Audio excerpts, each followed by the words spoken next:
player. Adakah hari ini jadi sampai musim bunga 2022 jatuh kepada sebab musim bunga pun berakhir. Kami telah bersedia untuk meneruskan perjuangan. Tiada siapa yang boleh menghalang kami, kepulangan Sang Raja, untuk menuntut balik kegemilangan. Former teammates. Kini menjadi saingan. Who will be better? Untuk pencapaian yang lebih tinggi. Kelahiran era yang baru untuk gagah menerus ke hadapan. Pride of the nation. Defended by us. Battlefield baru telah pun bermula. Kali ini 2022 PMPL MYSGPH Fall 20 Julai 2022 redONE.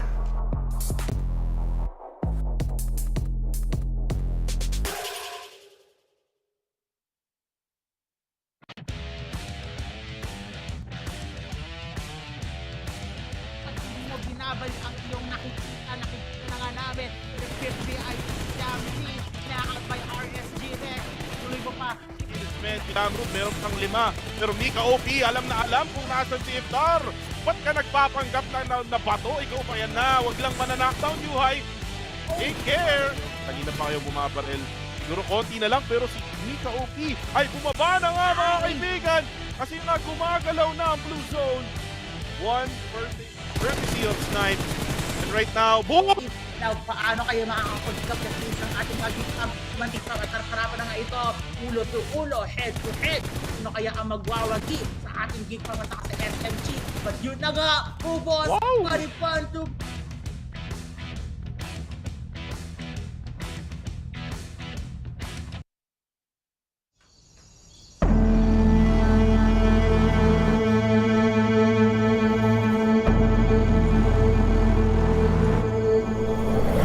Selamat datang dalam acara kolaborasi PUBG Mobile Indonesia bersama Candi Borobudur.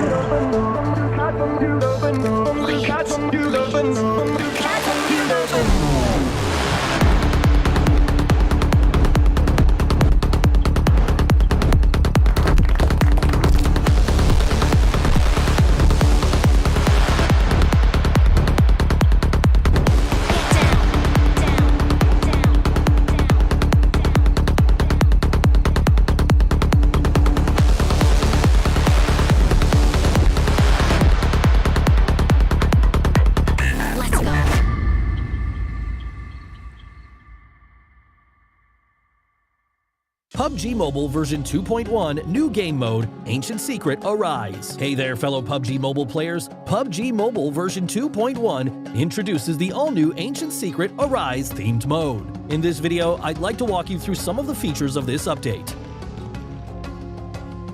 Ancient Secret Arise. The new game mode is launched in Erangel, Miramar, and Livik. You can select the 3 maps in ranked mode and switch between the classic and themed versions. Ancient Secret Arise introduces new gameplay and unique cutscenes. On Spawn Island in Erangel and Miramar, players will be greeted with a spectacular scene of swirling golden sand, as well as a mysterious and breathtaking sand apparition. After the match begins, a sandstorm zone will appear on the battleground. Tap the minimap to locate it. Players stand a chance of stumbling upon the new Scarab Charm item when searching for supplies in the sandstorm zone. When a player is eliminated, a Scarab Charm can be used to return to the battleground. The Scarab Charm uses a recall tower attempt when activated. By taking advantage of a Scarab Charm, you'll be able to quickly return to the battleground and exact your revenge after being eliminated. They also allow you to be more aggressive early in the game, or launch preemptive strikes to get the upper hand. But keep in mind, Scarab Charms can only be activated within a certain time after the match starts. The item itself also only lasts a certain duration. You can check the remaining time by opening your backpack. Most importantly, during each match, each player can only pick up 1 Scarab Charm. The new version introduces a new feature, the Emperor Temples. Tap the minimap to view the 2 temple locations, time of activation, and travel paths. After the countdown ends, the Sand Giants carry the respective Emperor Temples along designated routes across the map. At the same time, the paths of the Giants will light up. forming quicksand paths. Approach a quicksand path to get more details about the Emperor Temple. Before the sand giant reaches the quicksand path, the stone slates along the path are inactive, and players cannot step on the slates to be transported to the temple. As the sand giant approaches the quicksand path, the slates will light up and become activated. Players can then step on the slate and be carried slowly up the quicksand path into the Emperor Temple. The Emperor Temple contains the Pharaoh's ceiling slates. Players can follow the golden path on the courtyard floor to advance into the temple and locate all 4 secret slates. Stepping on all 4 slates activates a door deep within the temple. Players can then advance to the heart of the temple and take a lift to the top floor, where they will face the Pharaoh's final trial, the Ancient Secret Guardian. Defeat the Ancient Secret Guardian to get awesome rewards that will help you achieve ultimate victory. Before the Ancient Secret Guardian is awakened, players can move freely between the temple and the battleground. However, players will not be able to enter the temple once the Guardian is away. Remember to time your entry into the temple to not miss out on the spoils. Other than the Emperor Temple, there are numerous Scarab ruins and Jackal ruins to be found across the battleground. Players can distinguish between the ruins based on the icons on the mini-map and by the statues at the entrances. Solve the ruin puzzles to obtain the treasure chest within.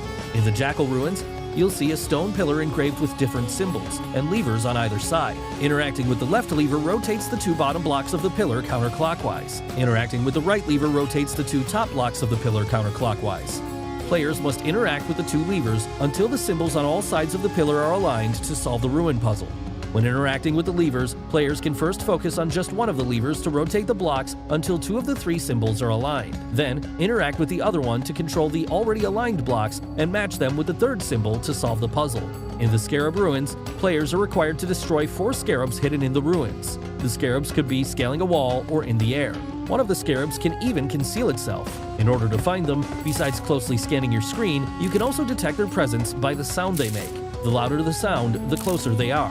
When a scarab is near your right, the sound will be concentrated on the right speaker.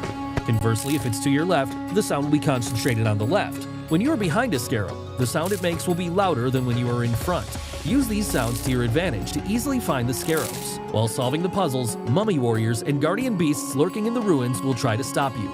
The mummy warriors are mobs with powerful melee attacks. They will often attack players in groups. When facing them, use their slow attack speed to your advantage and keep your distance. Wait for the right time to launch your attack. Compared to the mummy warriors, the guardian beasts are more difficult to deal with. Their large wings allow them to move swiftly in the air and dodge most attacks. They will dive and attack players while they are reloading. When you encounter them, use the ruined terrain to your advantage. Find cover from the guardian beasts' dive attacks and pick them off one by one with the sustained firepower of high-capacity weapons. Defeating mummy warriors and guardian beasts will also drop bonus items. Players will also have a chance to get a new item called Primordial Water after solving ruin puzzles or defeating ruin enemies, which can recover all your health and energy. Having Primordial Water in your arsenal as your mid-match boost or a secret weapon in the final circle will surely increase your odds of victory. Lots of scorpion crates have been added to this themed mode. Defeat the golden scorpions guarding the gates and claim the valuable supplies within. Scavenging has just got a whole lot easier. The new Desert Merchant is also a good place to get supplies. Save up on shop tokens to buy combat supplies from the merchant. Not only are there random item discounts, you can also avoid having to compete with other players in advanced supply zones. That's all for this video. If you want to know more about PUBG Mobile's new game mode, please follow our official PUBG Mobile account. Winner, winner, chicken dinner.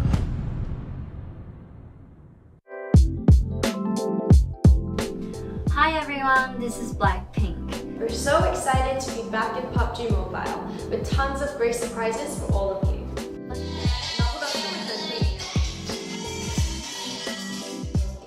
By the way, first ever Blackpink in-game concert will be held exclusively in PUBG Mobile starting on 22nd July. Don't forget to support us through the in-game events to unlock the exclusive Blackpink rewards and more. Follow PUBG Mobile social for more information. 네, 너무 기대돼요. Come and meet us in the game. See you soon! See you there, please!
Realme GT Neo 3. Neo speed awakens.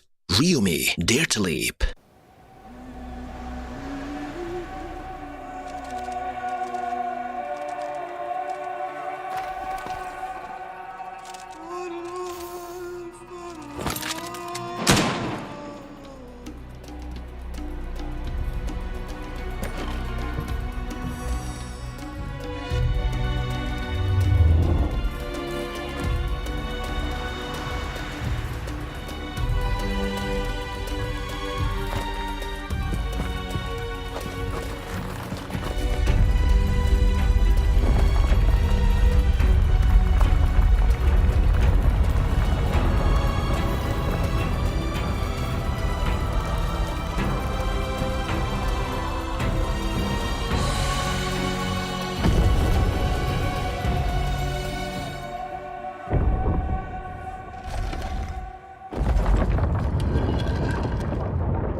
PUBG Mobile 2.1 White Paper Full Overview. Hello there, PUBG Mobile players. PUBG Mobile 2.1 is now available. After several months of hard work, we've added more fun and interesting content to the existing gameplay. At the same time, Ancient Secret Arise, which everyone has been looking forward to, has returned. Are you ready? In this video, we will be introducing the exciting new contents of this version. We hope you like them. Themed gameplay, Ancient Secret Arise. In this new version, Ancient Secret Arise has returned with improvements. It'll be launching in Erangel, Miramar, and Livik. Players can choose any of these maps in ranked mode to experience its varied content and unique performances. On Spawn Island, players will be greeted with a spectacular sense of swirling golden sand, as well as a mysterious and breathtaking sand apparition. After the match starts, the Sandstorm Zone will appear at a random place on the map. In the Sandstorm Zone, players will be able to pick up lots of supplies and the mysterious Scarab Charm. Any player who has a Scarab Charm will be able to return to the battleground after getting defeated for a set period of time. However, please note that a Recall Tower attempt will be used after activating a Scarab Charm to return to the battleground, and each player can only pick up one Scarab Charm in each match. Players can also pass through the Quicksand Path to enter the Emperor Temple. Compared to the previous Nimbus Islands of various modes, the Emperor Temple has more supplies and a much larger area. At the same time, the Sand Giant will move around the battlefield with the Ancient Secret on its back, which creates more possibilities on the battleground. Remember to watch the route on the minimap carefully so that you can jump back into the play zone if the Sand Giant leaves the play zone. The Pharaoh has prepared many trials in the depths of the Emperor Temple. Pass these trials and you will receive extra spoils. Remember, before activating the Pharaoh, it is possible for players to move freely between the Ancient Secret and the map. However, once the Pharaoh has been activated, players will no longer be able to hop onto the Ancient Secret. Other than the Emperor Temple, there are several Scarab Ruins and Jackal Ruins spread throughout the battleground. Players can go to these ruins and solve their puzzles to get crate rewards. One thing to be aware of, there are also Mummy Warriors and Guardian Beasts lurking in these ruins, so be careful at all times. Other than regular weapons and equipment, players also have a chance to get a new item called Primordial Water, which can recover all your health and energy. Lots of Scorpion crates have been added to this themed mode. Defeat the Golden Scorpions guarding the crates, and you will be able to get the valuable supplies hidden within. The new Desert Merchant is also a good place to get supplies. Save up shop tokens to buy combat supplies from the merchant, and there's even the chance of getting random discounts on items. Basic experience improvements. Besides the new mode, we've also made Firearm improvements. We've slightly reduced the damage drop-off of the Uzi and Vector, slightly increased the hip-fire spread of the UMP-45, and slightly nerfed the effects of the laser sight attachment. We also raised the base damage of the Thompson SMG. At the same time, we've slightly increased its bullet speed. As for the PP-19 Bison, we've slightly increased its rate of fire to improve weapon efficiency. In the case of assault rifles, we raised the limb damage of the AKM and slightly improved its aim assist. We've also reduced the recoil of the Scar L and slightly increased the base damage and damage drop-off at longer distance of other weapons. This version also introduced the AMR, a powerful sniper rifle that can deal damage to enemies through vehicles and deal massive damage to vehicles. It takes exclusive 50 caliber rounds that are capable of striking players in vehicles. Season updates. Cycle 3 will officially start after the major version update. The C3S7 set, C3S7 parachute, and other legendary outfits will be added to the season rewards pack. In the new season, we've also added a season bonus point card and rating protection card that can only be used during the season to help everyone climb the ranks even faster. Individual training grounds, sound location training. In the new version, we've added a sound location training system to the training grounds. Players can use this to train their ability to locate enemies by listening to gunshot sounds and footstep sounds, which will help players become more aware of their surroundings during a match. Other updates. Other than the updates mentioned above, the PUBG Mobile x Blackpink collaboration has prepared a virtual concert for everyone. Let's all have lots of fun in the game this summer. That's all for this video. We hope that version 2.1 will give everyone a better gaming experience. For more details, feel free to follow the official PUBG Mobile community. See you next time.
New speed awakens.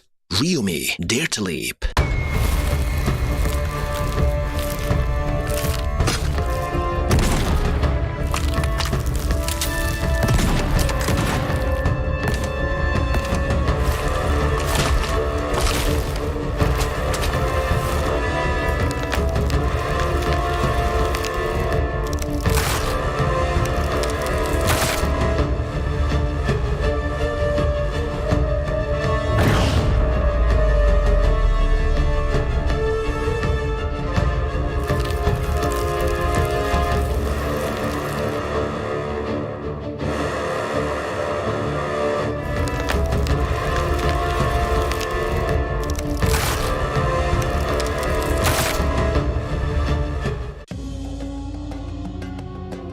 PUBG Mobile 2.1 White Paper Full Overview. Hello there, PUBG Mobile players. PUBG Mobile 2.1 is now available. After several months of hard work, we've added more fun and interesting content to the existing gameplay. At the same time, Ancient Secret Arise, which everyone has been looking forward to, has returned.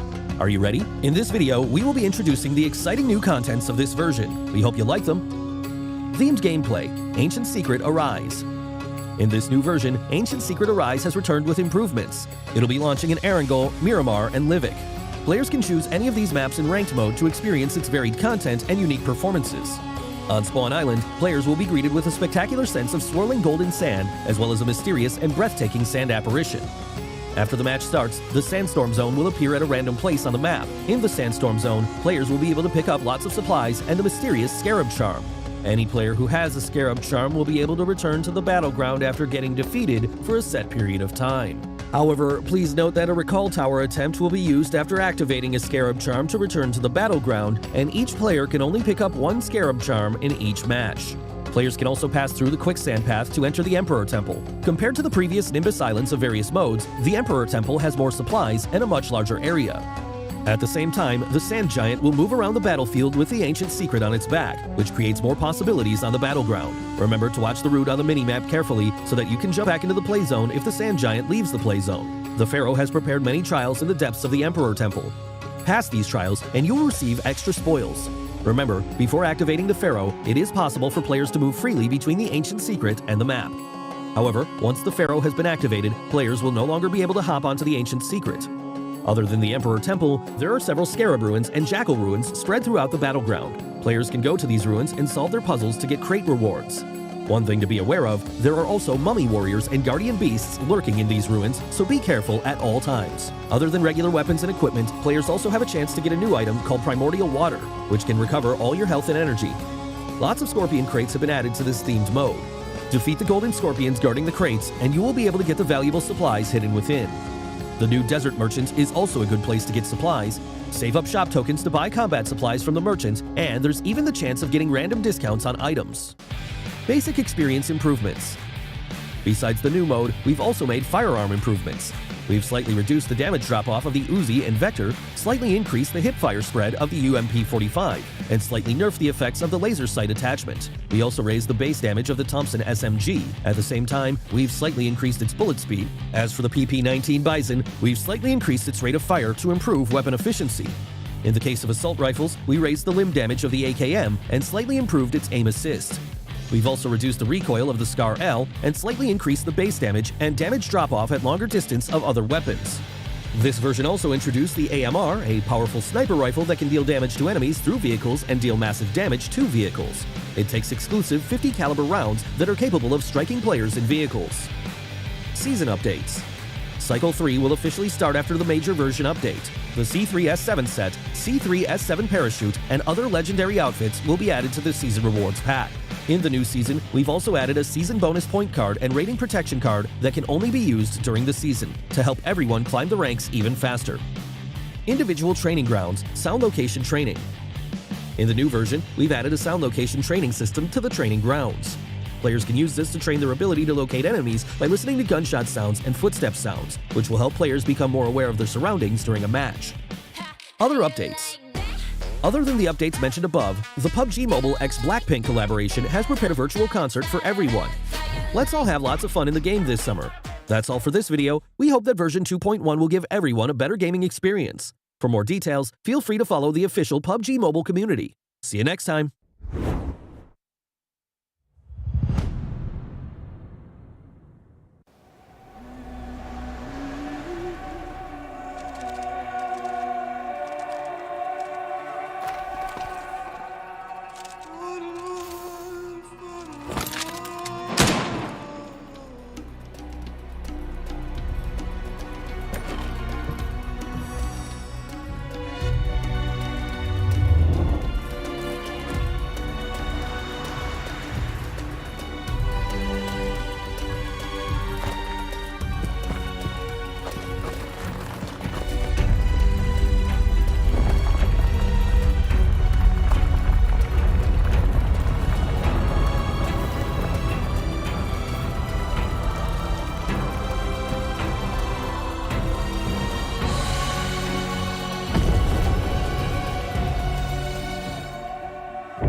Sejauh mana Unlimited boleh pergi? Selamat datang ke The Unlimited Theory. Jamal suka main game. Jadi, kami nak tengok berapa lama dia boleh main game dengan plan Unlimited Yoodo.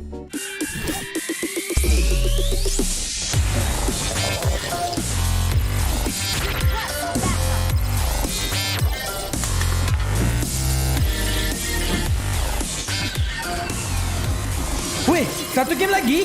Bila nak habis? Yoodo Unlimited. Ubah soal segalanya, tiada batasan.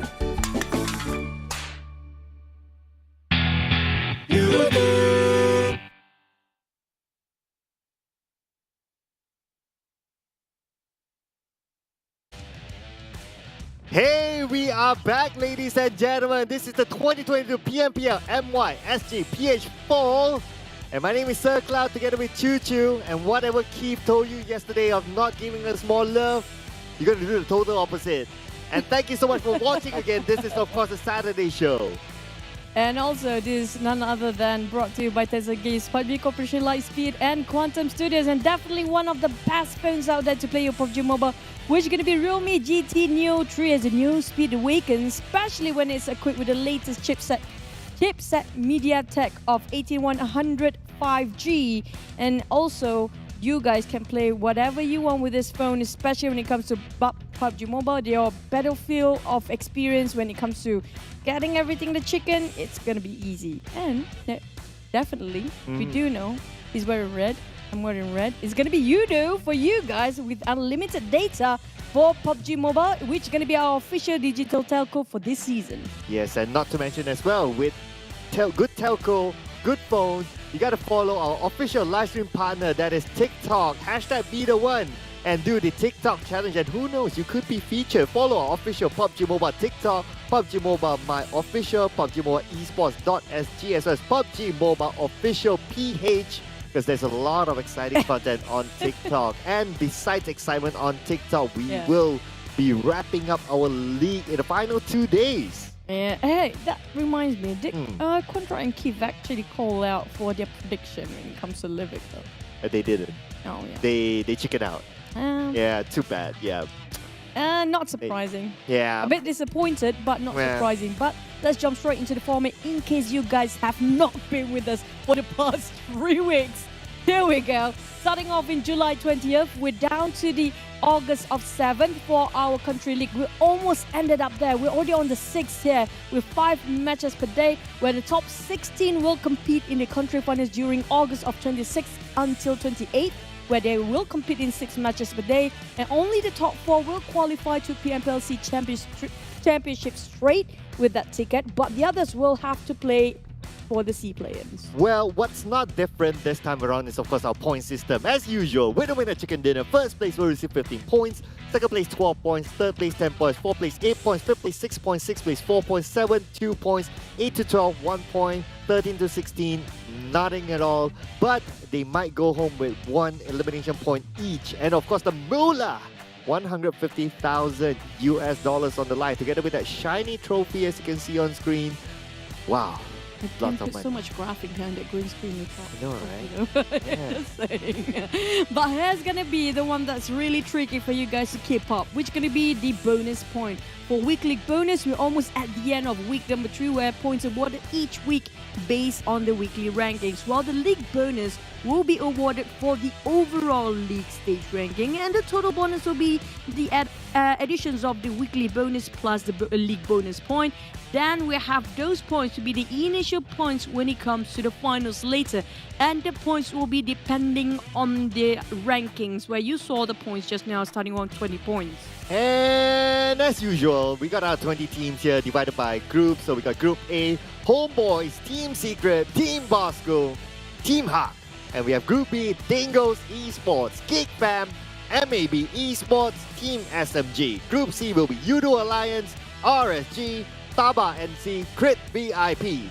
Group D will consist of Genexus, Don't Break Dreams or DBD, Axis, redONE, and MUGEN. And Group E will be 4 rivals, Sem9, Farang Guerilla, as well as HYVE International. I mentioned about don't break dreams. Definitely some teams will have their dreams broken, but the ones that's not really broken here, definitely it's going to be Bosskurr, Asfar, and also Abor coming up for head-to-head. When it comes to week 3, it's Bosskurr all the way. Yeah, they've been showing everyone who's the boss. You know, like the first week there was different teams really, really hard. Second week there were other teams like GEEK, Genexus. And coming to week 3, Bosskurr came as one of the surprise teams, showing a lot of good performances, even putting up a lot of chicken dinners. And besides Bosskurr as well, actually DBD was the first team to get 2 chicken dinners back to back. I believe that was just yesterday or the day before. It was within this week. So it's also another team that we don't really see always putting up those big performances. But it's exciting to see like different teams showing up every week. That's true. Here comes a bit of a highlight in case you guys missed it. One of it is going to be me with the internet in my place. But yeah, Bosskurr, GEEK, and DBD. But the thing about DBD is that they have been consistent, but not too much flashy plays. I'm talking about them always in the middle bracket, just like how Team Hut used to be, but then they were performing quite well in the week 1, but week 2 not so much. But when it comes to DBD, the later we get into the league, the better they become. Yeah, it's like they mutate. They mutate into something. Oh, they mutate sounds like maybe going the other way around, but yeah, okay, it works.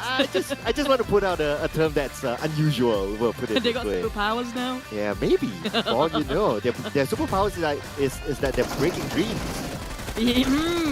Don't break dreams or do break dreams. Yeah, because there will be 4 teams. Well, make it like 8 teams today that will be not playing Livik. Only 4 teams who will not actually qualify themselves in the finals. But DBD, we mentioned about them. It was splendid. How crispy their sprays are so far. It just has been phenomenal. But aside from the other teams, last week was a lot of Genexus week. But this time, Bosskurr really beat it up for the other teams like a pop here. GEEK, well, nothing else to say about them, definitely. Yeah, GEEK is starting to be like, can we talk about someone else? Yeah. Yeah, it's like, GEEK, nah, next. Let's give credit to Bosskurr this week. I mean, you kind of think about it, Bosskurr, they are not a star-studded lineup. Probably they are more senior player like Zigzag, like Abor, and maybe Asfar, and that's about it. But even so, if you talk about like players like Asfar, they haven't really showed up that much even in previous seasons. So with all that against them, they've been doing pretty decent. So now this is the bonus ranking. Now this is going to be important because through the bonus rankings, this will decide who will be the top 16 into the grand finals. That's true, especially when it comes to the second and third spot. They are actually at tie here. But for GEEK, we mentioned, nobody wants to mention about them anymore because it's like, you know what, just close one eye and you definitely know who's number 1. But the one that's worrying is going to be 16th to 20th place because look how close the gap is. 1 point for each day except for, I'm sorry, but MUGEN, you really have to catch up here when it comes to the final week. Can they still do it? well, I put you in a tough spot here. Yeah, okay. If they come up with like multiple chicken dinners, put themselves up at the number 1 spot, then yeah, I'm giving them some hope, right? But if you look at how close between Axis and SMG, it's like a 7-point gap. So it's very, very likely we may see only 1 spot left at this moment. But let's not spoil the party. We'll keep our eye on. We have 2 more days to go, and this is the weekly rankings that will determine who will get those up to 20 points and maybe securing their slot not only onto Livik but also the country finals. Yeah, this will be one of the weeks that we're actually not looking GEEK at number 1, but they're still up there at number 2. And it's not big of a gap either. Look at that, like what, 9 points just in between. But for DBD, they might have a chance to actually show themselves they might have the crown. But speaking of Livik later, which is going to be, tomorrow, look at 13 till the 20th place. Now, this is the points that really closing out, especially when it comes to even 14 sport. Yeah, I know, right? It's like super duper close. Just because like up there, a lot of teams like they pull up the points, so it makes those teams from the middle to the lower bracket very, very close. But besides that as well, we must remember that there are PMGC points to be collected, and this is where it's important. GEEK, Genexus is very, very close to each other in terms of the overall PMGC, which I think that has to be calculated separately. But if we look at the league bonus rankings at this moment, so GEEK, they are definitely in a good spot of getting that 20 point, but there's 8 more games to go for each team. Anything can happen. I don't think anybody can snatch away from first spot here. It's definitely It's quite hard. far. It's 100 over, 137 to be precise. How many games is supposed to be there if you want to catch up? For first and second, we're not talking about the last place here, definitely. Yeah, that is the. I think they are pretty much secured the maybe the maximum league bonus points by then. But let's look at the teams to focus. SMG, this will be an interesting one. They've been trying. They played decent in recent games. They're not too haven't been too shabby. They're trying to crawl themselves into the top 16, so they will be the one of the teams that's struggling to get into that. GEEK Fam next. Bosskurr have been amazing this week so far. It's been great for them. Dingoz have been dropping. Even I saw one of the Batman. He put up a story saying that their point gap for them to go straight into PMGC might be a little bit too far. So he kind of like apologized to fans. Totally understandable, being very humble about that. But anyway, 8 more games, you never know. Apologize to GEEK Fam. They just stretching the gap way too much, honestly speaking. Yeah. But GEEK Fam, next. No, but that's the thing. Okay, we're just gonna talk about today's matches first. Yeah. The usual, you guys know it. But the first team won't be playing here, or the group won't be playing, is gonna be Group B: Dingoz Esports, GEEK Fam, MAB Esports, and Team SMG. The rest of A, C, D, and E will be playing Sano, and then we go double Erangel and double Miroma. But that's the thing about GEEK Fam. They're just so consistent when it comes to the entire league this season. Can you actually just pinpoint it's because of you? Can I not talk about GEEK Fam No, anymore? we need to talk. We Because need it's just so big of a gap between all the other teams here. Just because I'm forced to talk about GEEK Fam now, right? I mean, because there's too much talk about GEEK Fam. But anyway, yeah, I have to agree that it's about Yuhai at some point as well. He's been contributing a lot. But hey, talking about contribution, you guys can contribute to the game as well, to the developer of the game. Of course, this is the Royal Pass M13, and this Mecha Sanctum set. And it looks really, really nice if you ask me. I do like sets that's like a white color base with a little bit of gold. I think it's really, really cool. Yep, that's true. It looks very luxurious. But back to it. So another collaboration, which is going to be the the Rush, coming out from the Koenigsegg of this, Ignite the Engine Now players, alongside Koenigsegg Jasco and Gamera. The brand new Koenigsegg 1 has arrived at PUBG Mobile, and a special hypercar is also waiting for you guys to unlock.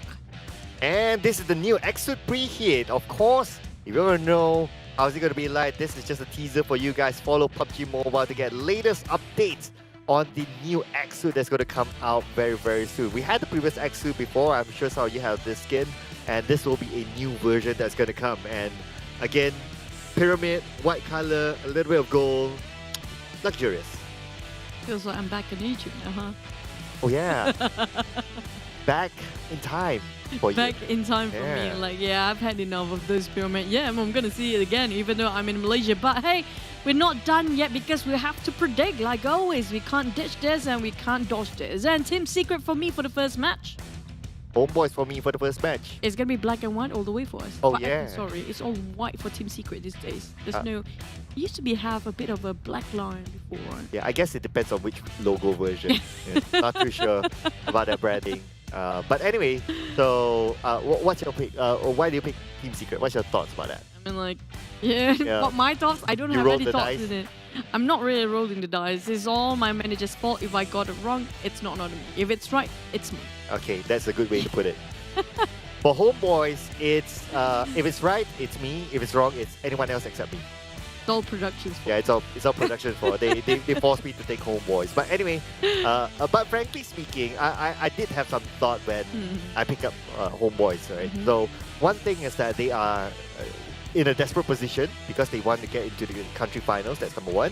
Number two, they're not a team that plays the healing game. They normally play regularly. So if they do that, their chances of getting the chicken dinner is higher. So I narrow it down to HomeBois. Now, well, for me, Team Secret, I don't know, just pull the miracle play again. We've seen that like for ages ago. Unless Olio does the Olio. Oh my god. You know, the bane for Team Secret player is actually the one player who actually will wrap them up from the back. Yeah. It's always that one person. Always that one person. I know, right? But they did it to others before. I mean, iShots. PMWL. Just say it. That was It's almost ages ago. It's almost karma, you know, you kind of think about it. So karma have been chasing for a couple of years now. Wow, that's a Yeah. lot of karma just for that one play. I wish people chased me that long. Oh, Unfortunately, not that.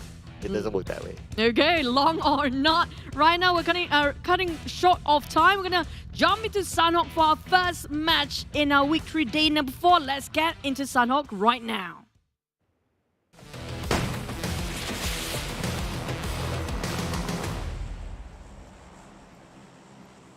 And it is Sanhok, ladies and gentlemen. As usual, will be the opening map for any day, except for the country final, so keep your eyes on that. But here we have it, the flight path will begin for Camp Bravo up until Sahmi. So again, just a little bit of a recap. In this map, we will be seeing A, C, D, and E. So Group B, Dingoz Esports, GEEK, MAB Esports, and Team SMG will be taking a break. For now. For now. Hopefully the break won't last that long for them. But just to remind you again, right, for week 1 Terminator, we do have them QT for Team Hawk. Well, week 2 is going to be Yuhai. Not surprising. Who do you think is going to be in week 3? I'd like to see... I like to see Small Boy, frankly. I think he's been doing really well, especially with this new team. But looks like it's going to be a battleground inside Paradise Resort. 2 teams. With the absence of SMG, looks like these 2 teams, let's see, RSG and MUGEN going at it. And MUGEN, again, they're always the team that likes to disturb other teams as a start. But don't forget, HYVE, one of their players quite near, so if they want to take part, they can do so. Ranger, try to find one last one. Virgil is down. Ranger will finish it off straight away if they want to. The rest of MUGEN is quite too far apart now. A bit too late for them to give extra hand here. Yeah, but looks like they're going to go for it. Amir gets one to Rex, so at least they even up the odds. Amir preparing a molly onto the other side. Looks like it will not land to Rex. Luke will pick up Rex, but Virgil will be finished off by Brian. Oh, if only can know what's next to the wall just now, right across. But Ranger spot him first, got one down. That's left with one more person for MUGEN. Nasty, he's really in a nasty spot right now. Need to get out from here, but it's a bit too late, and that's gonna be managed to one more knockdown, but didn't finish it off straight away. Straight the first one out in the lobby again. MUGEN. Oh. Hopefully tomorrow's going to be their day. Yeah, because we have plans for tomorrow. But anyway, that's going to be Team Hawk and NC. NC may get another one. Oh, no. No. 10% of health. Rush is rushing in. Oh, but he managed to get the scooter out. Wow. Yeah, I am amazed. He managed to get his own time. You know what? It's just an accident. Just going to hop onto it and just pretend nothing happened. But not really. I rushed and go for it. Yeah. Oh. But I'm so low. I know, right? But I'm amazed that he managed to pick himself up and casually. I know, right? I thought like, oh, you're gone, dude. But talking about gone, Funky's definitely gone. Oh, here comes Riff with the DBS. That's it. But the thing is, I didn't spot him out. Yeah, it's so close. It's just at the cliff of it. I mean, I'm not sure how Farang will actually try to save one of the teammates there. Definitely it's going to be a challenge for them. And Riff wants to finish it off so bad, but just couldn't spot him. He didn't actually try to pick down. I'm surprised he didn't think of that way. Yeah, I guess it's a spot that is not only hard for him to see, but it's also like a less likely spot. But he's going for it. He's going for it. Okay, oh, he just missed it. Wait. But bruh, he missed it by an inch. But this is not gonna miss. So Sam knows Mango's there. Looks like Farang may lose another player. And here we go. Sam. Mango got away. It's a drowning mango. It's the drowning mango. It's gonna be a drowning, soggy mango here. We're talking about Samsi. Keep on spraying. Oh, just managed to escape. You definitely know a thing about fruits by now. Yeah, I love mangoes. Yeah, there you Can go. do everything with them.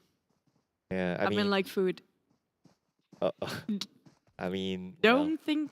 What? Okay, never mind. I mean, I have a couple of set of eyes staring at me right now. I don't know what the ideas you actually get, but you know what? Mangoes are really good fruit. Yeah, he's a cool guy. I mean, I met him before he joined like the pro league, and he's cool. But I think he's chilling out. This is much too in cool water. for him right now. Yeah. Yep.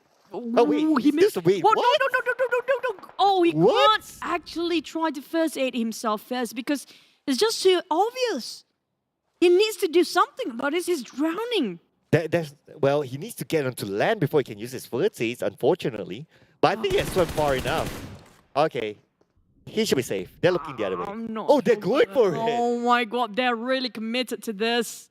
For one mango. For one mango. That everybody loves.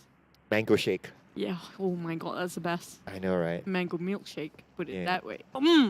But do follow PUBG Mobile.esports.my to receive latest updates. Yeah. Nothing related to Mango except the player. Just saying. True. That's true. Don't forget, because there's so many updates that you guys are looking for. What's going to be there, especially when it comes to highlight and a place of a players that you might actually miss during the game. For Tabah NSEA, well, they're going for a hunting moment right now. Team Hawk and HomeBois are waiting. You did actually vote it for HomeBois earlier, right? Oh, yeah. Come on, HomeBois. I only got one right so far. I got almost a lot. Almost. A lot of rights. almost. A lot of almost. Right. Always second place whenever I call out for the team. But you know what? I kind of gave up now. Well, if we give you half a point, you probably got more points than me. So just to make you feel better. If only. If only. If only we can get a trophy with that. Wow. Another one? Another bullet that's gold in color? I'm just saying. It's going to be silver one this time. I'll take that. I'll take that. Back to its DBD. Don't break dreams, they say. But the one that actually breaking the dreams are none of them. MUGEN, Farang seems like need a lot of help. As they already left with only 3 men. They are the ones that are actually thriving and striving to get more points there. But for the side of DBD, they definitely want to catch up when it comes to the points overall. But it's still a lot to go. But it's not impossible within 2 days, right, for DBD? Yeah. No, still not impossible. I mean, just look at the gap. We got 8 more games to go. The gap is like, what, 31 points? It's still a lot of opportunity for DBD. Plus, they have been doing fairly well. The first team to get a double chicken did a back-to-back. So they're kind of on the roll right now. But they also need to depend on how Bosskurr and GEEK performs because they are hot as well. That kind of remind me when it comes out, was it the first season when back then they were R2K? Yeah. Right. They did the same stunt they've been pulling here. When it comes to the final week, that's where they got like the back-to-back things and whatever that's happening. Yeah. Or during in the middle of the peak of the season, that's where they really start hitting up. When it comes to the league, I have to say DBD really can play at their best. Yeah, I remember at that time. I think it was like what in the middle of the league they got like what 3 chicken dinners back to back. It was like super crazy. It was 2 chicken back to back, and then they got a gap, and then they got another chicken after that. Yeah, it was the Mosgoku effect. Yeah. At that point, and that was their first time in the pro league. And yep. Yeah. That's true. That's true. So they're a team like maybe they're a team that needs to like okay we adapt and then we warm up and then we're there. But you know the worry with this kind of format, especially in modern times, is that sometimes it's a bit too late if you wait. It's very punishing. So yes, you would still be somewhere there, but you will still have a gap with those who are super consistent, like GEEK fam. Well, I mean, like, there's no debate on that. Yeah. Back to stating of late bloomers. 4 rivals. When we asked the interviews back like 2 weeks of week 1 and week 2, a lot of them have, for the other players, other teams, they have a lot of respect for 4 rivals. They said they are one of the best late bloomers. When it comes to the final week, they just kaboom everywhere. But the thing is, are they there yet now? Well, they seem to be fairly back. I mean, 126 points at this moment.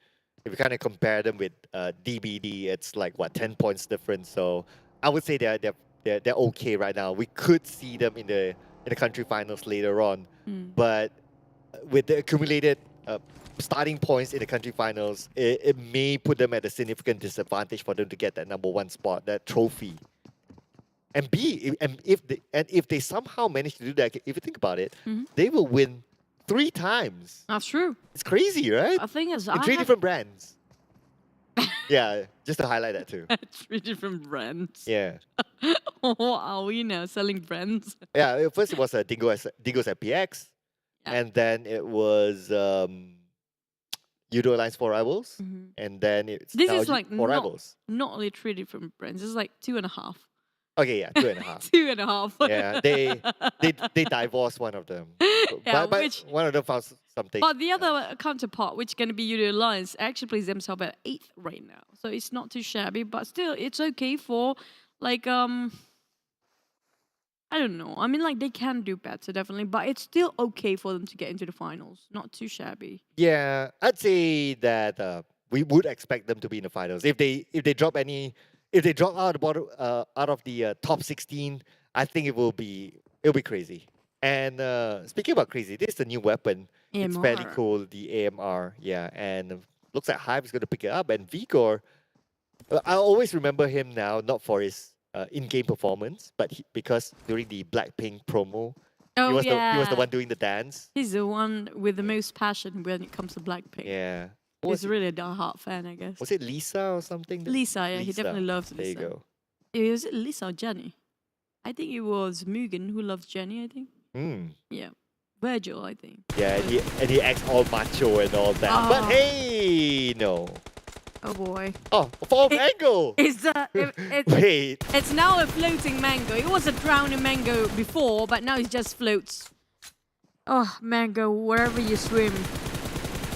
It's just... Yep. Finally he's down. There you go. That's the best mango we had in this round. Well, hopefully we'll be able to see more of Milkshakes? mango milkshakes. You mean like our hit producer is having right now? Yeah, So, we it's like- would love that. Yeah, that would be great. Thanks if we can actually have that. But we do have a coconut drink out there waiting for us. But we want mango. We want mango. But mango's gone. I want that shake, whatever he's having. Yeah. I'm sorry, guys. It's like behind the scenes. Oh, thing. yeah. Okay. Back towards Bosskurr, who's actually leading the chart for this week, but they lost one man already and now trying to target out towards Team Hawk, who's having another team on the other end, who's trying to actually eye out Team Hawk. So Team Hawk seems like a bit ham at the moment. Yeah, they seem to be surrounded.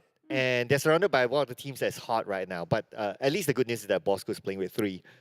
But HYVE... What do you mean and the Yoodo- good news? I mean, good news for Team Hawk, right? I mean, imagine if that it's Bosskurr 4 and you'll be totally locked out. That's true. So at least in 3, you still have some room to play with. Yep, that's true. I was like, good news for Bosskurr. They have 3 players. Nah. Like, okay. Well, good news. If you want the good news for Bosskurr is that they still have plenty of points. So But the thing is, Bosskurr seems like their performance, even though they lost one man, it's not really like kind of paralyzing their gameplay. They still can have a go at it if they want to. Because they have really good confidence when it comes to the final week. But for HYVE, though, do they still stand a chance here when it comes to the finals? They do actually, but they really have to push everything out the way here. yeah, I'd say they do. It's just that they really need to push forward. And imagine if HYVE goes to the country finals. They will be the first team outside of Malaysia to be in the country finals. They're gonna create history. I look forward to seeing that. But what I not look forward to is for Stone being gunned down by Sam from afar. And it's a bait! Mince, it's a bait! Oh boy, Oh this boy. is Farang in shambles as we talk and as we speak. The last person alive is trying to save their mate here. But is it going to be worth it? Is it going to be worthwhile as Samsey keep on spraying? Pick up. The thing is, do they have enough first aid to heal themselves and reset this up? Because they don't have enough time. Same goes for Minze and the clock's ticking. We're talking about the Blues and look, it's still second zone here, so it's not as painful. Yeah, I know, right? That's the only saving grace for now. But they only have, okay, now we see Stone. Okay, Stone has 10. Oh, that's why he's being revived. Yeah, that's like, okay, no. If I lose you, I lose all 10. So you got to go all the way for it. HYVE, you didn't mention now they're fighting against the side of Yoodo Alliance. If only they can make it to the grand finals, this is it. For them to make a history for the country finals, to have non-Malaysian team to actually participate. But Wadi, look, what a nice angle. Managed to get 1 on 8 on 10. That was definitely phenomenal. That angle is just so calculated. He got Einstein's brain, maybe bigger than that right now. Wow, that game sense is insane. Now Ripple Boy comes in. They know they got knocked. They have an advantage. Ripple Boy giving back up to Adelu. Adelu prepping out another nade. Probably going to pull off the same trick. And yes, that same trick. Oh my God. Two back to back with the same way of throwing that nade. That was like, wow. It was so precise when it comes to projectiles and also his calculations. And now Blanks just to try buy some space for the side of Edo. But the thing is, he can't actually move forward here. They got eyes everywhere for the side of Yoodo Alliance. All you're definitely eyeing out on the side of Vigor. HYVE cannot even actually move or even pick out from where they stand. Yeah, Vigo's locked in. And and the circle moved away from these teams. So They gotta finish this fight fast. But oh, fire! Liar, pants on fire. Now that looks like one of them goes down. And HYVE, not to say evening up the odds, but it's down to Vigo, the last man standing. Oh man, it's not worth it for them to actually commit it this much. As Yoodo Alliance actually surrounded them every corner possible. They were committing into one. They tunneling their vision into one person only. Oh, they no. cost them the entire team when Vigo almost lost his life. Oh, they're gonna go for the rush here. There's no way they're gonna let him pass by. Vigo managed to reset himself with a first aid kit, but the thing is, he's being caught red-handed, and Vigo just thought, oh, he's not gonna connect to anything yet, that grenade. Oh no, I mean, it's 360, my man, 360. Nothing much they can do. One elimination point for HYVE, but no placement points, unfortunately. So, 7 more games to go for HYVE for them to do the business to get into the country finals. They really need to thrive it. They should change it to put a T in front of it, thrive. And that's going to be it. Because they can't have any game be put out quite early like this. Definitely not. The moment they lost another match, it's going to be almost the end. Game over for them. Back towards the side of DBD versus M9. The M9 is actually kind of balancing out quite okay for the season, I have to say, since week 1, week 2, and week 3. It's not too flashy, it's not spectacular, but they made it enough to actually maintain the top 5 no matter what. Yeah, and I think that's what's important, right? You want to maintain a decent amount of points into the country finals as well. So you at least you have a decent start, and then it still gives you an opportunity to get that #1 spot that is the ultimate goal for these teams in the PMPL. I agree. The tone that sets up when it comes to the start definitely will actually result in the final process of it as well. But it depends on the player when it comes to their motivation, their stamina, and also their drive when it comes to getting to the final part of it, which is going to be in the final week here. Week 3, we're down to 2 more days and we're done. For the other teams, well, I did root it out for Team Secret, but they are late rotators for the past few weeks here. DBD come in for Sam9. Head on. It's going to be really head-to-head fight between these two teams. Wow, and DBD managed to get into the compound. Harm is now in trouble. Harm is alone. His teammates are on the other side. Ziggs evades the molly, still alive. Ziggs prepping up for the fight with the UMP in hand. To the left is Harm. Closes up the door. Harm. Door open. He wants to do it. He wants to do it. He just a bit. But Jimmy got it. Still Harm. Being harmed. Yeah, looks like he's been harmed by Jimmy. At the same time, Depp is on the other side. But the advantage is towards Sam9 overall, since they have a little bit of that safe area. But now the circle moved away from them. DBD will need to push forward. Man. This is going to be a lose-lose game for both teams here, definitely. Not just they have to cut across, like cut trips against each other. They have to face the gatekeepers who's coming in very late. Are we ending up right on top of bootcamp based off this kind of circle and zone, by the way? There is still a possibility. But let's see, it's either bootcamp or the heels on the outside of bootcamp. But the fight between DBD and Sam9's not over yet as Mamparang gets a molly onto one member of DBD and they start to move in. And if RSG is trying to butt in, which they heard the shots, the shotguns and all the firing just now, they're definitely moving that way. And I have a feeling both teams might lose this and ended up with no one winning it at all. No one survived. Oh, wait! Whoa! Whoa! Jimmy! My God! Whoa! Jimmy. Beat that. This is the best nade of the season. How many? Was it the entire 4 people down into it's like 3 or 4. It's like one nade. That's a golden name. The definition of one nade to rule them all. They should have had that awards, the Golden Nade Awards. Oh yeah. For this kind of moment. Special about for him, but another nade. Onto Ayman. Ayman, 50% health. Needs to pick up his teammate, but Yoodo Alliance starting to close in. Now Rebel Boy hopefully got time to actually revive his mate. Lucky enough, Bosskurr wants to push him because they're down to 2 men only. While DBD same goes for them, but they're taking the blue, but Ayman might just rip of the chance for them to actually take the chicken away the moment he tried to pick over. And Bosskurr left with only Asfar with Micro Uzi in his hand and got a level 1 helmet. No medkits at all except for band-aids. This is going to be a tough one for Bosskurr. Oh yeah, it's tough for Asfar, for Bosskurr. Look at the amount of teams on the hill! But it looks like it's going to be Bilby on the other side, eliminating Team Bosskurr. No points for them in this round at all. And worst part, he's hiding for something else, but it's going to be an entirely different team shooting from across all the way downtown. But the ones that actually downtown, really down in the south, is going to be Axis, who's trying to cross path against HomeBois. Like they have to take out a fight while for Team Secret. They try to get into the boot camp where RSG just jumping in and caught one by one down Izzy with the eyes of a hawk. He's watching over, making sure they can't even move forward here. Oh, look. Waiting on the other side, but looks like it's going to be tough for him to cross over. All eyes onto RSG at this moment as Team Secret opens up. They have a good view of the movement from RSG, and Rex picks up Brian. Should be okay for now, but looks like Luke will not make it across. Isaac just caught all members of RSG just in the palm of his hands now. He's playing with them.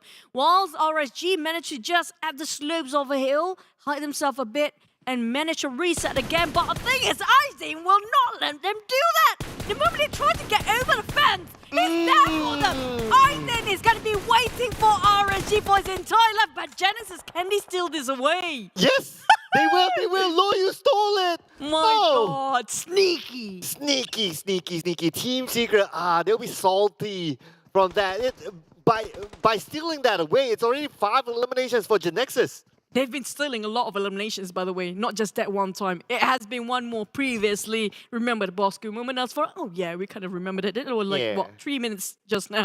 Back to Genexus. Seems like they're holding the compound very strong, but Tabah NSEA, HomeBois, and also Team MUGEN seems like they have a bit of a stalemate here. Yeah, a little bit of a stalemate, depending on the circle, I believe.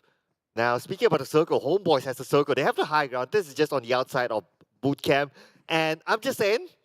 I'm just saying. No, you got it precisely 100% right. But the thing is, how much longer can they defend? Look at their surroundings. Oh, man. 360 degrees. There's going to be a lot of people around them. They're right in the center.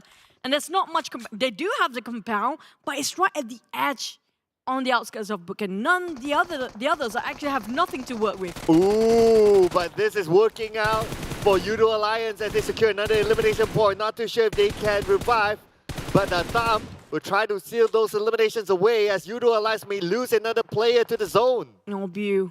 You do have the last one first 8. Same goes for Genexus. They had the chance to move forward earlier than this, but I'm not sure if they want to stay here. Definitely they have to take one person down before their entire team goes down by the blue, but Isaac's still there. He's keep on just tapping out from afar. While players will finish off Genexus, we're talking about 4 rivals trying to snatch the prime position away from HomeBois there. Oh, Trix gets one to Appy. There's going to be an advantage for HomeBois. They need to reset quickly. Voki tries to trade it back. Voki together with Jumper. The dynamic duo is going to do it against HomeBois, but HomeBois will be taken up on 4 for 5 shots. The Iron Pro will be shot down as well. Voki starts to move in. They know they have the advantage thanks to Team Secret. And Circle shrinks even further and landed up in no man's land where HomeBois right at the rim of it. But the thing is, like I mentioned before, they can't hold the defenders because there's so many teams want them down. And Team Secret arrived from the back and just going to bulldoze all the way up to the mountains. There we go. The ice shot cooking up the Nate while Frankie is right. Oh, we do know when it comes to one person destroying the entire Secret, it's going to be it. This might be Frankie's moment. Oh, Frankie! Just as you mentioned it, he gets one. But counterfire coming in for iShots from afar. iShots is going to hold the high ground. iShots coming in with a nade. Nade will be prepped out at the same time. Riff will take down Zuli. And Kid pops out his own nade. At the same time, Jimmy will be taken out. That means DBD is out at 11th place. 3 elimination points. Oh, one more. And now I saw Flex just cooking up. Last hit on kick. That was so close. But Team Secret being surrounded all left, right, and center. iShot managed to shut them down. Frankie approached by the blue. He tried to move forward. He got nothing else to work with. And iShot making sure he shoots everyone down. But HomeBois in the ground as 4 rivals triumph on top of this hill. At the same time, Team Secret, iShots is the one play the game. Okay, one need to reload. Are you ready? Ready for it? Ready? Oh, wait a second, Appy! Come coming in from behind. Eye shots being taken out by Abby. It's going to be 4 rivals. The king of the hill. Stolen away that flashing moment by the side of 4 rivals. Definitely crushing the dreams of Team Secret. But Tabah NSEA is not done yet. They still have 2 knocked down. They're still alive because of 4 rivals. Just happens to be there, saving their necks there. Well, Tabah NSEA trying to reset himself. We do have Team Hawk as a camper. He's living up to his name. Saying go for the side of Axis. They do have 2 more men. But where is the last member of Crit VIP? Probably the healing game. Very far. Off screen, I would say. The only one, I hardly see, the last we saw, they hardly budge from their drop spot. But now focusing on the 4 rivals, meeting on the hill against NC. NC now needs to go up against 4 rivals, but the counter fight coming in from Frankie. Frankie, the jumper slayer. Happy, just making it such a troublesome person for the rest of the other team. Now Tabah NSEA couldn't climb the hill because of just this one person. Happy's making it so hard for the side of Tabah NSEA. Magic's trying to play around the corner, but the thing is, the ring around Rosie. There's no more ring to a Rosie around. So many things around. Tabah NSEA left with 1 member left here. Oh, that's going to be the end of them for now. But Access Ring out of nowhere just happens to pop there. But never mind, Flex is still there. Rush is still there. Without the 3 teams there. And Red making 4 rivals. Whoa, Riff! How? Oh, Riff going up against his old teammates. He clutched against them, and Riff won that fight. Riff, this is sending a message back to 4 rivals saying, you let me go. This is what he will give against them. And that's going to be Riff against NC. Oh. Riff! Riff! Riff! Riff! Oh my goodness, Riff! Wow! Clutch 2 teams! Back to He's the only person got eliminations. That's 6 eliminations just by himself. That's 100% team contribution. What the heck is happening right now? Oh my goodness, what just happened? Someone explain to me. How did Riff do that? He did that against 4 rivals, his old teammates. He did that against NC, the team that got the bronze medal. He did that against everyone. He went did that against Farang Guerilla during the early stage. This guy, someone forgot to feed him. He was against the DBS. He got himself that shotgun, but he didn't whip. Not even a tiny bit. He knows exactly where they're at. It's just almost impossible. What a miracle for the side of Axis. He won that match by himself, even though he got 1 more person next to him. It's just crazy. You know, this is what we used to call, this the Riff and Friends. Yeah. No, this is just Riff. What friends? Yeah, well, what friends, right? It's like, 0 to the friends. This is Riff. 6 eliminations. 6 eliminations. It's not like 1, 2, and 3. No, it's just 0, 0, 6, 0. And it wasn't an easy one. He went up against like, 2, and then 2 again, back to back, and it was just like really, really close. It's crazy. This is just, oh my god. I don't have even a word for this. This is just insanely so good, up to the point that nobody actually see them. They have a shot at winning because we thought, okay, HomeBois got the center of the circle, and then, okay, they can't defend it. 4 rivals seems to have it in the back. But you know what? Riff happened. And then, you know what? Tabah NSEA might have a shot at coming up from the ledge here, or coming up from the slope of the hill. But you know what? Riff happened. It's just Riff. And the 4 backpack. And the 3 backpack. Oh my god. I just can't even fathom this. Look at this. Riff and the 3 apple. Riff and the 3 first aids. Look at this. My god. My god. What nonsense are we talking about? What traveling quite far. Yeah, they travel far. They spend a lot of time in the build, obviously because of Kacang Susu. Yeah. They thrown a lot of utilities as well, a fair bit of utilities, and This wow. is not the most that we've seen, definitely. Yeah, it's not. But you know what? This is a perfect game for us, because we took a break, right? Like a 2 weeks break. Yeah. This is a perfect game to start back our cast. Our momentum of getting miracle plays. Yeah, I know, right? The 1 person, Wow. like we mentioned, the 1 person who ruined everything for the other teams. This is it. This is back again. It's not really on Team Secret, but this time it's going to be on 4 rivals. Okay, but I want to ask your opinion. Yeah. Riff or Olio? But hang that thought for a second as we look at the scores. I think Oli's maybe still like, because They were so confident when winning them. Yeah, that's... And this is a bit of ending with the fight. Yeah, but It's I not- don't know. I mean, if you ask about which is the sadder ending, is it Olio moment? It's the Olio, but this one is the wow ending. This is the wow ending. Yeah. This is just How? the wow. It's just, look at 6 Elements just by himself. He drove all the way #1 with his work. He carried so much workload on his back. Tabah NSEA got second. Well, they're fairly well when it comes to eliminations too. Is there any question that this guy's the MVP? Whoever let him go, they definitely are. Yeah. I'm just saying he eliminated that team that let him go. Just saying. But he went back to Axis. You can't think about it. He started with Axis. Yeah, that's true. Yeah, so he come back to Papa, they call it. Back to his own roots. Yeah. Daddy Axis, take me back. Oh wow, look at it. I thought it's going to be 100% team contribution, but it's not. They're not giving him that. Yeah, they just want to, you can't be perfect, man. We got to take something away from you. Imagine 129 meters for longest elimination distance. I think all the elimination he got is actually from that shotgun. Yeah. I have a feeling it might ended up there. Somebody gotta nerf the shotgun. The shotgun meta is just insane. Okay, but let's do the formalities, going through the numbers here. So Bosskurr, despite them going out early, they're still #1. That's also because GEEK fam didn't play.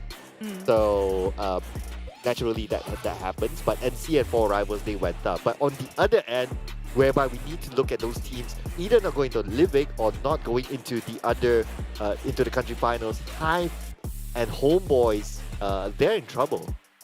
Yeah, the moment we mentioned they're being executed quite early. Now, hopefully we don't mention about them too much. We might actually jinx them. I mean, like, I went with Team Secret, but they not too shabby, but they didn't manage to get it. But we barely hit the bullseye, you know. Don't blame it on us. We just randomly spat all the teams' names. And not spat, I mean, like, just, you know, name it out there. But the thing is, just now, we're starting back with our momentum of getting miracle plays. Again, that was insane. Just so great. I know. Our predictions as well, we were so close again. It was quite early, though. But, like, we're all 4 at the same time. Yeah, we were like just back to back or something. Yeah. But let's check out whatever happened earlier on. So Axis, we know that they like to drop around the areas of Sahami because they like to play the healing game. Yeah. Interestingly, this time they let Rift loose. So that's what I really like about this game is that yes, they had Kacang Susu as a backup plan, but at the same time, they're like, okay, Rift, you just do your magic, do whatever you want. If we get eliminations, that's a bonus, but the bonus became a big incentive. This is beyond bonus, honestly speaking. This is just a real clutch, a clean clutch. That it needs so much guts to actually do it. He managed to call it off, and it's not easy to climb up the hill at first. It's not. It's so hard. You saw how many teams at your HomeBois have been staying there for quite a bit, right?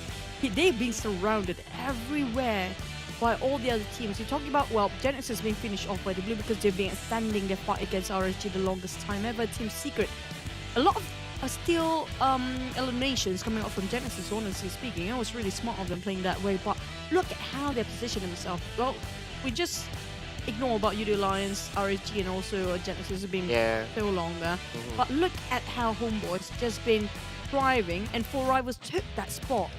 But how the heck did Axis Rift just have been spending the longest time alone there? He's not even being joined in by his teammate because they're playing the healing game here.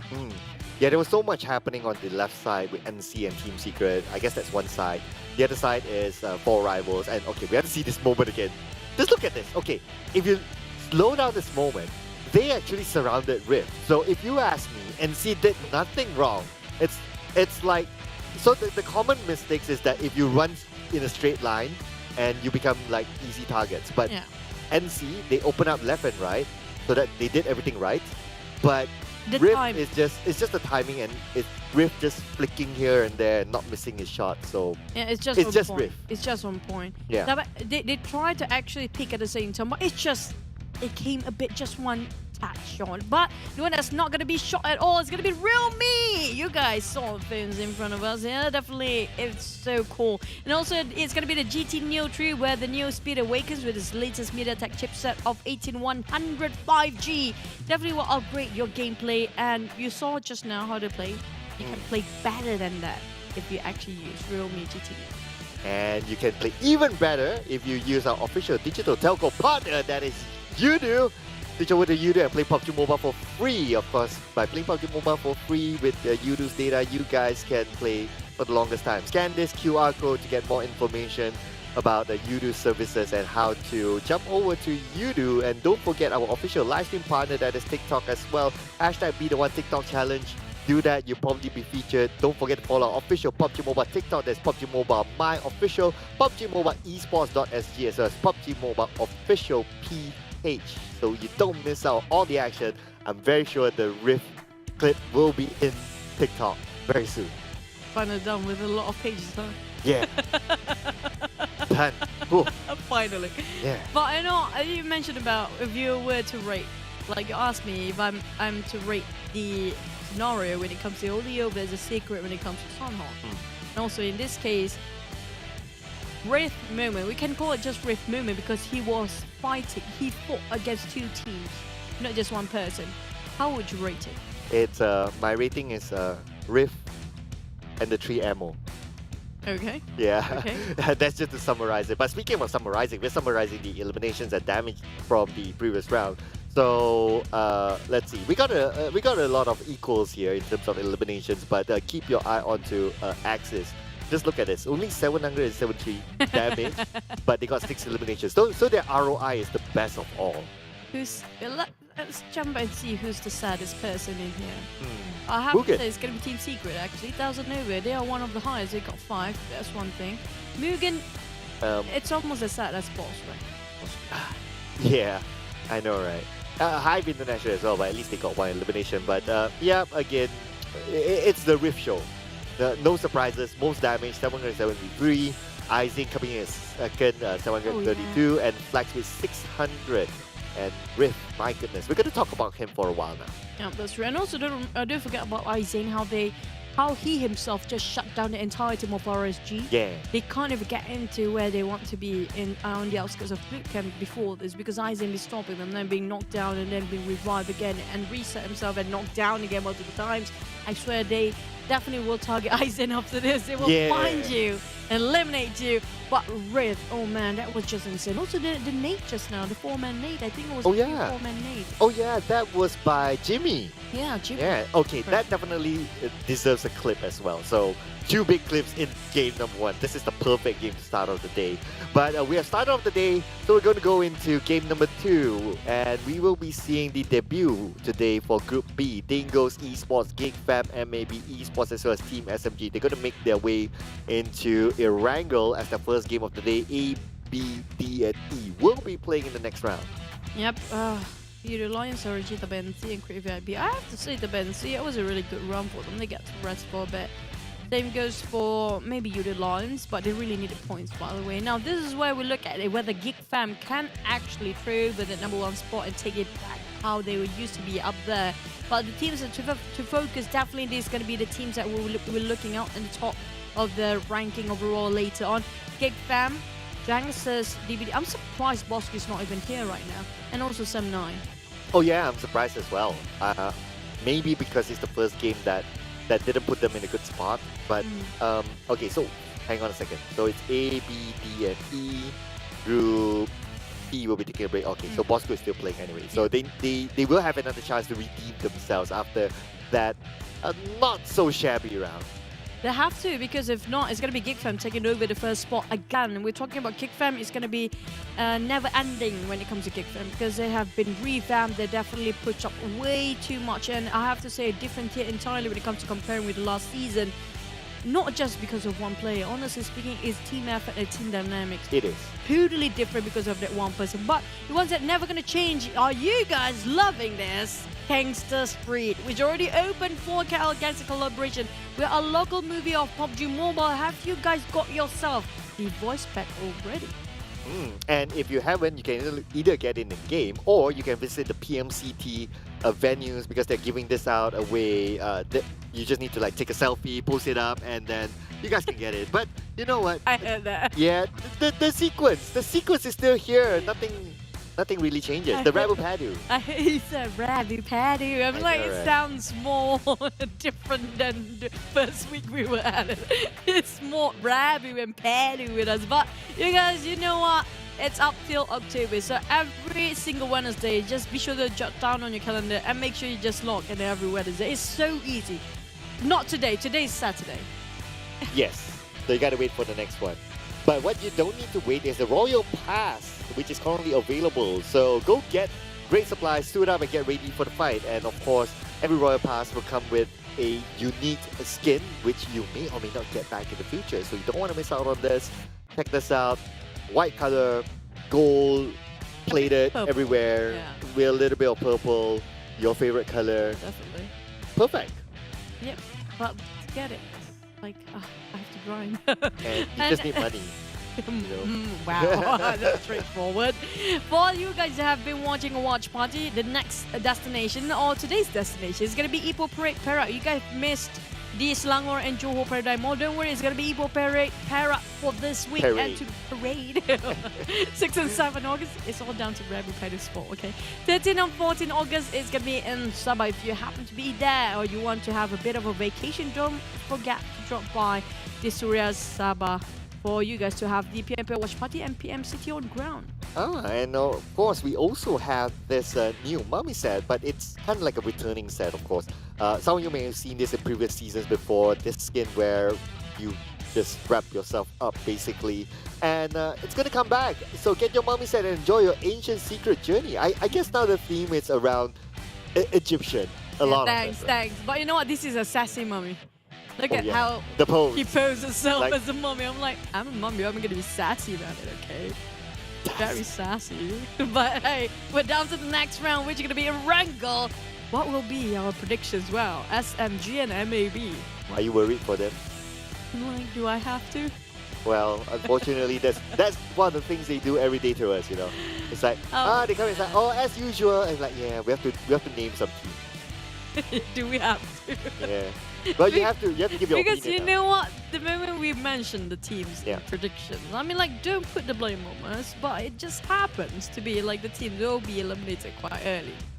So if you have any particular teams that you want to be out quite early or be eliminated, you guys can tell us and we might put it in prediction. I'm sorry for the teams out there, but it just happens to be like that. Well, my bank account is open as well. In case you want to jinx any particular team, just saying. So what the money? Yeah, because I want to get those mummy sets and the Royal Pass and all The that. sassy. The sassy mummy. Yeah, the sassy. Yeah, you gotta pose it that way. I mean, like, fashion. Who talks about fashion? I mean, like, toilet paper can be fashion if you pose it. Yeah. I know, right? And it's reusable as well. Oh, that's true. It's reusable both ways. It's either you use it first and use it there, or you use it there and use it We're going to there. jump into Wrangle very soon. So, for you guys who haven't got a clue what happened, so far, we got ourselves a chicken dinner by the side of Riff, which was amazing. I have to say, it was one of the best chicken dinner by him himself, solo clutch. If you, I mean, like, that was against two teams. It's not like only a moment. It's like... It's like one. Yeah, mano to mano. Mano to mano. But the environment or the circumstances are quite different if you compare with each other. It's like you're comparing oranges to apples. Yeah, or pineapples to onions. I don't know. Why you want to compare those? Just because someone started gardening, right? But anyway. Oh, but, yeah. I know. Oh, yeah. But, Green hands now. yeah, there you go. Okay, if you gotta think about it, right? This reminds me, Riff used to be the clutch master, like back in the day when he made his debut in PMPL Season 2. So he had a lot of clutch moments that time. There were a couple of them that I could recall. And if I were to just scroll back even the history of Riff performance, this is the best clutch from Riff personally of all. I mean, even in season, I think it was in season 1, I think it's on season 2 that we're kind of mentioning quite a lot, but it's just not under the radar or not under the spotlight. It doesn't have too much flashy plays like he did just now. Yeah. But the thing is, can he keep up? Can he do the same thing when it comes to Wrangle? We do know Wrangle is the classical, and definitely it's going to be a lot of points they can gather if they know every nook and cranny, and they can actually know how the other team's rotations and do it fast. Because we do know it's down to last 2 matches, 2 days. And we're down to like, what, 3 more matches after we're done with this Wrangle. Yeah. For some teams, it's going to be like, what, 2 more matches left? Yeah. So, I mean, it's going down to the wire now, and we're going to find out who's going to go to the country finals. And It's definitely tingly at this moment. But Axis, we will expect them to be in the country finals. It's just a matter of how many points do they start with. That is going to be super important. Yeah, it's definitely true. It set the tone, it set the momentum when it comes to having a good start. Sometimes, you know, you have to pray that somebody fall out during the process, but instead of praying and can't do anything about it, you can do something right now. And we did mention since day one, they have to push themselves forward. It's too late now. I guess for Axis now to get that number one spot definitely is too far, thanks to Geek Fam. But yeah, Thanks to Geek Fam. Yeah, thanks to Geek Fam. Noted on that. But like we've seen in previous season as well, the possibility of catching up in the country finals itself is still there. I mean, like, it's down to the wire, like you mentioned. It's like we're teething it out when it comes to the last final day, when it comes to the finals. But the thing is, who will be relegated or being dropped out from the finals? That's more worrying than who's actually getting the championship or even try to get themselves in the finals. Because right now, there's so many teams down there when it comes to, because of Geek Fam. Previously, we saw a lot of teams kind of neck to neck.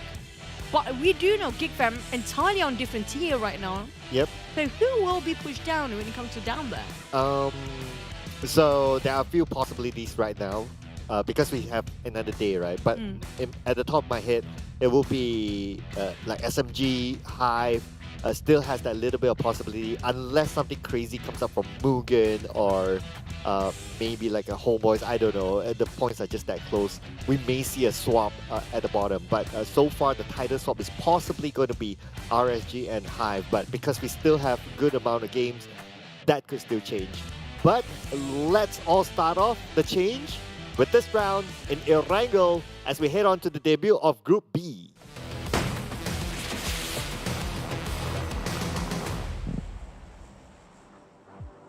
It's a blue Wrangle, since you don't have the candy anymore, they can put blue in the Wrangle now.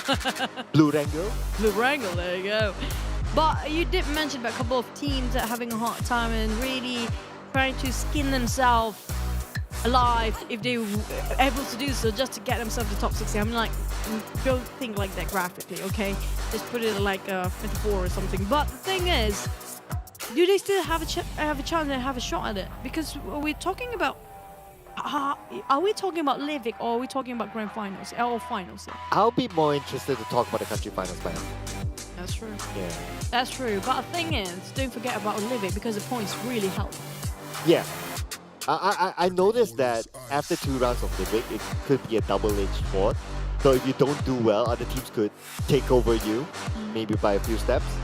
If you do well, then obviously you will go up a few steps. So it's a double-edged sword to play in Livik, I guess. But you will always want to play more games with that possibility of getting more points, of course. I mean, like at this stage where we're down to the wire, last threat of whatever there is left out there, especially when it comes to the teams that are actually at the bottom, we're talking about even in the overall rankings, right? Example here, I'm going to state it out, HomeBois, MUGEN, HYVE, and Farang. It's actually 17, 18, 19, and 20 when it comes to the overall rankings of all 3 weeks. They don't have anything else to lose. What if they try to do something bizarre, something that unpredictable, something that they literally have nothing to lose anymore? They are losing. Well, I guess that's what MUGEN is currently doing. That's why every map they clash into someone else. But speaking of the clashing, so these 2 teams, they still have a chance. So Bosskurr and Genexus, but Ivan is not going to pursue. Okay, he's going to let that go. No weapons yet. Fair enough. Fair enough for Bosskurr, since they are actually trying to maintain themselves in the top #1 spot. If they got really greedy and overcommit themselves in certain fight that they should not have expanded or extended in certain way, they might actually lose their ranking because it's not too far off. We're talking about 9 points in difference when it comes to the first and second place. Don't forget about 4 rivals. They are catching up quite closely. Same goes for DBD. So anybody can cut across each other here when it comes to the top first 4 teams. Yeah, Team Hawk. So looks like there's a swap here. Heiko's coming in with replacing Dam S. That's how they pronounce his name, though. I found that out. You know what? We just stick with Dams. You're going with Dams? Okay. Because that's what the Team Hawk people told me. It's like Dam S. I didn't say that. Okay, never mind. Now you get it took me a while, but okay. Dam sounds good. Dams, thank yeah. you. I think Dams sounds Yeah. good. Dams, yeah, there you go. Sorry, guys. But For Jumper. Jumper is not Oh jumping. no. He's just camping. He can't move. He's stuck. Was it Mugen? It actually. Is it just one person of Mugen actually doing the job here? I wonder if the entire Mugen is in school now. I have a feeling they are. It's possible. So they are taking over the spot of Crypt VIP because they're not playing in this round. Mhm. So school is their compound, but Mugen, knowing that 4 rivals is on the other end, they might go for it. They can go for it. But the thing is, we saw this with HYVE previously. You overcommit yourself for that one particular person that almost shot down, but you have no clue about the other positions or the other members' positions. You kind of got caught red-handed by, being surrounded or being cornered by them from afar. So I have a feeling they might let it go for now. But for the side of Farang, I'm sad to see Mango goes. But this time it's going to be Malik's in. We remember Mango, he was swimming and drowning. He was soggy all the way in the water areas. Still a good Mango. Mango, when I spoke to him, sometimes like the players, they sounded could be a bit passive, right? Yeah. But Mango is one of those who's like really friendly. He likes outspoken. I wouldn't say outspoken. He will entertain you. You talk to him, he will talk to you back. I put a camera in front of him, asked him for his thoughts at that one event back then, and he was like happily sharing his thoughts. So Mango has an interesting personality. I wish we get to interview him. Oh yeah, that would be cool. Yeah. It seems like a very fun guy. He does. Oh, hopefully we have more that kind of interaction within the players, if you get me. Yeah. Oh. Axis. Okay. Seems like this they is the are Rift moment. They are My they God. are like hopefully Rift this time still on fire. Look My at God. that. That is just My God. He didn't win, not even once. Even though he's been cornered both sides, left and right, he calmly decided where to pinpoint his crosshair, and they're just so marvelous. It's just incredible. One of the best play, sublime performance, I have to say. But hopefully he didn't actually watch that play by, doing something bizarre for this round. I just hope he clutch one more time at least. If he can actually do so, he's so much of value as a player. Yeah, I know, right? It's like immediately he can ask for a raise. Like Not just a race. It's straight what else? high up in the sky. Oh yeah. Yeah. He's bringing it up. And SMG, speaking about going up, they need to go up too. They're currently at the edge of it. Yeah, number 16. And HYVE could take them over. So that's why they need to be careful. But you guys don't need to be careful with the QR code. Just do it. Scan the QR code. Yeah, don't worry about it. We scanned it so many times already. Yeah. We've seen what's behind it. But we're not going to tell you. It's really fun. Just say that. Just do it. Just gonna say that. Yeah. It's like super fun. Oh, Actually, Sonics. Okay. Now we get to see GEEK fam. Okay. Do you have anything else to say to them? Or about them? Okay. So, interestingly, Snipes isn't playing this round. So, Sonics is playing. Now, of course, arguably, Sonics isn't an impact player. But then again, at this point, he could be a good utility player because if you maintain the 4 till the end, they could be burnt out. Yeah. So the swap could be because of that, and if he can come in as a utility player, that's cool. And this is the moments that you guys have to follow the PUBG Mobile Esports.my at Instagram, not just to receive the latest update, maybe to receive the latest play, just how you saw just now being shot down. I mentioned about Sonics as well. Speaking of GEEK fam, I think this is a very good time for them to rotate the players for the exposure, so they don't have cold feet later on when they have to perform, when it's like when it comes to the real big plays in the finals. Yeah. Everybody warmed up their seats. Yeah, that's a good point. Yeah. So at least like in case, assuming that one of the players really can't play for whatever reason, Yeah. at least Sonics is like, okay, yeah, I played a few rounds, I warmed up, so I can straight jump into it rather than not playing at all. So He's that's not a always- bad idea too. It's like a standby, always on ready. Yeah. It's always on ready. Some players have been sitting on a bench way too long when it comes to the finals. They just kind of choke when it comes to the real play. So it's just, they need to keep themselves warm up for all the players. I'm loving the fact that a lot of teams actually doing that. Swapping the players every single map or every single round. Yeah, so one of the teams that do that sometimes is 4 rivals. With Appy sometimes coming in, with Epo sometimes coming in. That one time replaced Volky, another time replaced Jumper. And whenever he comes in, the interesting thing is that whenever he comes in, he performs. He does decently well. So this just shows that he's always warmed up. And that's a good thing. In case any other players can't make it for whatever emergency reason, he's always ready. Everybody's just human. Yeah. That's what we are. We're not going to be always there all the time. But the thing is, another team that always does the same thing, like we just mentioned earlier, is actually Axis. You have to say that every single day, Axis have different plays for every single round. I know, right? If you're talking about warming up seats, all of them are pretty heated up, not just being warm up right now. And speaking of Axis, they are tugging themselves in the blue. Same goes for Semna. So many teams rotating is very slow. Yeah, seem to be taking their time. I guess it's because of the flight path. But, oh yeah, distonate. We have to see it again. So it's 3. Oh my god. Look at that. Perfect. It was Damn. And all the other 3 players were cooking up the nades as well. I'm surprised none of them actually spotted out that he's actually, Jimmy tried to cook up his nade exactly where they're standing. Yeah. Why would they all block the entrance? But GEEK fam, here we go. They start to shoot. It's going to be coming up from UI, and they're taking themselves to Gakka Mountain first. Prime spot, quite early. You know what? If it's not because of Rift clutch moment, we will be talking about Jimmy. Yeah, that's true. Yeah. Sorry, Jimmy. That has been stolen away. Yeah. It would have been your moment, but it just happened. And you kind of forgot in the last minute too. Yeah, I know, right? That 3 people knocked. Because the ending was such a bizarre performance. It was just incredible. And we're hoping for another one for this round. As DBD take it down on the other team, it's going to be Secret, who's being shut down quite early on. Team Secret, they're quite in the open field of Gakka. They have to make a move, and it's not great at all when they're taking the lower ground. It's an open field too. Well, the other team's taking quite a handy place to work with. We're talking about, example here, a lot of structures, a lot of vegetations in between. DBD definitely got himself quite in the shades and not being spotted out yet. Yeah, DBD, right in the center of the circle. Quarry is their regular drop spot, so they know this place at the back of their hand. But look at Team Secret. Where are they? They came from Gakka, they circled around, they entered Quarry from the back, sneaking behind DBD. And that is a very interesting move from Team Secret. The one that is really interesting, not just that, look on the left side. I have a feeling Genexus might join in on the left side too. Sem9 will be tailed by Genexus, while they are tailing GEEK fam, and GEEK fam is tailing SMG. And SMG seems like having a bit of interest against MUGEN. But who will start the shots first? Whoever moves first will lose this one, because it will actually just exploit all the other teams surrounding them, and they will want to fight this one. Oh yeah, definitely. Although it's still early, but let's see where the circle goes.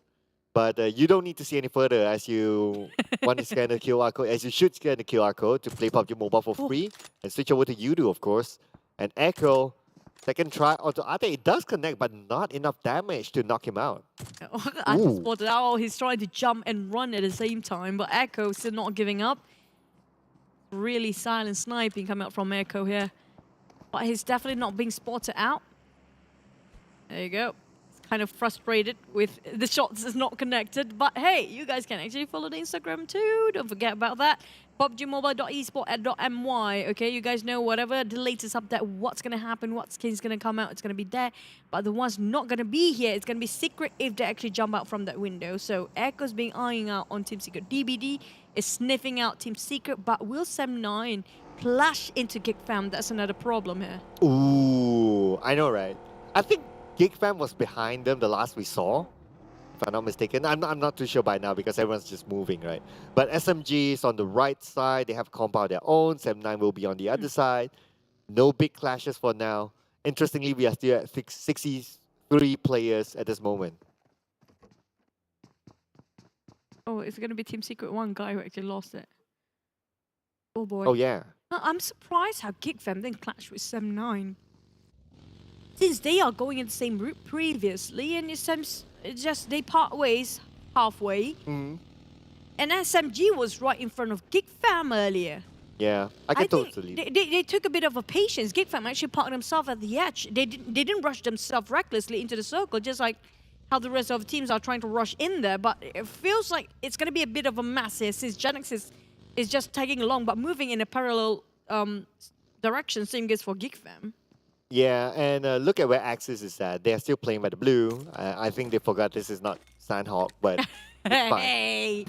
Yeah, Hey. they're probably still in the Sandhawk zone. That's why they're like, oh, should we play in the blue? Okay, never mind then. But Genexus, a team that super hot, week 1, week 2 super hot, this week not so hot. So they'll be looking to find a footing again as they are also in pursuit for the PMGC point. It's all about going to globals. If they win this here, okay, the thing is, they are rivals, I get it, but you don't have to put that rivalry in between your teammates when you're trying to puck or you try to get this camp. Hopefully they settle things out in a gentleman's way before rivals. They're fueling themselves up when it comes to the gas, but back to his SMG. Finally, we heard the gunshot. Jenny being shot down first. But who can save him? We did mention about SMG, Sam9, and GEEK Fam. And here it goes. Damn Root giving so much pressure on the side of SMG. They're spreading out quite thin here for SMG. Drax will be the next target. But he just couldn't connect for the side of Damn Root. They need to go for the flank side if GEEK Fam won this. And SMG, they need to reset themselves. It's way too early for them to go down on the third circle here. Yeah, SMG, they cannot go out behind HYVE. If HYVE takes over SMG, HYVE possibly could go into the country finals, taking over SMG spot. But that's for a later discussion as Xiao Boy, small boy, gets his own first blood against MUGEN. On 62 players, still 16 teams intact. And MUGEN Amir is on the ground. Genexus want to take this one. They definitely have a go. Loyu finish off the job. He sealed the deal there. Definitely Genexus on the run. They are on the move. Well, Sam9 taking the U high, coming up from GEEK Fam.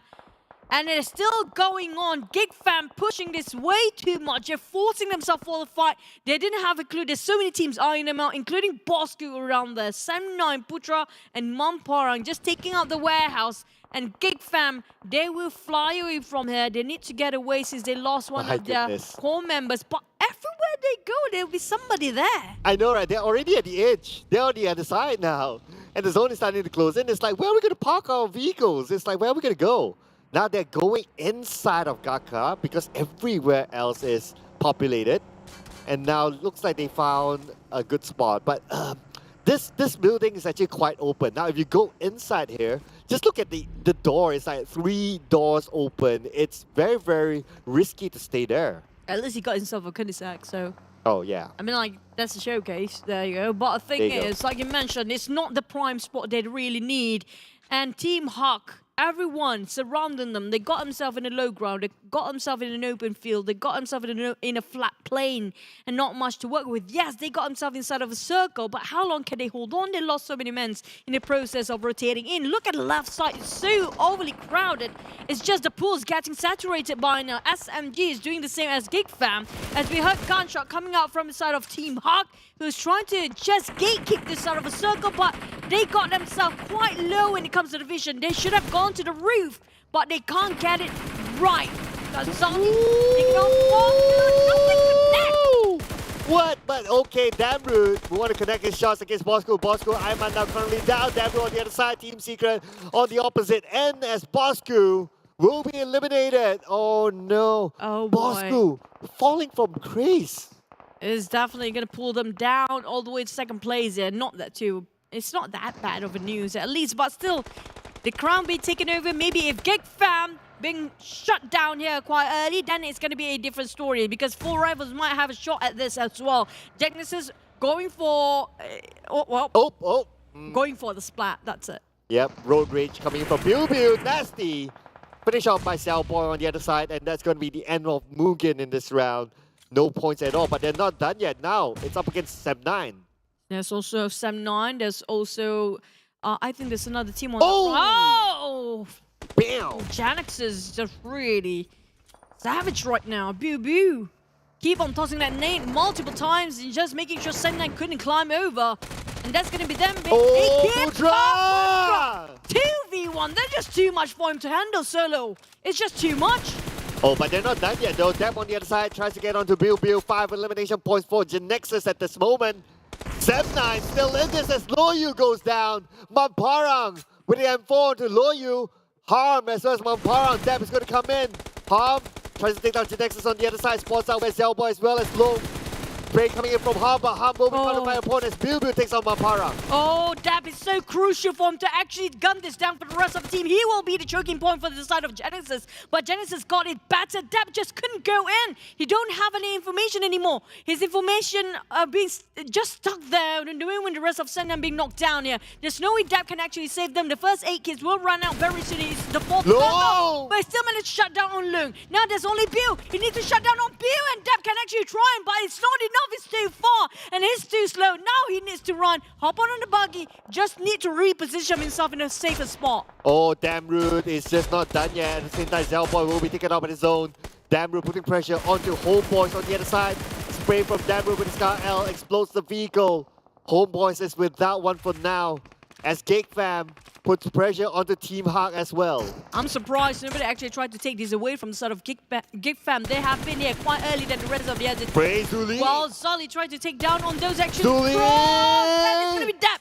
Last member of Sam9 trying to survive. While, sorry, it's going to be Genexus didn't actually make it. Plays himself at 13. This is just not Genesis this week. Not at all, but at least they got home. They go home with 7 elimination points. Now Sam9 is out as well. 3 elimination points. Looks like Deb didn't make it. And the circle moves up north. And look who's in this. It's going to be Access as well as 4 rivals again.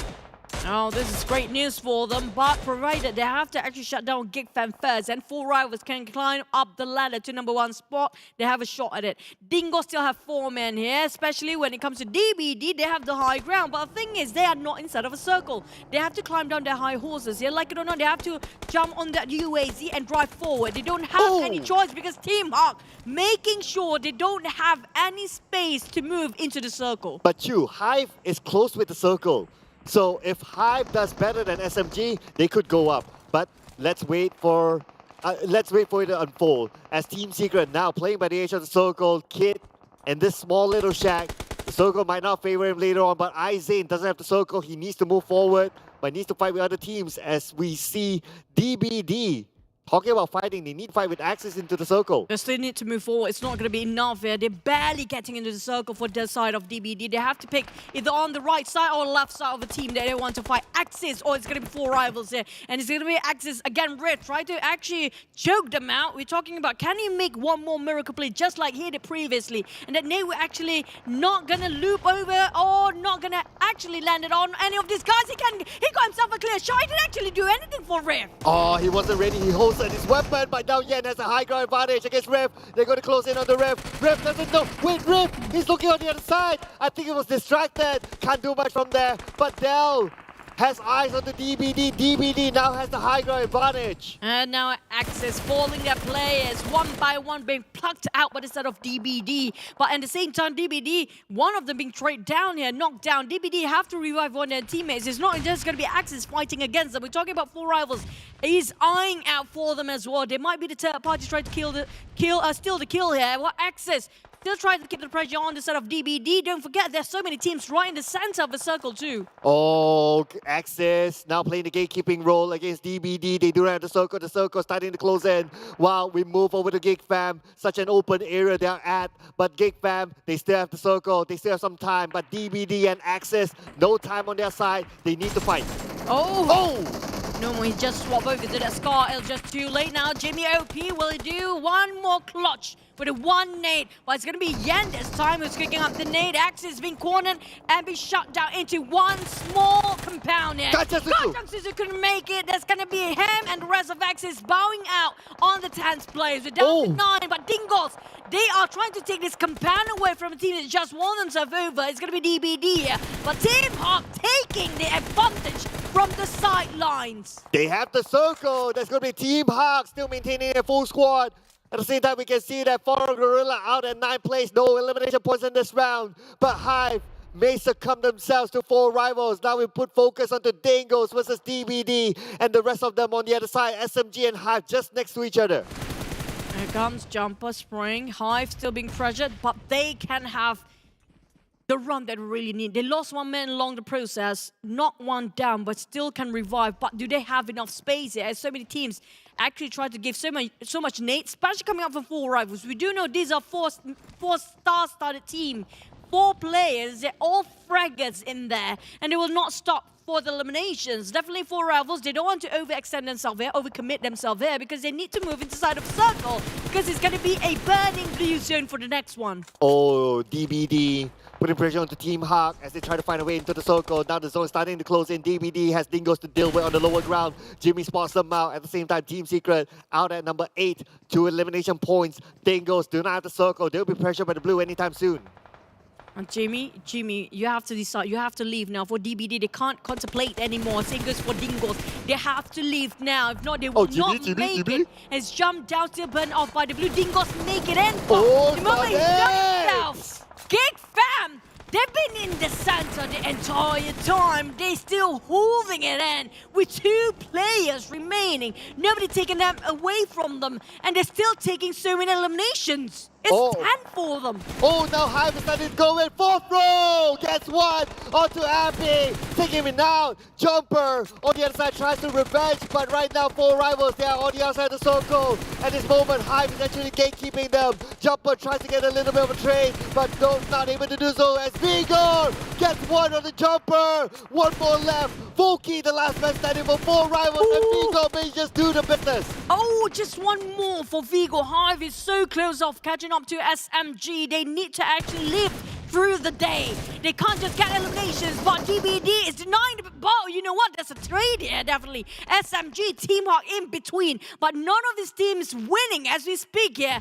GEEK fam losing men as well, and they're being eliminated with 11 eliminations. Now, that definitely will take away that #1 position into their hands, but we have so little men left alive.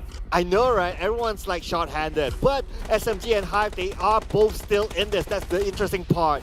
Now DBD fought their way through. It was really, really difficult for DBD, but somehow they managed to survive, still maintaining 3 team members at least. It's going to be 4 rivals and HYVE, they're not done yet. Bamburu goes in, gets one on the Vigo. Bamburu will be surrounded. Bamburu super low. Bamburu will finish off finally, and HYVE is still in this. Oh, 4 rivals is done now. It's into the smoke, into the grenade, and HYVE into the lobby as well.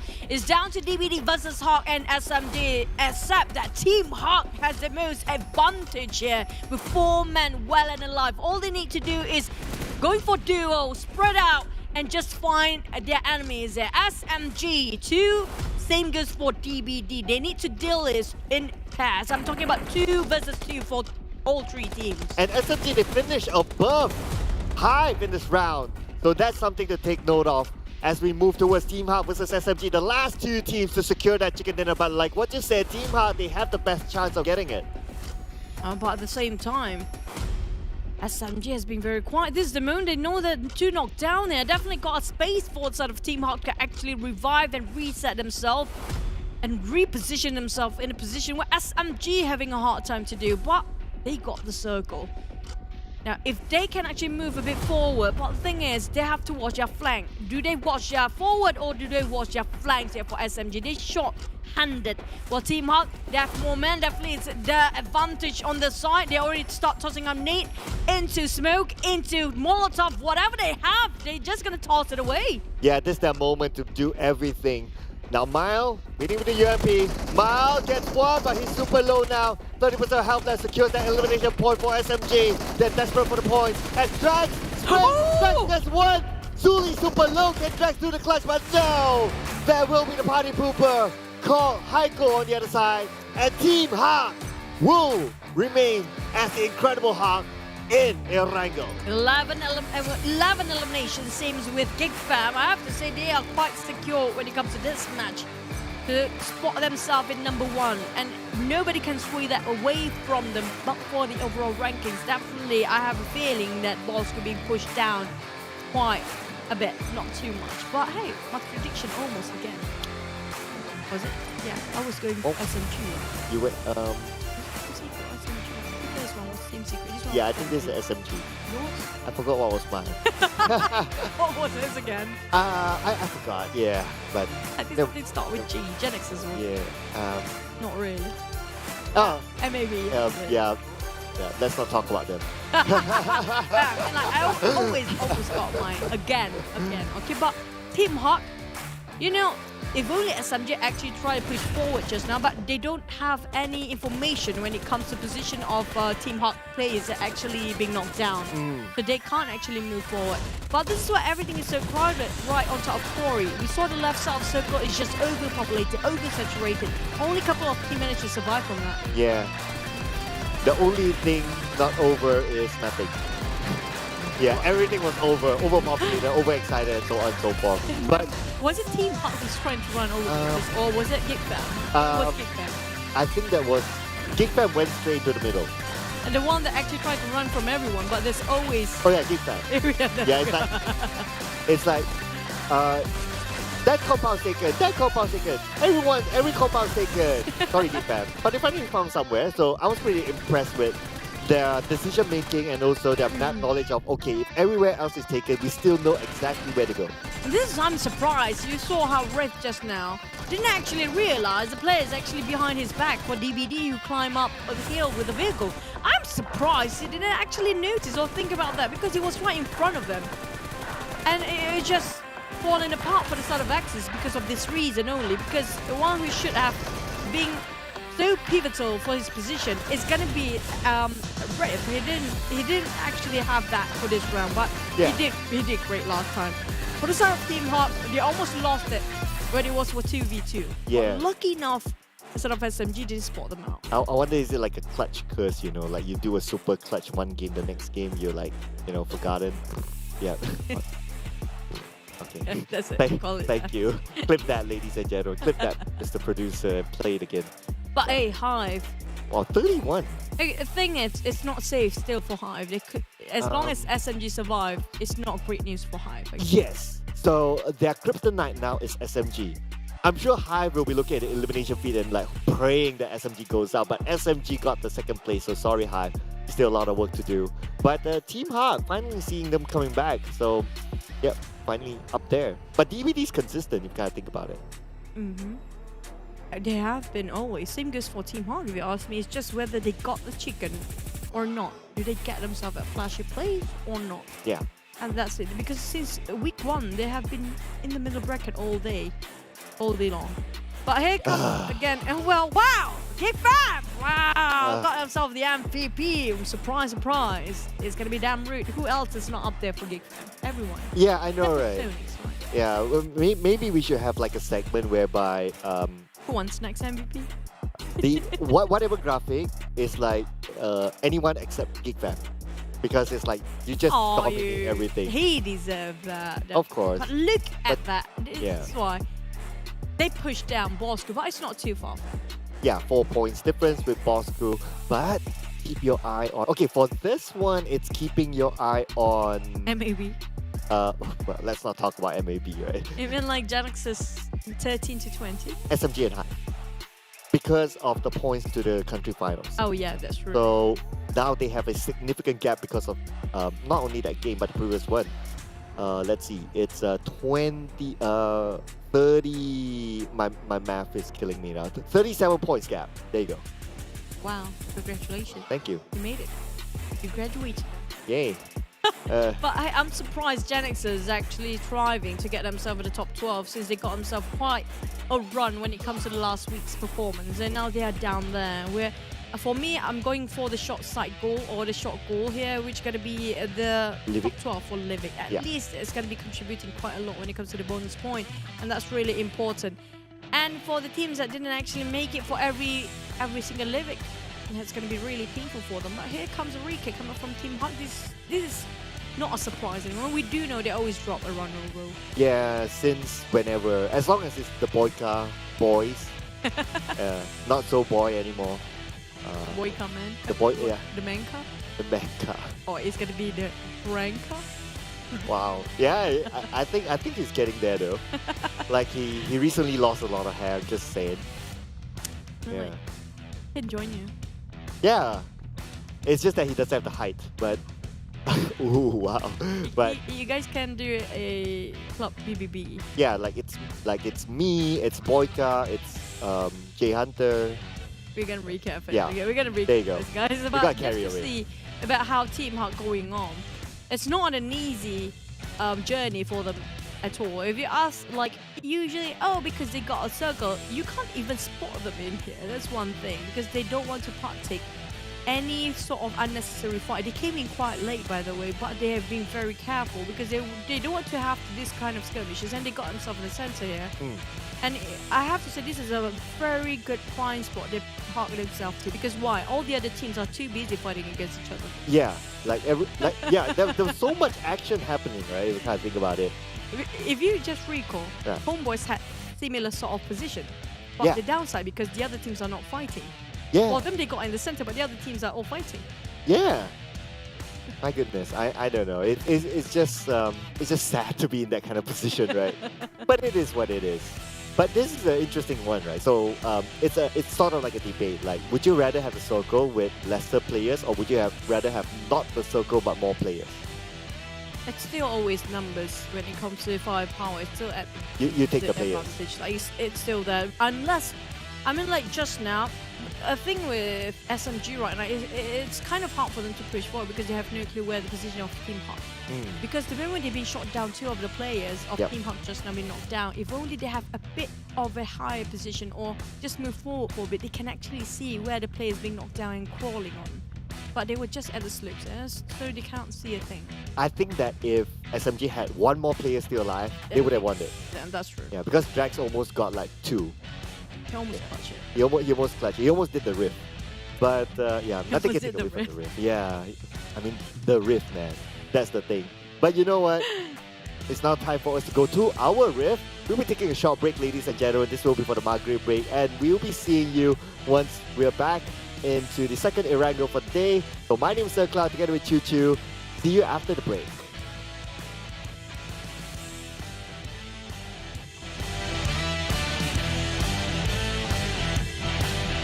Dalam proses. Ya! Dia jadi star player. Adakah hari ini dia jadi star player? Musim bunga 2022 takut kepada. Sebab musim bunga pun telah pun berakhir. Kami telah bersedia untuk meneruskan perjuangan.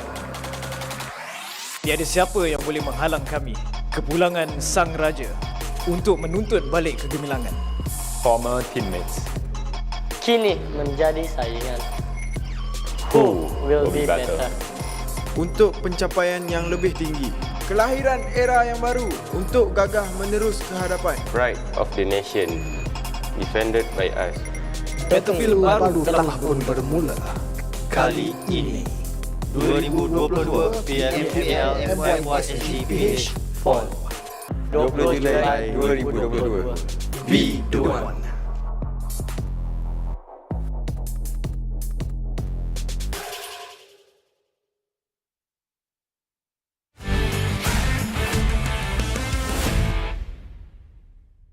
First kali Aizin, selamat ke TS, dan mungkin kalau dah start liga kau takkan selamat dah Aizin, sebab kau akan kena bunuh dengan aku je lah kalau kau main. Ham dekat SEM9 tu, jangan selesa sangat kat SEM9 Ham Kalau kau tusu nanti, kau better datang gaming house kita orang sampah-sampah. Okay, kepada Bosskurr, terima kasih sebab kau ajak aku masuk sini. Ini cuba untuk aku bantai kau.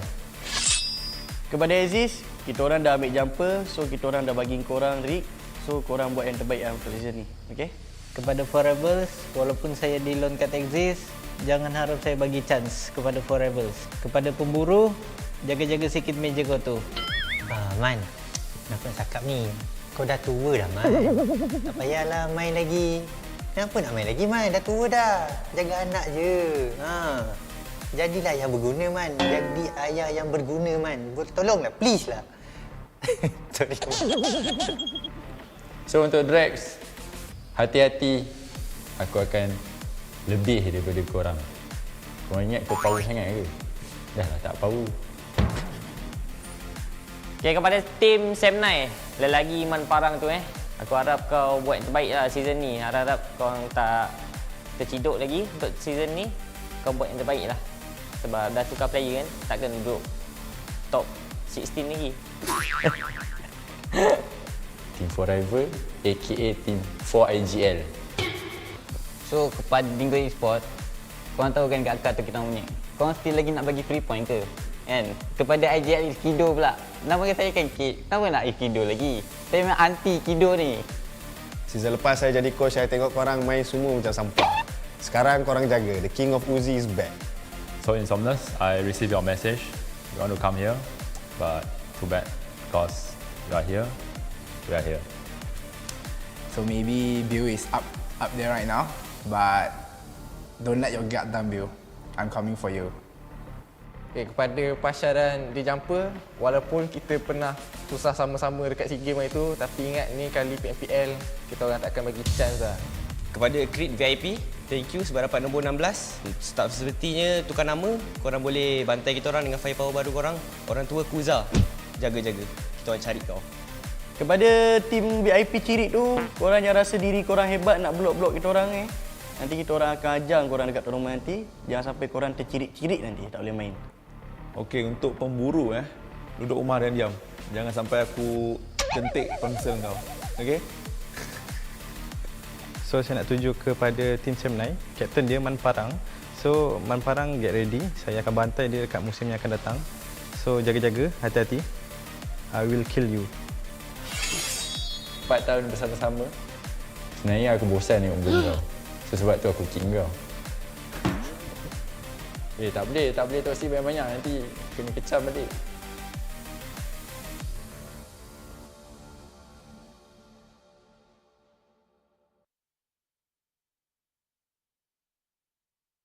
Bot K, 4 kali champion.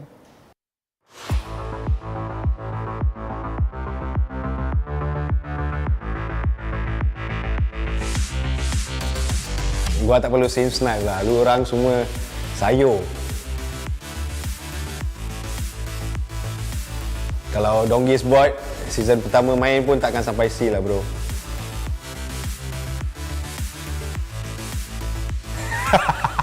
Itu mungkin season depan. Tapi season ni korang tengok je lah. Jangan nanti kat atas tu korang diam-diam pula. Mana dia tahu dia tak main? Dia contribution bukan sekadar kill sahaja. Mantap. Bot K, 4 kali champion.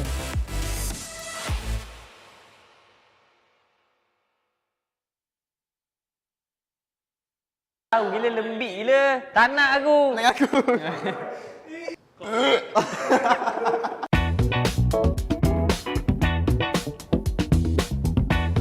Hai, saya Adi.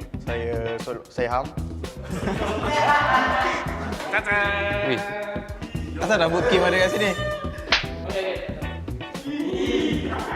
Benda ni. Tak, yang pertama tu asal gerak. Gerak.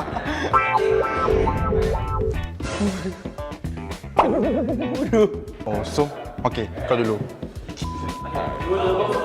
Wih, panas. Wih. Bodoh. Apa tu? Lembik bodoh. Ya. Kuat. Okey, kuat dulu. Jangan kau. Benda baik. Atas tu.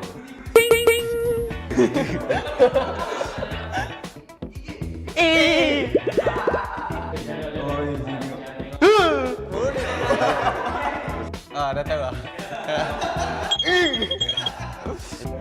Tak ada.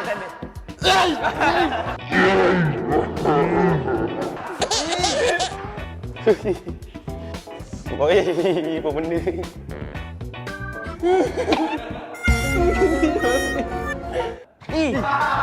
Apa tu?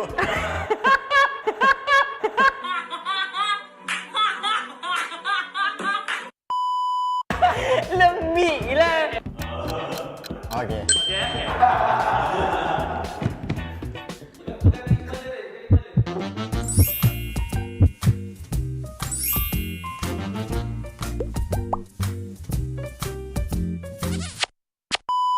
Okey.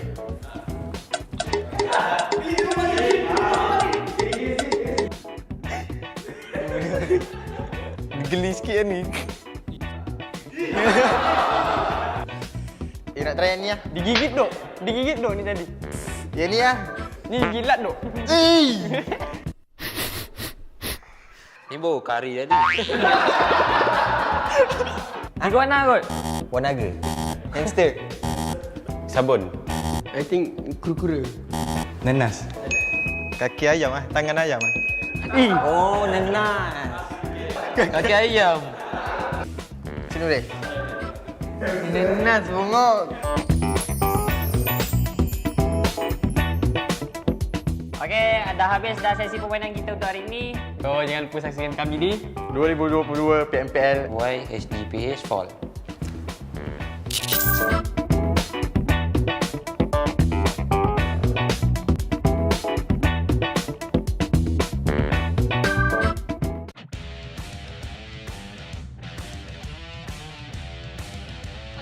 Binabalik ang iyong nakikita na nga namin. The 50 ay Yamsi na by RSG Rex. Tuloy mo pa. Ang group meron pang 5. Pero Mika OP, alam na alam kung nasan si Iftar. Ba't ka nagpapanggap na bato? Ikaw pa yan na. Huwag lang mananakdown, HYVE. Take care. Kanina pa kayo bumabaril. Siguro konti na lang pero si Mika OP ay bumaba na nga mga kaibigan. Kasi na gumagalaw na ang blue zone. 1 courtesy of Snipe. And right now, boom! Now, paano kayo makakapag-gap ng ating mag-gap? Mantikang at harapan na nga ito, ulo to ulo, head to head. Sino kaya ang magwawagi sa ating GEEK pamata sa SMG? But yun na nga, HomeBois, paripan to...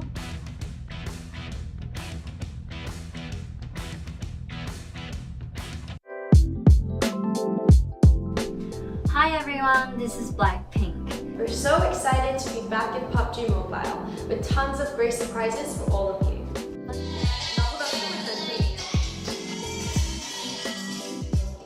By the way, first ever Blackpink in-game concert will be held exclusively in PUBG Mobile starting on 22nd July. Don't forget to support us through the in-game events to unlock the exclusive Blackpink rewards and more. Follow PUBG Mobile social for more information. 네, 너무 기쁘게요.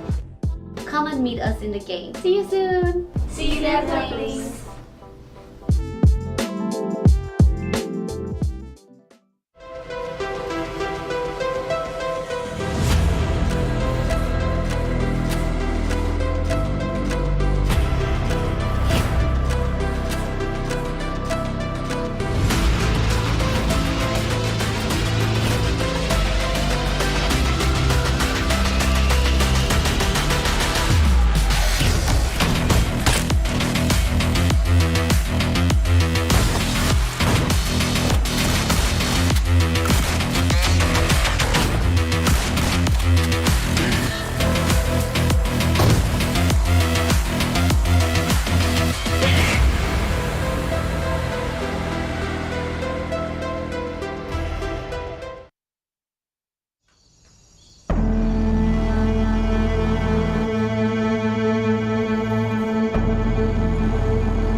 Selamat datang dalam acara kolaborasi PUBG Mobile Indonesia bersama Candi Borobudur.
3. Neo Speed Awakens. Real me, dare to leap.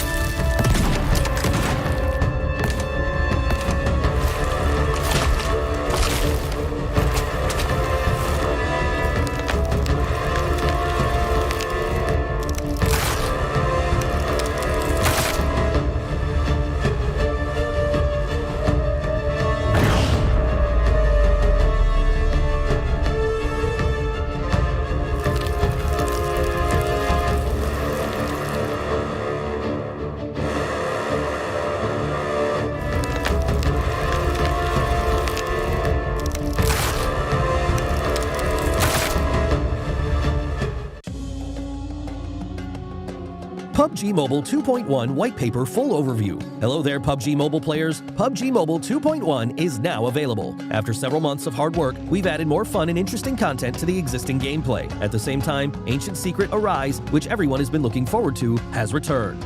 Are you ready? In this video, we will be introducing the exciting new contents of this version. We hope you like them. Themed gameplay, Ancient Secret Arise. In this new version, Ancient Secret Arise has returned with improvements. It'll be launching in Erangel, Miramar, and Livik. Players can choose any of these maps in ranked mode to experience its varied content and unique performances.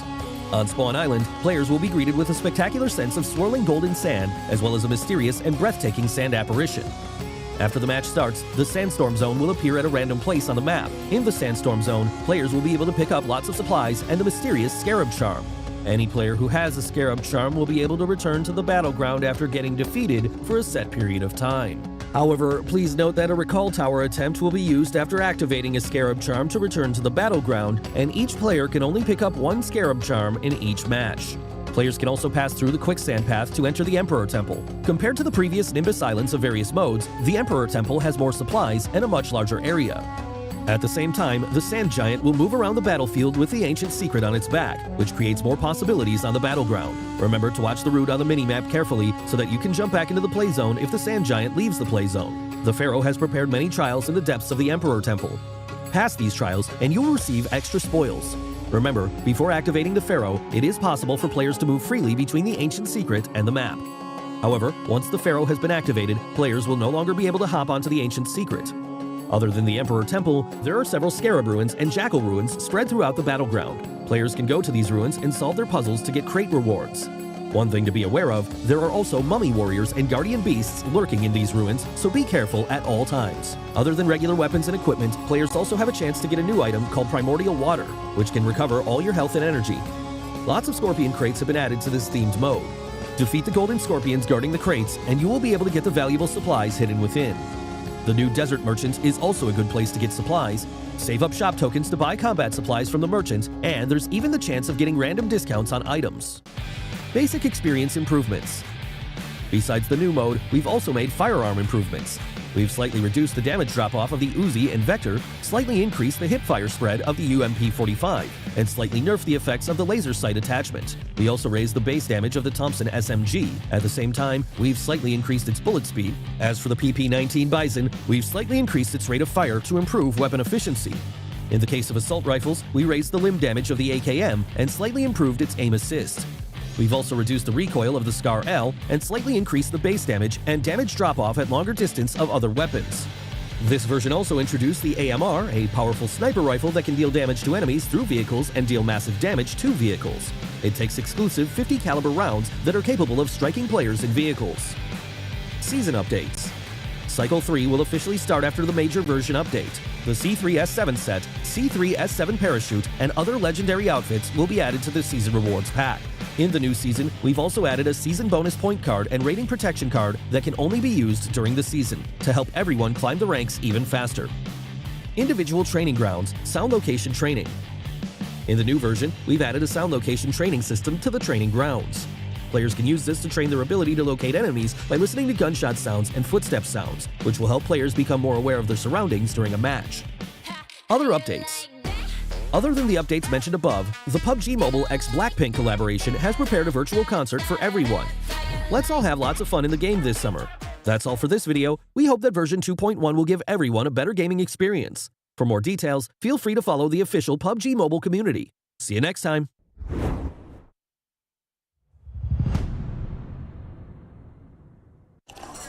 Hey, you've changed. I have. Yesterday you ate nasi lemak sotong. Today you are eating nasi lemak ayam. Who you are today is not the same person 10 years ago or even yesterday.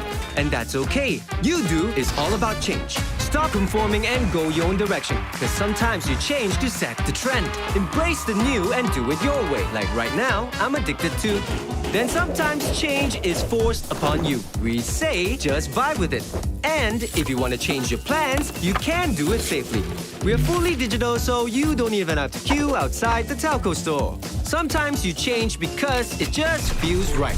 Forget what other people say because we save contracts. Change your hobby. Congratulations. Change your plans. Change your job. Change your plans. Huh. Change your wedding plans.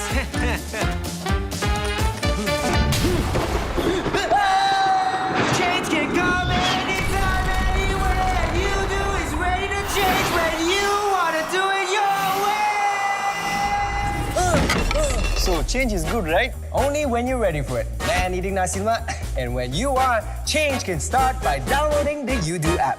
Save more when you customize your data, voice, and SMS with the Yoodo app. Change comes when you do it your way today. Yoodo.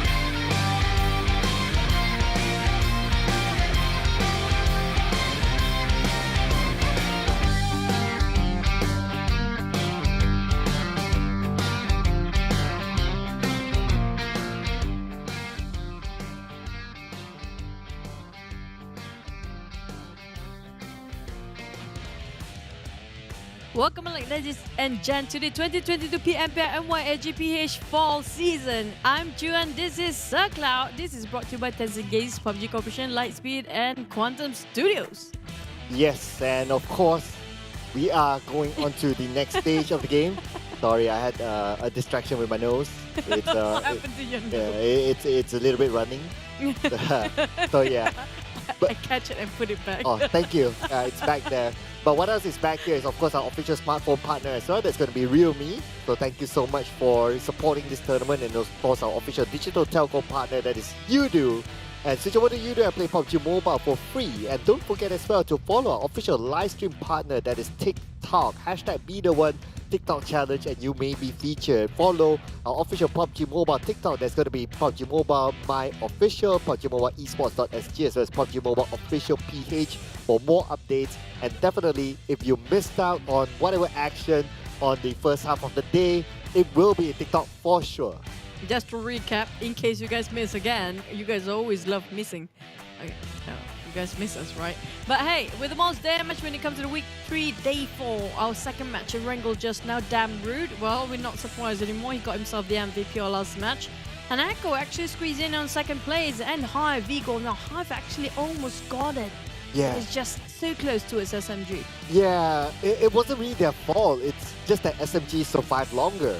And Drax coming in here as one of the top eliminators. So other than that, we have Damroot as we already know. 7 eliminations, Camper with 6 eliminations from Team Hawk. A lot of action happening at the same time in that previous round. But that's done and dusted as we jump into Erangel next. And in this round, Group A will be taking a break. That's going to be HomeBois, Team Secret, Team Bosskurr, and Team Hawk is going to chill this round. What we're predicting next, that's going to be another question that we should face, or even the players should be careful, even the audience should be extra careful what we were going to predict. Did you guys text us which you want us to predict, just in case? But hey, speaking of this, so Bosskurr will not have a chance to catch up for the first place anymore since GEEK were playing and they are not here. Yeah, so they had their chance because GEEK set out the first round. So now it's GEEK time to show that, okay, whether we can maintain that #1 spot. Of course, we have a few more rounds to go other than this round. And besides that as well, don't forget, this is still running. This super cool. It's a Gangster Street. Thought you're gonna say a soup here, but it's Soup here. Oh, I love soup. I'm like gangsters. Eat soup for the breakfast too. Okay. So Gangster Street is already open for you guys. It's gonna be the local movie collaboration with Gangster. KL Gangster. You guys should have by now the voice pack of both Shock and Malik. If you're not, then this is still the time. There's still time for you guys to actually do it. But Rabu Paddy, here you go. The Rabu Padu happening every Rabu, or in other words, every Wednesday. So every Wednesday, log on to the game and collect these tokens. And if you collect enough tokens, you can actually redeem a free set. So you don't want to miss out on this. It's happening from July. It started on July and it's happening throughout this month and up until October. So you don't want to miss out on this. Collect your free token every Wednesday. Yeah, I mean, not just that, we have also the latest Royal Pass and 13, which is going to be Mecha Sanctum Sap. So you guys saw this one. I'm not sure if there's anybody already, definitely these guys, you guys are hardcore players. So I'm sure that you guys already have this within your grasp. And look at the colors of it. I'm loving the white with the gold. And we mentioned a bit of a purple, because sometimes too much purple will be very too dark. But it's just nice, just fits. Yeah, it's just a tinge of purple, as we call it, right? That it's just good. All right, but anyway, what else is good? Of course, this is our new Connoisseur collaboration, and of course, you guys can get this as well. I had a friend who texted me recently. It's like, okay, should he get the one with the 2-seater one or the 4-seater one? Wow. And I'm like, Should we?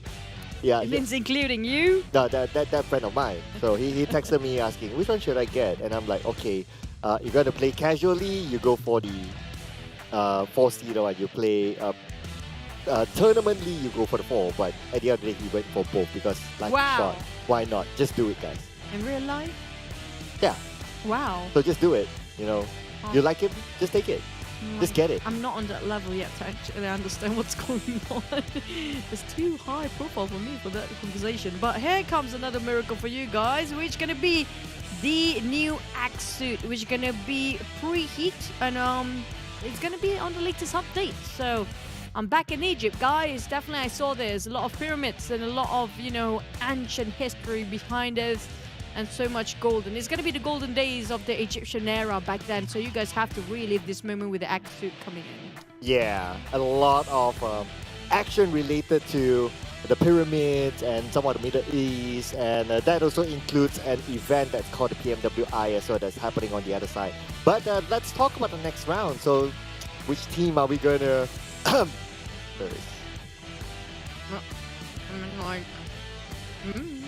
I'm like, yours like V, I'm like A, so I'm oh, like, so we're like we're like this. Right? We're just like this. Yeah, yeah, pretty true. I'm going for Yoodo Alliance, and you're gonna go for pre-VIP, but we're gonna have to see, do they have what it takes when it comes to the second wrangle, or we can actually say the last wrangle of the day, since it's gonna be the third match. And also Bosskurr, they have to sit this one quietly because they can't actually catch up again. Yeah, unfortunately they can't play this round, so no chance for them to catch up. GEEK Fam has an opportunity to extend the lead, but let's not forget as well some of the other teams behind them, like DBD, like NSEA. They're not too far away, so do keep your eye on those teams. But I think our big highlight now is like those teams at the bottom, right? Yeah. I think those are the big Are we highlights. talking about Livik? Again, we're back to the question where we're talking about Livik or finals, because we are at the end of the league here. We're down to the last 2 days. It can be both, but it can be both. But I'm kind of more interested to talk about like the country finals. Yeah, that's true. So it can be both as well, depending on how you want to tell the story. Will it be a totally different legacy? Since we're talking about GEEK Fam, I have to mention it out since we're talking about finals. They are different tier levels of play when it comes to this tournament only. Previous season, we had a very close combat. When it comes to tie to tie, neck to neck of rankings, we have no clue who actually might get themselves in #1 during the league. Yeah. But this time it's so different. It's back to as a GEEK Fam dominating the entire league here. Yeah, this one is like, you know what? One season, two, yeah. Yeah, it's like, you know what? Yeah, that sort of feeling, right? Like you feel like just moving on, and let's focus on the ones that may not get into the country finals. So I think that's going to be super exciting at this moment. At the top, it's like, Yeah, man. Yeah. We'll talk about that when we're in the whatever. country finals. The top is like, yeah, whatever. Yeah. Guys. But bottom ones is going to be interesting because I do want to see can they actually play catch up. I hate to break it out, but I have a feeling that Mugen can't make it. I mean, like, can they really? But I don't think they can. Well, if they pull off a miraculous run like multiple chicken dinners, maybe, but it's tough. But let's get into Erangel.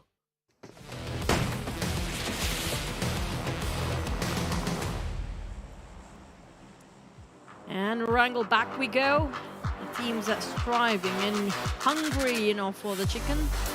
Are they desperate enough to actually call out some miracle plays there? Because we did actually saw a couple of miracles when it comes to only in Sunhawk. It's so hard to actually see that when it comes to Wrangle, unless if you remember the bunker moment when it comes to week 1, and some plays when it comes to, you know, that grenade 4-man person, when it comes to recent Sunhawk just now. But it's all down to the circle, honestly, because the flight path's not. It's a bit far off for the teams that actually want to drop on the northern side, but it's not impossible because we do know there's so many vehicles there. But if the circle is quite in the center of it, we might have a chance at looking at how we saw the last 2 matches here, fight all the way since round 1. Yeah, I really love the previous round. Actually, the first 2 rounds today, it's just action-packed all the way. So, yeah, let's hope that we can get more in this round. But it also depends on the circle, of course. But I like to see a scammy circle. Scammy circle? Scammy circle. When Contra and Keith cast, they had a lot of scammy circles. So that was really, really fun to watch. So, I don't know. Give me a military-based circle. When we cast, we haven't got that yet. So, I want my wish fulfilled.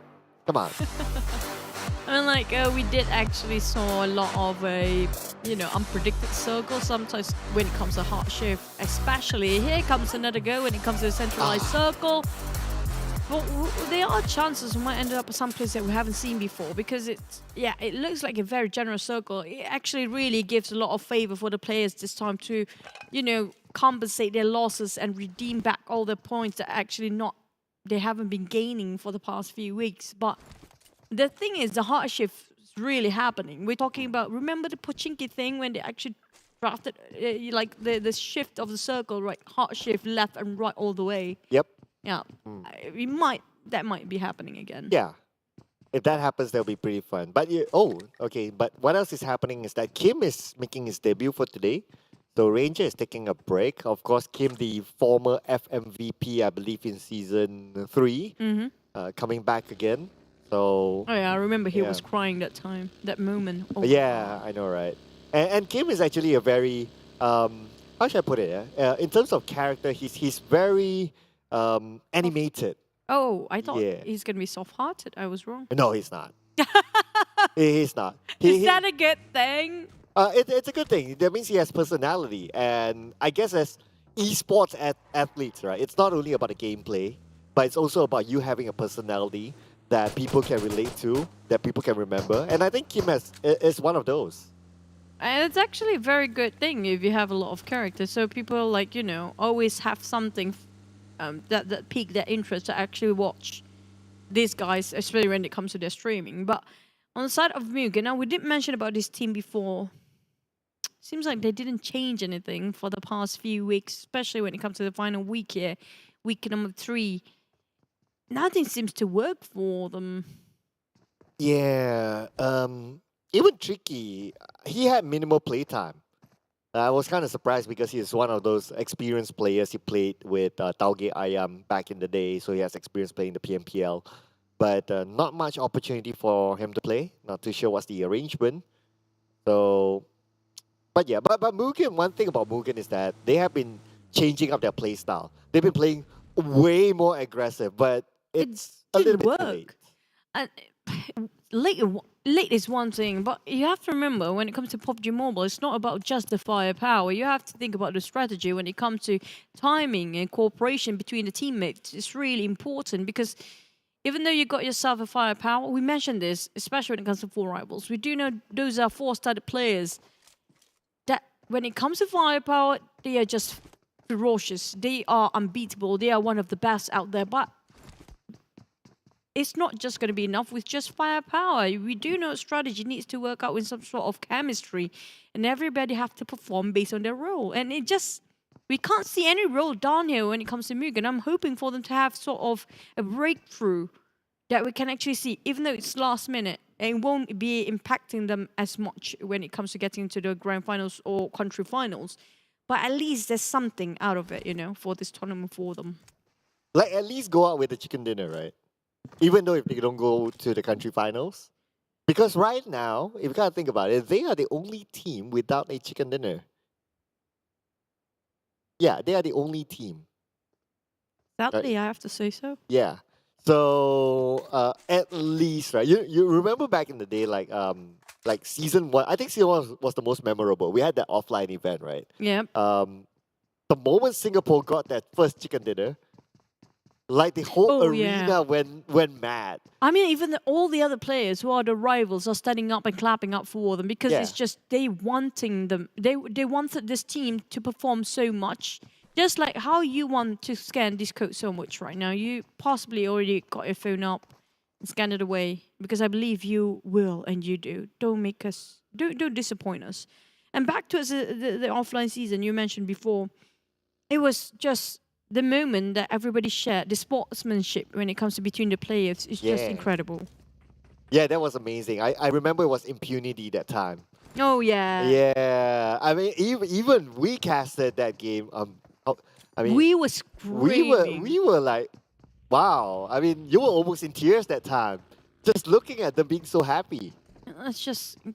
That was one of the magical moments. I call that is what bonded us. And the other day, it's all about sportsmanship. It's all about, you know, bonding with all the other players because you all have the same passion. But at the same time, you have to learn something out of it. In this case, for MUGEN, I'm a bit disappointed that there's not much improvement come up from them because we all know that they have so much potential. They did it way back then, season 1. But the thing is, where did that passion went off to? It feels like the fire has been, you know, lit off for them. There's no fire at all. There's no sparks. Same goes for Farang. They are very quiet these days. Oh yeah, Farang Guerilla. I can say that their lineup is like a 70% refresh. Like most of the players moved on to somewhere else. Like Adib's moved on. Like Mel Hehe as well moved on to Dingoz. Well, technically he's a Farang player. But yeah, I mean, having big names like Stone has a lot of experience even playing in the PMGC. Players like Bravo, which is one of the top Terminators back in the day as well. Surprising that they're not able to catch up. And even if we look at the current stats, they are below MUGEN. That's the thing. Something must have wrong so wrong somewhere that they're just digging themselves right into the hole where they're not coming out at all when it comes to getting themselves in the final week. Where we are hoping that because this is the final 2 days, yeah, we're down to like what? 2 more games after this with both Miramas and no more Erangel. This is where they want to collect their points. And that's what Yoodo Alliance is actually doing for RippleBoy. But the thing is, are they committing? Because it's against both our teams, our predictions, Creep VIP and Yoodo Alliance. What is happening? I know, right?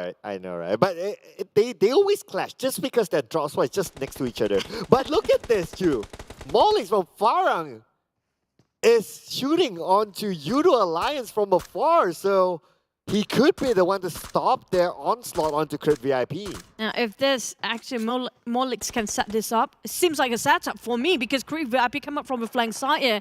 Well, Farang, you did mention about Stone before, and now he popped himself up in the screen where he actually on the backside of Yoodo Alliance. And Yoodo Alliance, if they're not very careful, if they're just too focused on towards the side of Crit VIP, they're digging their own grave here. They don't want to extend this fight. It's still the first phase, and there's so many eyes already onto the side of Yoodo Alliance. Yeah, it doesn't look good for Yoodo Alliance because, like what you mentioned, like Farang Guerilla, they have them surrounded and they're starting to close in.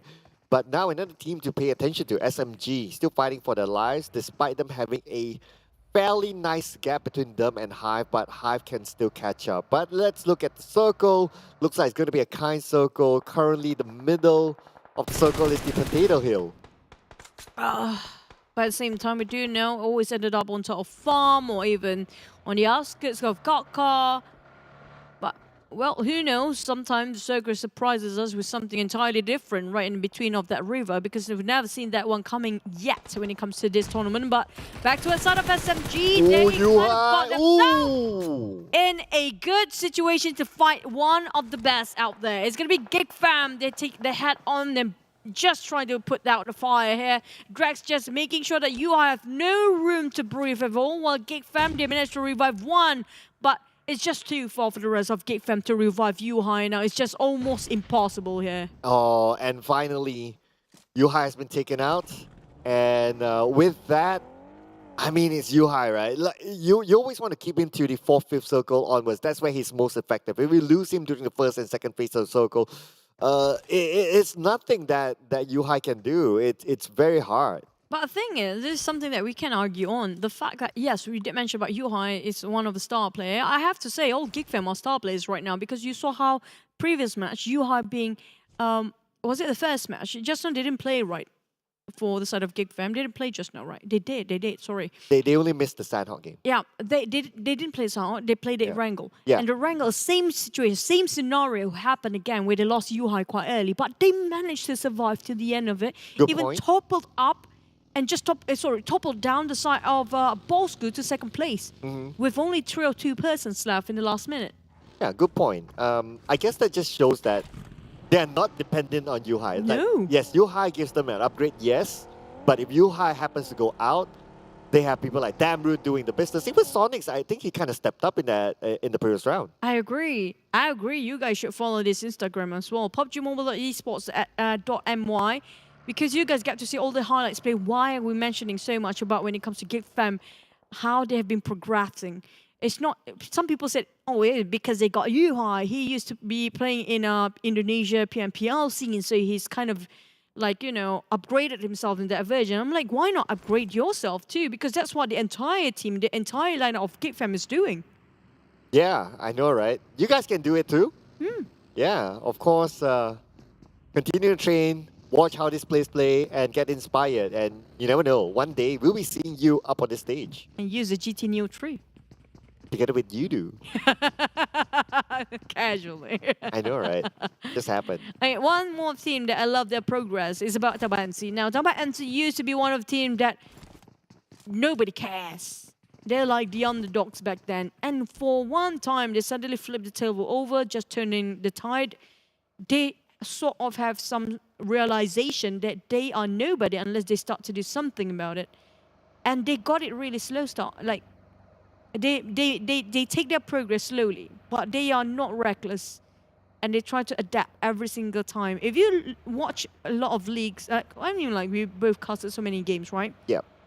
Every single team has been improved themselves to a different level every single season, but it's just a matter of how much you actually learn or how much you're willing to learn. Yeah, that's right. A lot of teams tend to get either stagnant or they lose out because they can't evolve, they don't learn, and they keep doing the same thing and the same mistakes over and over again. So adaptability is definitely something of a topic if you want to get into the pro leagues, of course. So GEEK Fam is one of those teams that definitely adapted so much. I don't know how much we're going to talk about GEEK Fam.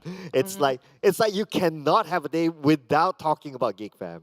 Because it's every day is their day here. But wait, SMG having a go against Dingoz. Seems like it's going to be their day here. Definitely they want to secure themselves the position when it's come to the top 12 or maybe top 16 when it comes to the grand final. Because Dingoz is just not expecting this at all. I mean, Dingoz in a tough position. But speaking of tough positions, looks like MUGEN will be in a tough position as 4 rivals raining the nades onto them. Now MUGEN stuck in the rut. Nobody's trying to actually gain any information from the outside, and 4 rivals just having the greatest time. There is Great VIP might actually take this matter into their hands too, because it seems like MUGEN, they don't know where to run. They don't even fan out. They kind of clumped up all together, and that's not good news. Since the grenade has been tossed over multiple times by 4 rivals, they will not stop at all. But lucky enough for MUGEN, they got themselves that space and time to revive. But hopefully they can actually get out from here. Hopefully their vehicles still working. Axe is actually shooting MUGEN from the other side, so they kind of sandwiched between 2 teams. Now 4 rivals starting to close in, but over onto HYVE as well as RSG sharing a similar compound next to each other. And speaking about MUGEN, unfortunately, that was just too brutal for them. Number 16, no points. Same goes like last match, just previously it was 15, almost the same position because they got themselves no points. They really need to do something about it. Just do a very unconventional plays, not in their comfort zone totally, but they need to bump up their performance here. Back towards the side of HYVE. Now, this is one of the teams that, you know what? They are improving and they are adapting. We're talking about, we get to see some surprises coming from them, but the one that's surprising is going to be Tabah NSEA taking the warehouse versus Creep VIP with Dingoz, who just happened to pass by, who was running away from, who was it again? What is Yoodo Alliance? Yeah. Yeah, there you go. Yeah, Yoodo Alliance as well as 4 rivals, but the nade beautifully thrown into the warehouse, but at the same time, the SMG, a team to watch out. Jimmy will take out Drax, at the same time Shinzi tries to trade it back, but Shinzi will be shot out from Yen from above. Well, Jimmy versus Shani here. Mill, DBD, having a tough time. A lot of trade between these two teams. Both are losing right now when it comes to resources and manpower. Oh! Man, what a nade just now. It was perfect for the entire team. If only they got enough men. Jenny's too far. Oh, but they're not done yet, Mel. Super low. 1 hit left. It's all it takes. And Jimmy gets a high ground advantage. They will finish him off for sure. DBD not taking any risks as Mill, managed to get a knockdown to Zix, but then again Shinzi will be taken out. Mill, come on, they just need to move on and just finish it off. Oh, they got it, finally. Oh, man. Just now was a perfect nade coming up from Mill because Jenny was too far. Now trying to run away from whatever left of him. But Dingoz making sure there's so many gatekeepers on this side, on top of school right now. I'm not sure where Jenny can actually park himself or take any compound here, as everywhere else is quite, you know, occupied.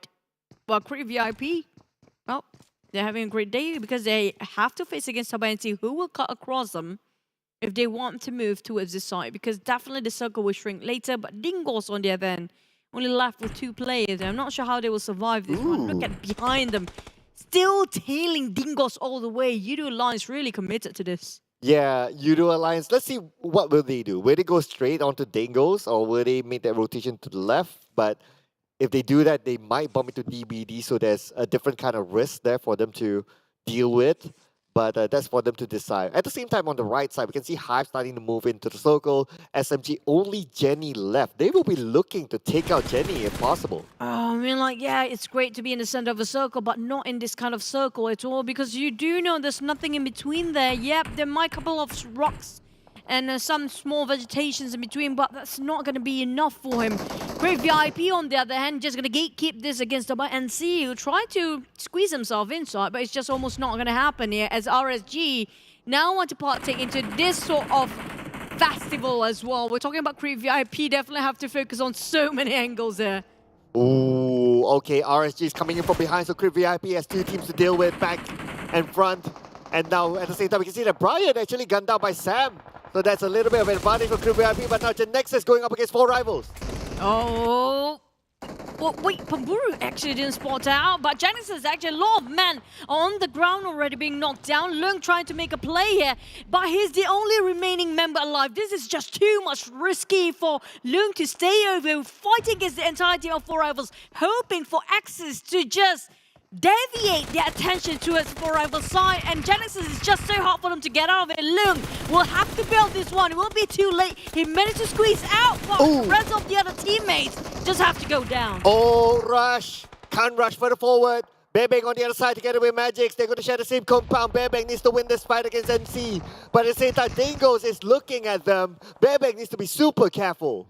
Oh, Dingoz still 2 men well alive, trying to sneak themselves inside of a circle. But the thing is, there's so many teams there. We're talking about 5 teams. Axis finally start to gunfire against 4 rivals, but Genexus is already gone by now. 4 rivals, on the other hand, taking this too long, while Long plays himself, the solo member of Genexus, trying to redamp his loss just now with other teammates, remaining 1, but still have a lot of things to do. While Creep VIP, none of this is actually in the circle anymore. They have to move, but how there's 5 teams around them. Oh yeah, it's claustrophobic time, ladies and gentlemen. As Dingo start to move in onto NC, Rush is super low, but Rush will be taken out by Bebeng.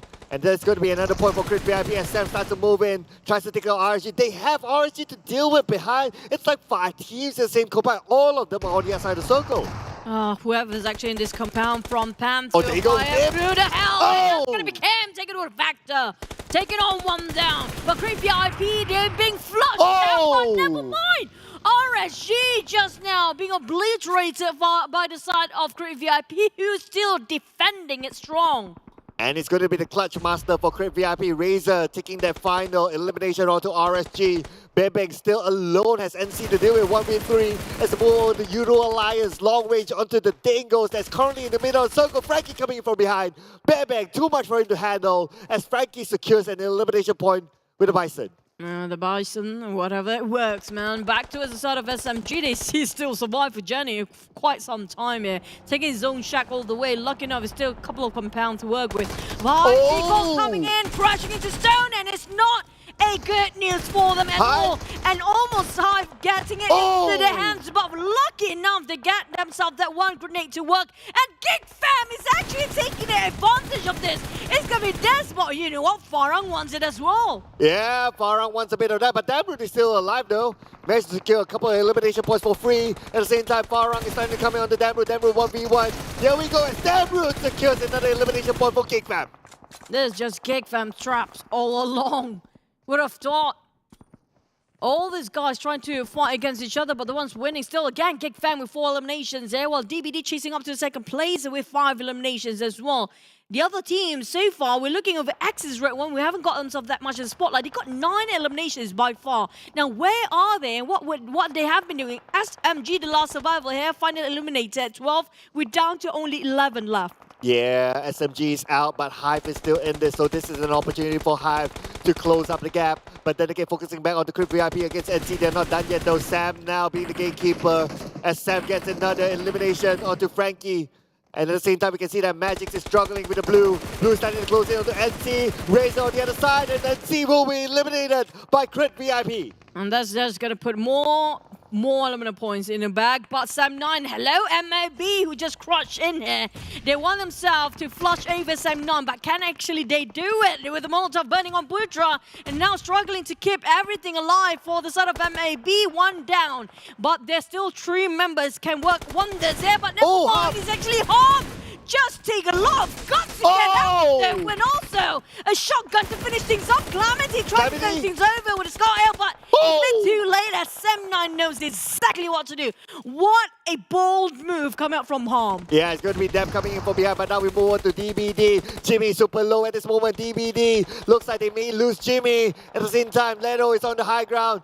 They look with about 10% of health left, tossing the nades onto the other side, but HYVE is out at 9th place. No elimination points for them. Echo is still alive together with Yet.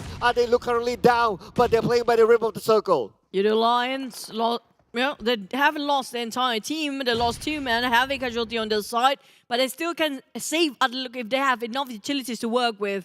Now, for the side of Axis, they have been running gun all the way, bulldozing so many teams. They got themselves quite a number of eliminations. 10 now, the only team with a double digit, and now they want for more. They spotted out Crit VIP here. I'm not sure they actually saw Axis Rift coming in, and now Rift and the rest of Axis trying to place themselves in a position where nobody giving them enough attention. DBD looks like too much attention to Yoodo Alliance, but on the other side, we can see that Crit VIP is kind of busy. Sam super low. At the same time, they have access to deal with. Health will be gunned down. Looks like Yoodo Alliance is falling apart as DBD with a high ground advantage secures 2 elimination points, and Farang Guerilla is out at 8th place. Down to only 6 teams left. No teams having all 4 men, all squad here alive. Most of them only have 3, while the rest of Dingoz is only left with 1. Crit VIP still have 2 players, while the rest, Sam9 Axis 3. Samzy taking on fight against Axis here. Razor with a Scar trying to actually see through that smoke. See a couple of silhouettes moving, start to shoot, but nothing seems to connect as the airdrop kind of obliterate every single... Never mind, Riff again, trying to make a player. Riff! It's going to be Sam, the Terminator, in Season 2, and Season 1 is back. He gets on the rim, and Sam, can he do it? Sam, with the last tick of health, gets 1 more onto Access, but Nell is still alive. Can Sam actually do the clutch? But Jimmy helps him from the other side. Oh man, the one that actually should be focused is going to be DBD and GEEK fam. Those two teams actually on the top 3 ladders there, and nobody's actually giving them enough attention. Sam9 too, all teams just now who's been fighting all the way, none of them winning this because GEEK fam too want to go for more 7 eliminations. On the side of Sonic's they only 1. But look at Micah and Echo fighting against each other amongst the smoke. The moment the smoke dissipates, it's going to be clear view for them. But where is Sam9? They're still playing this very quietly. Well, Sam9, they don't have the circle, but look at this. It's going to be GEEK fam with the circle somehow. But DBD, such a consistent run they have. They already have 11 elimination points in the bag. Donix hoping to spray and clip something. Nothing seems to connect. Everything seems to be unfolding. If GEEK fam can defend this for the side. Harm tossing again. Couple of boxes of first aids, if I'm not mistaken, for his teammates. But Dap definitely get himself refreshed for a bit. Now they try to reassess where the positions of GEEK fam, also Sam9, and Dap definitely found one. Sonic's been spotted out. But lucky enough, he barricaded himself with a very solid vehicle that already exploded. On the other side, DBD starting to move in. Sam9, they do not have the circle, and the circle will start to close at this moment. It's going to be only GEEK fam in the middle of it. They're currently controlling it, but controlling the high ground is DBD without the circle. DBD start to move forward. Yen with the vehicle, try to actually push it towards Dam Route. Oh, this is really risky for DBD. Everything can go wrong here. One misstep can cost the entire team. Sam9 try to push in, but they're not inside the circle yet. GEEK fam just holding out this one very strong. DBD right in the center of it as well, and the vehicles sound very, very loud. And it's too noisy. Everybody just can't actually pinpoint where they at. And Sam9 really losing their health here. Oh, Sam9 just loses Harm. Can be picked up though, but it's going to be tough as GEEK fam knows exactly where Sam9's at, but they do not have much information about DBD because DBD has the high ground, but they don't have the circle. The zone will start to put pressure onto DBD. As we can see that Echo, Yen, as well as Jimmy will need to move forward. They might need to cross the road too. Do they have enough utilities? That's a bigger question, because right now Echo and the rest of DBD, it seems like they have broken their pockets for all the fights previously. Putra damn route, but he's just having that trigger discipline. Is this the right moment to have that trigger discipline activated? Because they're being burned by the blue. They need to move forward. Sam9, they can't sit quietly anymore. GEEK fam, they haven't spotted out Sam9, but definitely Sam9 being spotted out by DBD. It's either DBD or just GEEK fam. For that, he just don't want to open fire. He's willingly give himself up to the players and not giving any points for the side, both the of DBD and also GEEK fam. Oh, but DBD, they're not done yet. Dabru is starting to move in. The last man standing. Can they actually do it? And it is again the MVP from the previous round. Dabru is the captain. Dabru is the savior for GEEK fam, securing that chicken dinner today. A really close call for this match. I have to say, one of the best matchup, and the endings was remarkable for both team GEEK fam and also DBD. Got themselves quite a number of eliminations. Last calculator, I think it was 12. I think 11 for the side of DBD. While for GEEK fam, they do have 10 eliminations. Same goes for X's. So there's going to be 3 teams with double digits here. Yeah, so a lot of eliminations for our top 3 teams, I believe. So we may see a lot of points go up there as compared to the teams in the middle and the bottom. But we need to make those calculations. But I think that DBD's point in this round shouldn't be too far away from GEEK fam. But do they have enough to cut across Bosskurr? I have a feeling Bosskurr might be pushed down here, definitely, because they are not playing. Yeah. So I have a feeling that DBD already on second place, but who's taking the third place? That's a bigger question. Just to recap a bit, in case you guys missed their live action just now, we're going to push in the highlights there. Access, we haven't seen them quite a lot when it comes to the spotlight here, but they got quite a number of eliminations, and they didn't end up in the top 3. So that's have been like what, run and gun for them since the first phase. Yeah, they've just been going around just being a nuisance to other teams. But what was interested to what interests me in this round is actually this fight. We have like what, 5 teams in one compound. You have RG, you have Crib VIP, NC, Dingoz on the other side. So I felt that was one of the most claustrophobic moments of the game, like this season. It's like the HomeBois game 1 today. Yeah, Yeah, like that one. pretty much. Everyone wants great VIP defense compound, but in the end of the day, still not inside of a circle, but everybody happens to be passing through there. I have to say, this is a very tough fight. DBD definitely earned this one because they took the courage to take the vehicle in the center and utilize this move ingeniously so well, because why? Nobody can actually try to shoot them down when they actually hop onto that vehicle. Place themselves right in the center of the circle, got themselves in a bit of a high ground. It's just so hard for GEEK and the rest of the other teams trying to spot them out. I have to say that's a really bold move. Oh yeah, so here it is, the teams to focus, obviously GEEK fam, no surprise. So with a decent amount of travel distance, 7,000, but a lot of throwables being used. We see smokes, we see nades, everything was on the board for them. Even Sem9 couldn't compete up. Crit VIP because they were in that compound with many teams, so they needed smokes to buy time from either side because they were sandwiched between two teams. But gotta give it a Crit VIP as well because they dealt with two teams that tried to sandwich them, but they still got away for it. They make it 5. Yeah, they got like 5 teams, but they got away from it. But hey, here comes this round when it comes to ranking. Still a tie for me when it comes to the point system, but when it comes to the ranking, definitely it's going to be GEEK fam #1 with that chicken dinner. No matter how much you deny or you refuse to talk about them, they will just put their faces right in front of your face and just show that, you know what, we're going to be consistent, we're it again, nobody can stop us. Yeah, I know, right? It's like you're not allowed to forget about GEEK fam. It's like the moment you start to we start to talk about someone else, and it's GEEK fam.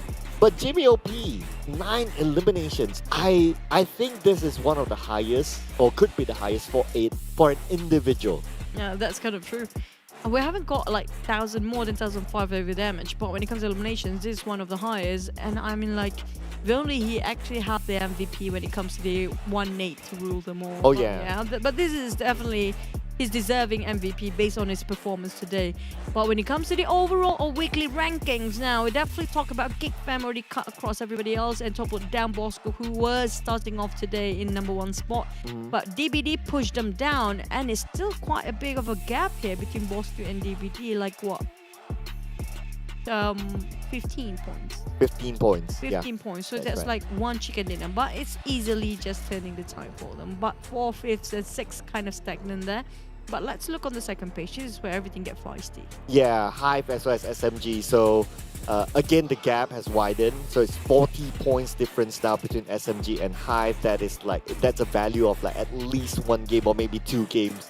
So HYVE now, they're in the position that they need to hope that SMG just makes mistakes and go out early, very early, like too soon early. If not, HYVE is in a troubling position that they might not see the light of the country finals. And the worst part is also the top 12. We talked about Livik for tomorrow. And in the standings, when it comes to the top 12, it's still a lot of ties. When it comes to 11th down to the 15th, I think around 14th place is still reachable for those guys. But there's still a lot of gap in between for those actually in the bottom 4 there. Yeah, there's still a lot of gap. Too much. Yeah. Don't compare it with the first place. If you just compare it with the second place. I know, right? It's like the first page, like, yeah. That's why we're interested to see what's going to happen on the second page. Whether it's the Livik or whether it's the ticket to the country finals. So, yeah, I guess that will be our focus for the next 2 days. I mean, like tomorrow and even the next match, we're going to be jumping over to Miramar. But like you mentioned before, who will be relegated? And it's going to be bad news for them because, I just want to see at least the teams that kind of have nothing else to lose, this is the time for them to prove themselves. They have to fight for their dignity and pride because they need to show that they learned something at least. Out of the 3 weeks they have been grinding since day #1, they must have gotten something. They need a win. They need 1 win. Yeah, they need it. They definitely need it. If not, it will be. I'm afraid tomorrow it might be too late. So they have to do it today. It definitely is. Yeah. Because tomorrow is like, why you want to put your neck on the chalkboard? Because just to feel the anxiety of it? Because at least get something today so you have a better closure for tomorrow, that you know in the final few days you did everything you could. Then regretting something like, if only we could have done this and that. Because right now I'm really hoping for teams actually in the bottom 20 gain something out of it, at least a chicken, especially for MUGEN, the only team that didn't get themselves a chicken yet. Yes, Uncle MUGEN, you better get one chicken dinner. At least people can be happy, You get chicken dinner, people not happy. How? You get chicken dinner lah. One chicken also can. Uncle Mugen edition Not coming out from me, but yeah. Yeah, there you go. We're just gonna pretend yes to that. I'm not sure who's Uncle Mugen, but hopefully he's well and alive and also healthy right now. Uncle Mugen, sending love to you. But back to it. The top teams where we don't have to say that anymore. And for the best performance teams every single week, is it going to be GEEK Fam again this week? Okay. If they top this week, I believe, just on top of my head, I need to fact check that, but I think they would have broken the record of Yoodo Alliance 4 Rivals, or was it Yoodo Alliance 4 Rivals for last season, if I'm not mistaken. If I'm not mistaken, Yoodo Alliance 4 Rivals, they only dropped like 1 or 2 points from the bonus points towards the country final. So if they do that, if they get that number one spot, basically it's perfect for them. They broke records. Yeah, I'm looking over the stats right now. Definitely true. Yeah. And if that happens, they're just going to be like another level of team. But hey, we got a bit of an interview going on. Let's jump straight into it. We want to see and listen to the players.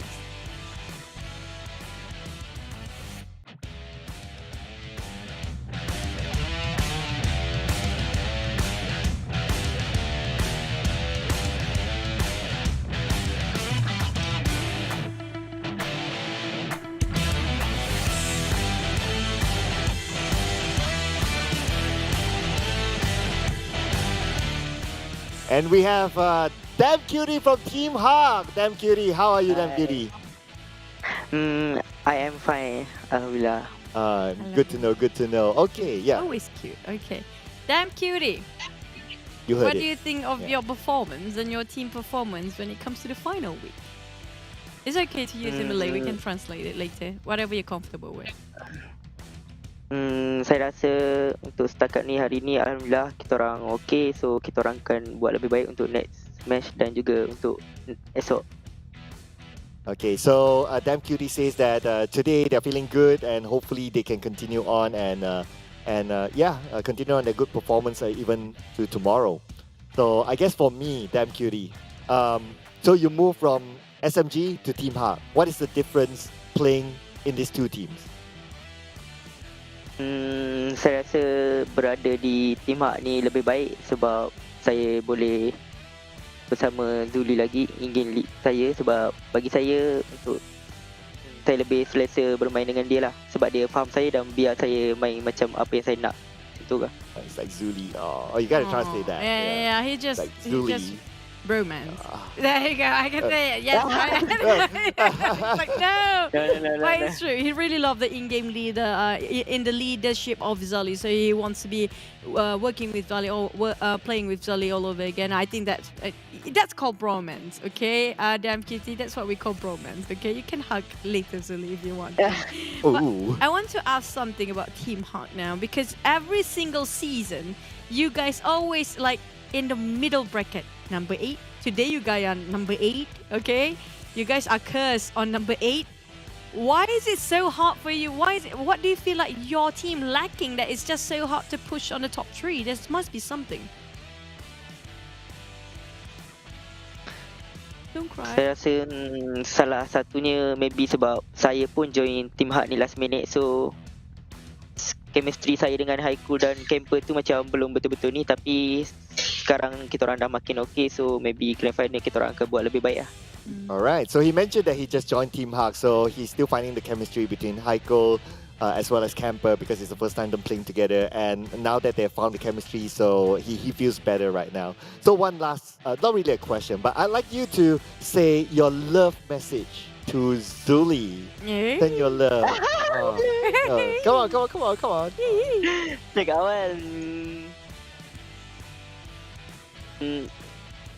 Thank you, brother, sebab terima saya balik dalam Team Hawk. Love. Thank you so much, Damn Cutie. We wish you all the best, and we want to see you get a top 3 and number 1 even. It will be great, but even a top 5 or top 3 will be really amazing. Good luck, all the best for the next round. Thank you, Team Hawk. That's so adorable. The way he's like super shy is like, but it was his IG. I was like, Sully, It's no! like- It's like- I know, right? I see you get excited. No, it's just so innocent of, you know, bromance they can actually witness on the screen. It's just I know, pure right? bromance. It's only felt like I don't know how to describe it. It's just But when you say it, adorable. I feel like wow, it's It's just just so tingly all cute. over. It's like very shy. It's like Sully's his first crush or something. I'm Yeah. not sure why. But back about the recap of GEEK Fam now. That was a nice interview with Team Hot. We get the Wait, cutest is that the verbal first time we interaction. see that icon? One of them, yeah. Yeah. We actually did saw the icon like previous season, but now it's back when it comes to the last 2 days. But that's where one Yuhai being shot down. Yeah. That's where Yuhai being shot down. And you mentioned about they lost their main sort of you know revamped player in the fight. But we talked about this. They just need themselves to work. That's it. Big fan. They just need a romance. They just need a love. They just need a I remember when Damn Cutie made his debut back in season 2. You were so excited to see him. Yeah. He's And so adorable. I He's know, still right? adorable. He is. In person, he's actually really shy guy. Even in person, even not on camera, I can tell you that. Yeah. Even like we're too far. But hey, back about recap. Enough about Sorry. that's it. Team Hawk is It was not just even in this. adorable. That's true. One of the best reaction. I think we can clip that for TikTok. But GEEK Fam, like we mentioned before, they don't have Yuhai since the start, quite early by the way, and they even lost along the process. My color. Damn rude. I have to say, damn rude. 2 games in a row now. He's like so rude. He's a monster. Just so solid when it comes to his decision making, his judgment calls when it comes to when to move forward. Same goes for Hum. If you notice, these 2 guys, I don't know what they ate this morning or even the dinner just now. It's just they're on fire. They just know exactly what to do. It's just nothing stopping them, and they don't doubt themselves. Yeah, definitely a lot of confidence. Even damn rude as well. Being so experienced, and sometimes when you're like very experienced, like you tend to have like that thing behind your head that stops you from doing things, but nothing's stopping damn rude really. Okay, but hey, nothing's stopping us from getting real game experience. If you guys actually use a Realme GT Neo 3 with the latest chipset of MediaTek Dimensity 8100 5G, okay? Not everything have 5G these days. This is one of those few that actually have it. You guys can actually have your best gameplay when it comes to PUBG Mobile, and it's gonna be easy chicken dinner for you guys because it's just going to be another level of immersive experience gameplay. And also thank you so much Yoodo, because they are our official telco partner. You guys, if you're like me, if you don't have your Wi-Fi working in your place for many days, this is not going to be, yeah, that's true story. This is not going to be a problem if you actually use Yoodo, and you can just play everything, like especially PUBG Mobile when you're waiting for your other network or your internet to come up. You still can play with your phone, so yeah. Yeah, I can feel it. I can feel it. But anyway, So sad, right? I can feel the sadness. But hey, if you feel sad, you can cheer yourself up by watching TikTok, which is our official live stream partner as well. So don't forget as well to check out our official TikTok channels. We have the PUBG Mobile MY, and then we have the PUBG Mobile SG, and also the PUBG Mobile PH as well. But anyway, ladies and gentlemen, after this we'll be switching our maps into the Dustin Miramar. But before that, we'll be taking a short break, so do not go anywhere. We'll be seeing you after this.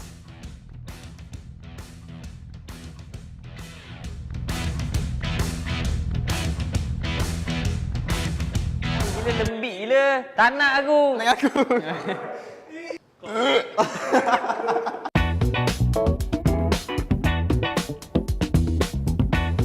Hai, saya Adik. Saya Ham. Wih, asal dah booking ada kat sini? Benda ni. Tak, yang pertama tu asal gerak. Janganlah.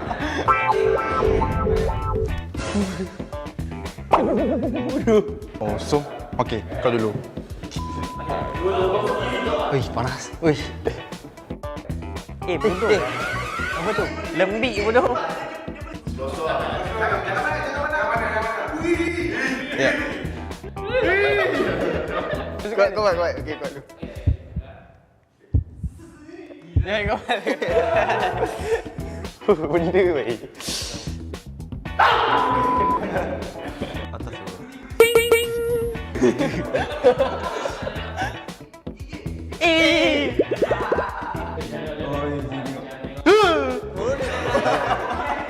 Dah tahu lah. Tak ada.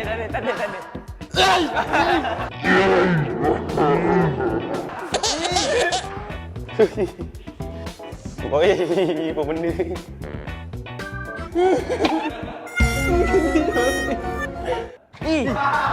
Bodoh.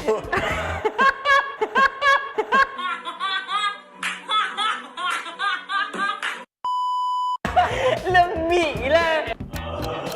Okey.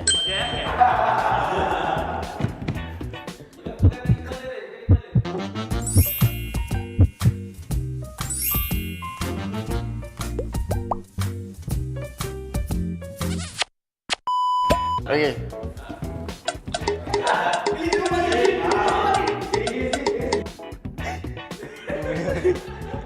Geli sikit ni. Nak try yang ni lah. Digigit dok ni tadi. Yang ni lah. Ni gilat dok. Ni baru kari tadi. Aku warna kot? Warna naga. Hamster. Sabun. I think kura-kura. Nanas. Kaki ayam ah, tangan ayam ah. Oh, nanas. Kaki ayam. Sini boleh. Nanas bongok. Okey, dah habis sesi permainan kita untuk hari ini. So, jangan lupa saksikan kami di 2022 PMPL MYSGPH Fall.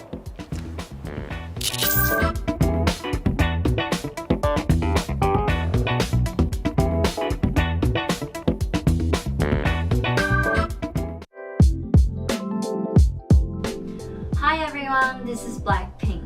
We're so excited to be back in PUBG Mobile with tons of great surprises for all of you.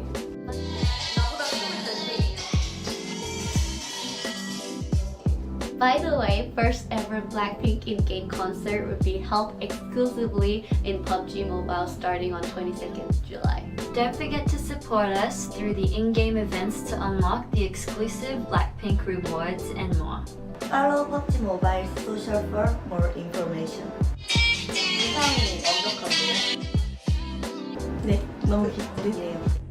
Come and meet us in the game. See you soon! See you there, please.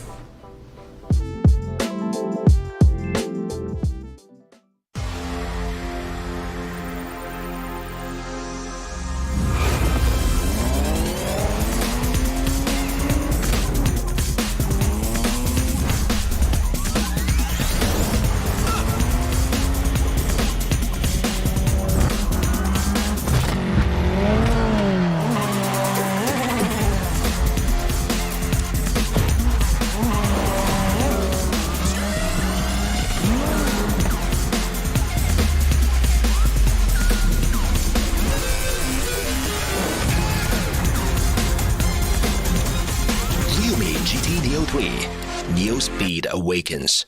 Real me, dare to leap.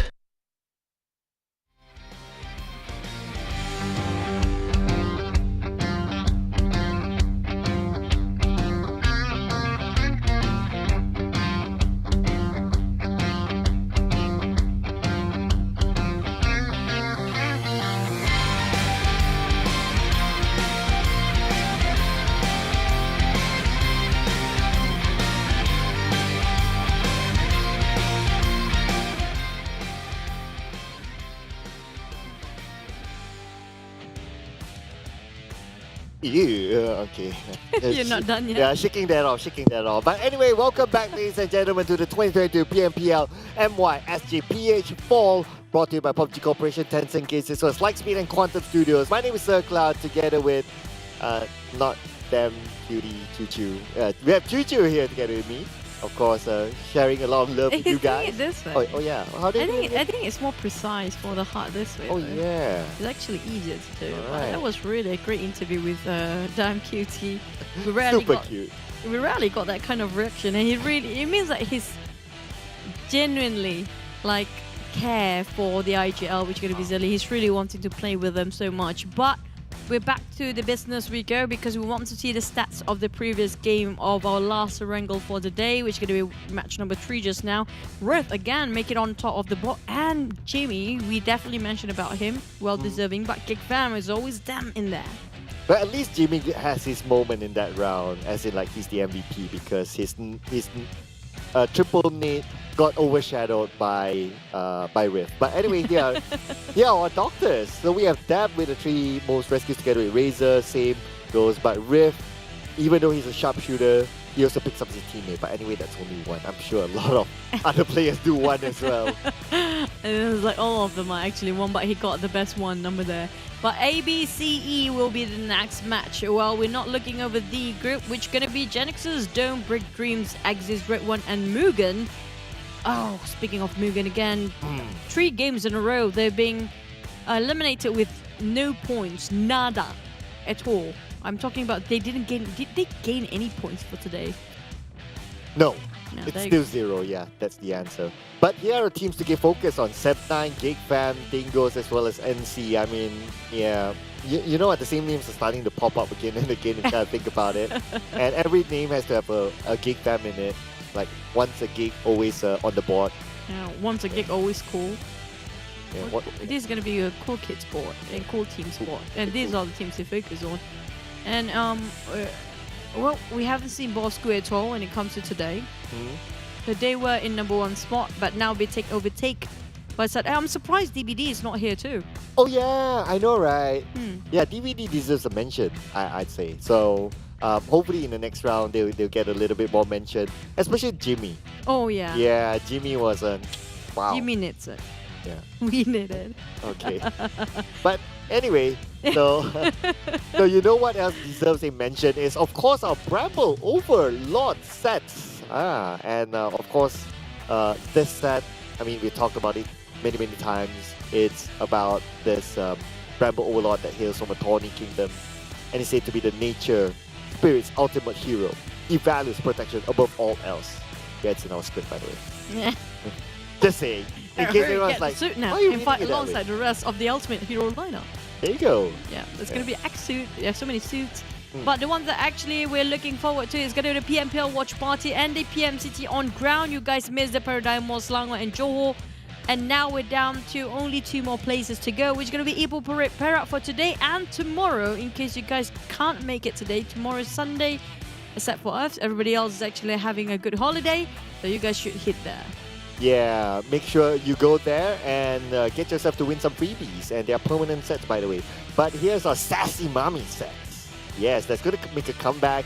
Yeah, keep your eye on this. And if you want to know when it's going to be released, do follow PUBG Mobile to get latest updates on it. Now, I got some sort of thought that I should not speak out loud, but I still want to say it. Why there's always mommy set? Why there's no daddy set? Is it because it's mummified? Why can't we say it's daddified? Well, then here comes the question. Yeah. Who's your daddy? I'm your mommy. Wow. Damn cutie, you heard that. Okay, never mind. Anyway. But next round, which team are we going to... I'm not gonna It feels like a random generator for us right now. I don't even remember by now. It's like, oh, okay, that team. Okay. Okay, Sem9, here we go. HYVE, here we go. Oh my, yeah, HYVE is so close with SMG now, but we do see Sem9 well. It's one of the teams to focus on, and they have been consistent. They are not, it's so different if you compare with the last season. They make an improvement, but it's not going to be enough unless they've taken down Geek Fam from their number 1 spot. Yeah, and it's looking quite tough right now because Geek Fam is super consistent, and HYVE as well. I do look forward to if they can push SMG, because that would at least make the bottom 4 very, very exciting. So let's see if that changes in this next Miramar. It's going to be the first Miramar for today. Yep, and we always question where will the circle be. Same goes for the players. And we've seen only like what, a couple of southern circle, mostly ended up on the center of it. Or did we actually have any northern circle yet? Even in week 2. Just to recap. Yeah, I think the furthest north is maybe around water treatment, and that's about it. Like no oasis and yet. crater fields, but Yeah. not up to Oasis or Humada, even La Corberia. I mean, like, we hardly get any El Pozo even. So maybe this is the time we actually see something like that. Yes, Circle Gods, bless us with the Northern Circle. I wouldn't mind seeing a Torre or an Oasis. Yeah, that would be Especially Oasis. Especially Oasis. But what we wouldn't mind seeing is, of course, the next round. After that short break, let's see if the action continues.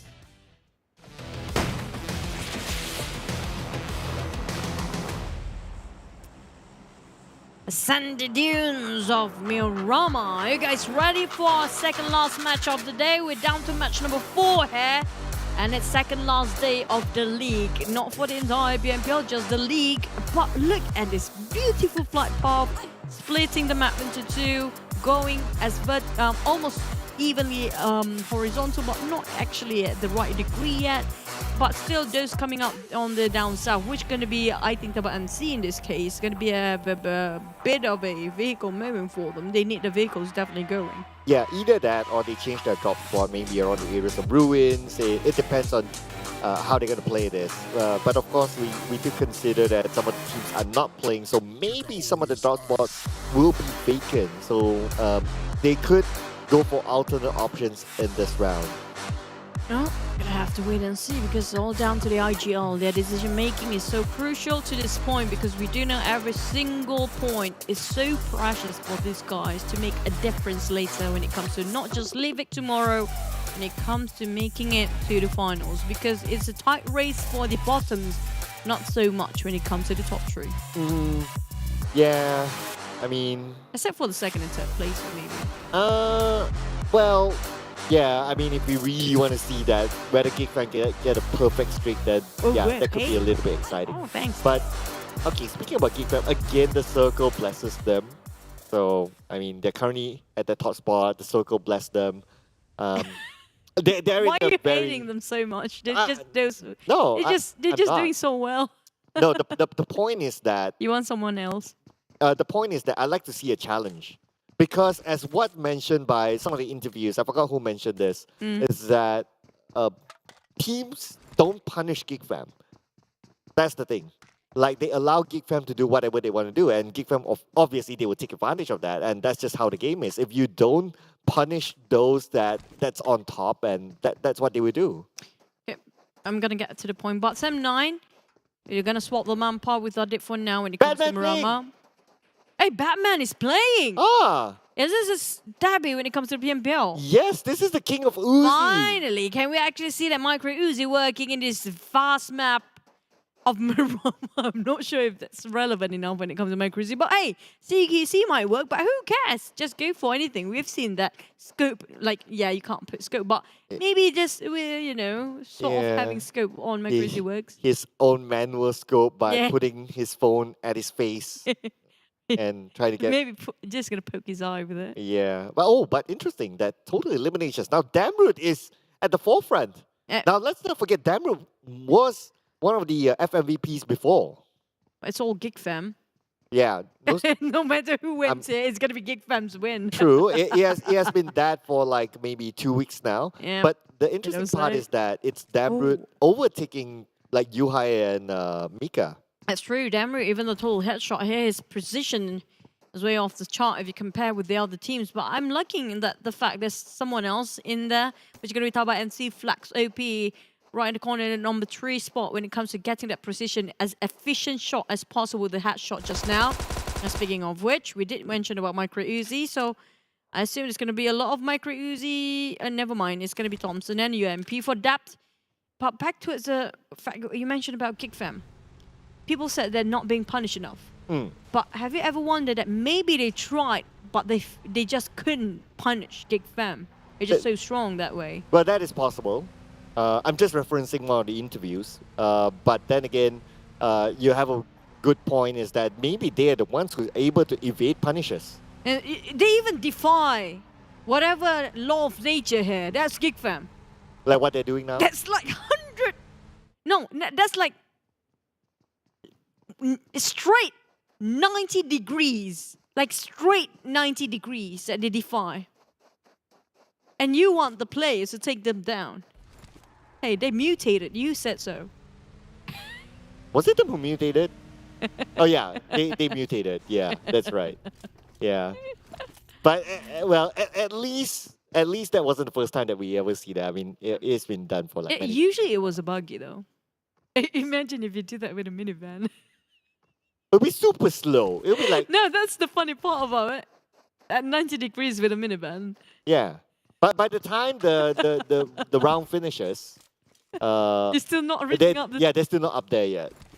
They're like, guys, lobby's out, guys. We're done. No, I'm not done there yet. The dedication to put that you can do something somebody else wouldn't be doing. Yep. With a minivan, take a 90 degrees hike. Yeah, you have to give it to them. The dedication. Yep. But what Like I would love to see that. I would love to see that. But we don't... I mean, like... we don't get to see that quite often. But it was still definitely GEEK fam where he got himself in the high grounds. While the other teams on top of Graveyard, it's going to be usual for RSG here. Just going to hop into their second checkpoint. I'm not sure if they have enough to work with, but definitely have a lot of utilities already inside of Kim's hand. A couple of grenades and smokes and also Molotov. While Sem9 is still trying to get a lot, like starting off the bat, they want to get eliminations already. They want to go all aggressive when we feel like Adib is playing right now. Yeah, because Sem9 can still catch up onto, let's see, just based on the sport as a refresher. So 4 rivals, NC is close enough. If they get a good round, it could probably even Bosskurr that it could catch up to. So why not? I mean, if they can finish up as high as possible, maybe even below GEEK fam, or maybe above GEEK fam, ideally. But if they can finish up below GEEK fam, of course. I mean, this is like the comeback season for Sem9. We can't think about it. Yeah, that's very true. They have been very quiet last season. It's just not their season at all. And they've revamped quite a number. And definitely a better one if you compare with the... if you want to compare with the first few PMPL, definitely this is not their best yet. But they are on the way there. Yes, they are. They are definitely fixing their holes. And I believe it's working out for them, obviously. But now Bosskurr is going up against Team Secret. Now Bosskurr, they want their throne back. They'll be like, no, we've been overtaken by multiple teams now, including GEEK fam. We ain't gonna give that away. So looks like they're gonna go into Hacienda, where Team Secret is at, hoping to secure a couple of elimination points. Oh, definitely fair to already sniffed out the position for Bosskurr. It's going to be an advantage if things going well based on Team Secret judgment. But the thing is, Bosskurr is really well right now. Oh no. Fredo, he really wants to hold that trigger discipline. He's not sure whether to shoot or not. Because right now, the one who spotted me out is going to be Asfar from the other side of the road, and he definitely exposed himself too much, and it's going to be a Bosskurr rush in, but Zigzag on his knee. It's going to be the trade, but it's still clean execution coming out from the side of Team Secret. They managed to score one, while Bosskurr still have a halfway through knockdown and not able to finish off and convert it to a score. And Bosskurr loses one of their main fraggers. Zigzag has proven that he's an asset to Bosskurr. Unfortunately, again, another early elimination for Zigzag. I think it's been a couple of rounds that Zigzag is the first one to get eliminated. But hey, we've seen a lot where a lot of Terminators being terminated quite early, but still the team lives as long as they know how to adapt. That's going to be that case for the side of Bosskurr, if they know exactly what to do next, not being too reckless.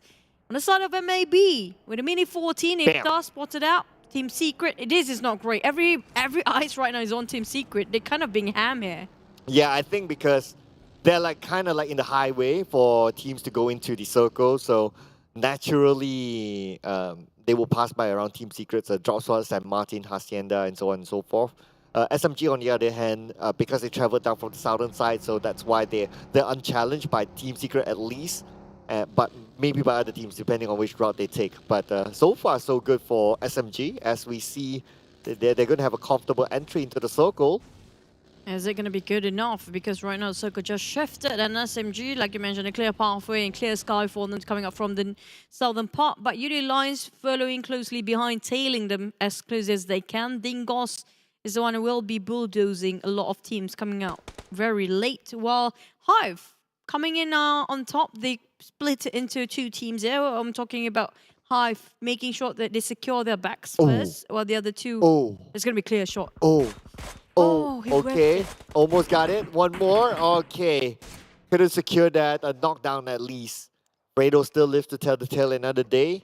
As iShots is on the other end. Just look at around Hacienda. Now there are 3 teams in that area. But speaking about teams in the same area, Team Hawk coming into the compound of Kim, but Kim gets away just in time.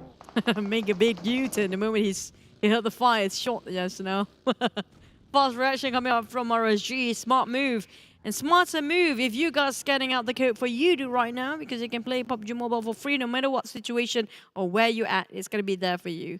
Back towards the game, MAB. They spotted out Team Secret. And now Team Secret sort of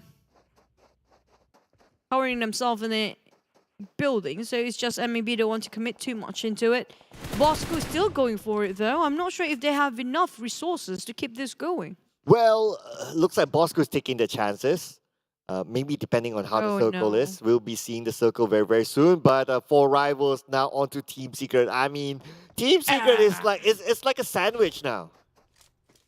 It's not really a secret anymore. Yeah, no secret. Because everybody knows where they're at, and all the teams seems like, I don't know, do they have certain sort of smell that it kind of attract every single team around there somewhere? Because Team Secret have been chased by 3 teams now. All eyes on them. I wonder what kind of smell is that. It's a secret. Oh. Yeah. Wow. Okay. Definitely very interesting. Secret smells. But secret smells, and Bosskurr gets one. Almost. Oh, there you go. The chain effect. Oh, why? How? It didn't even connect for once. Seems like a very clear shot just now coming up from my shot.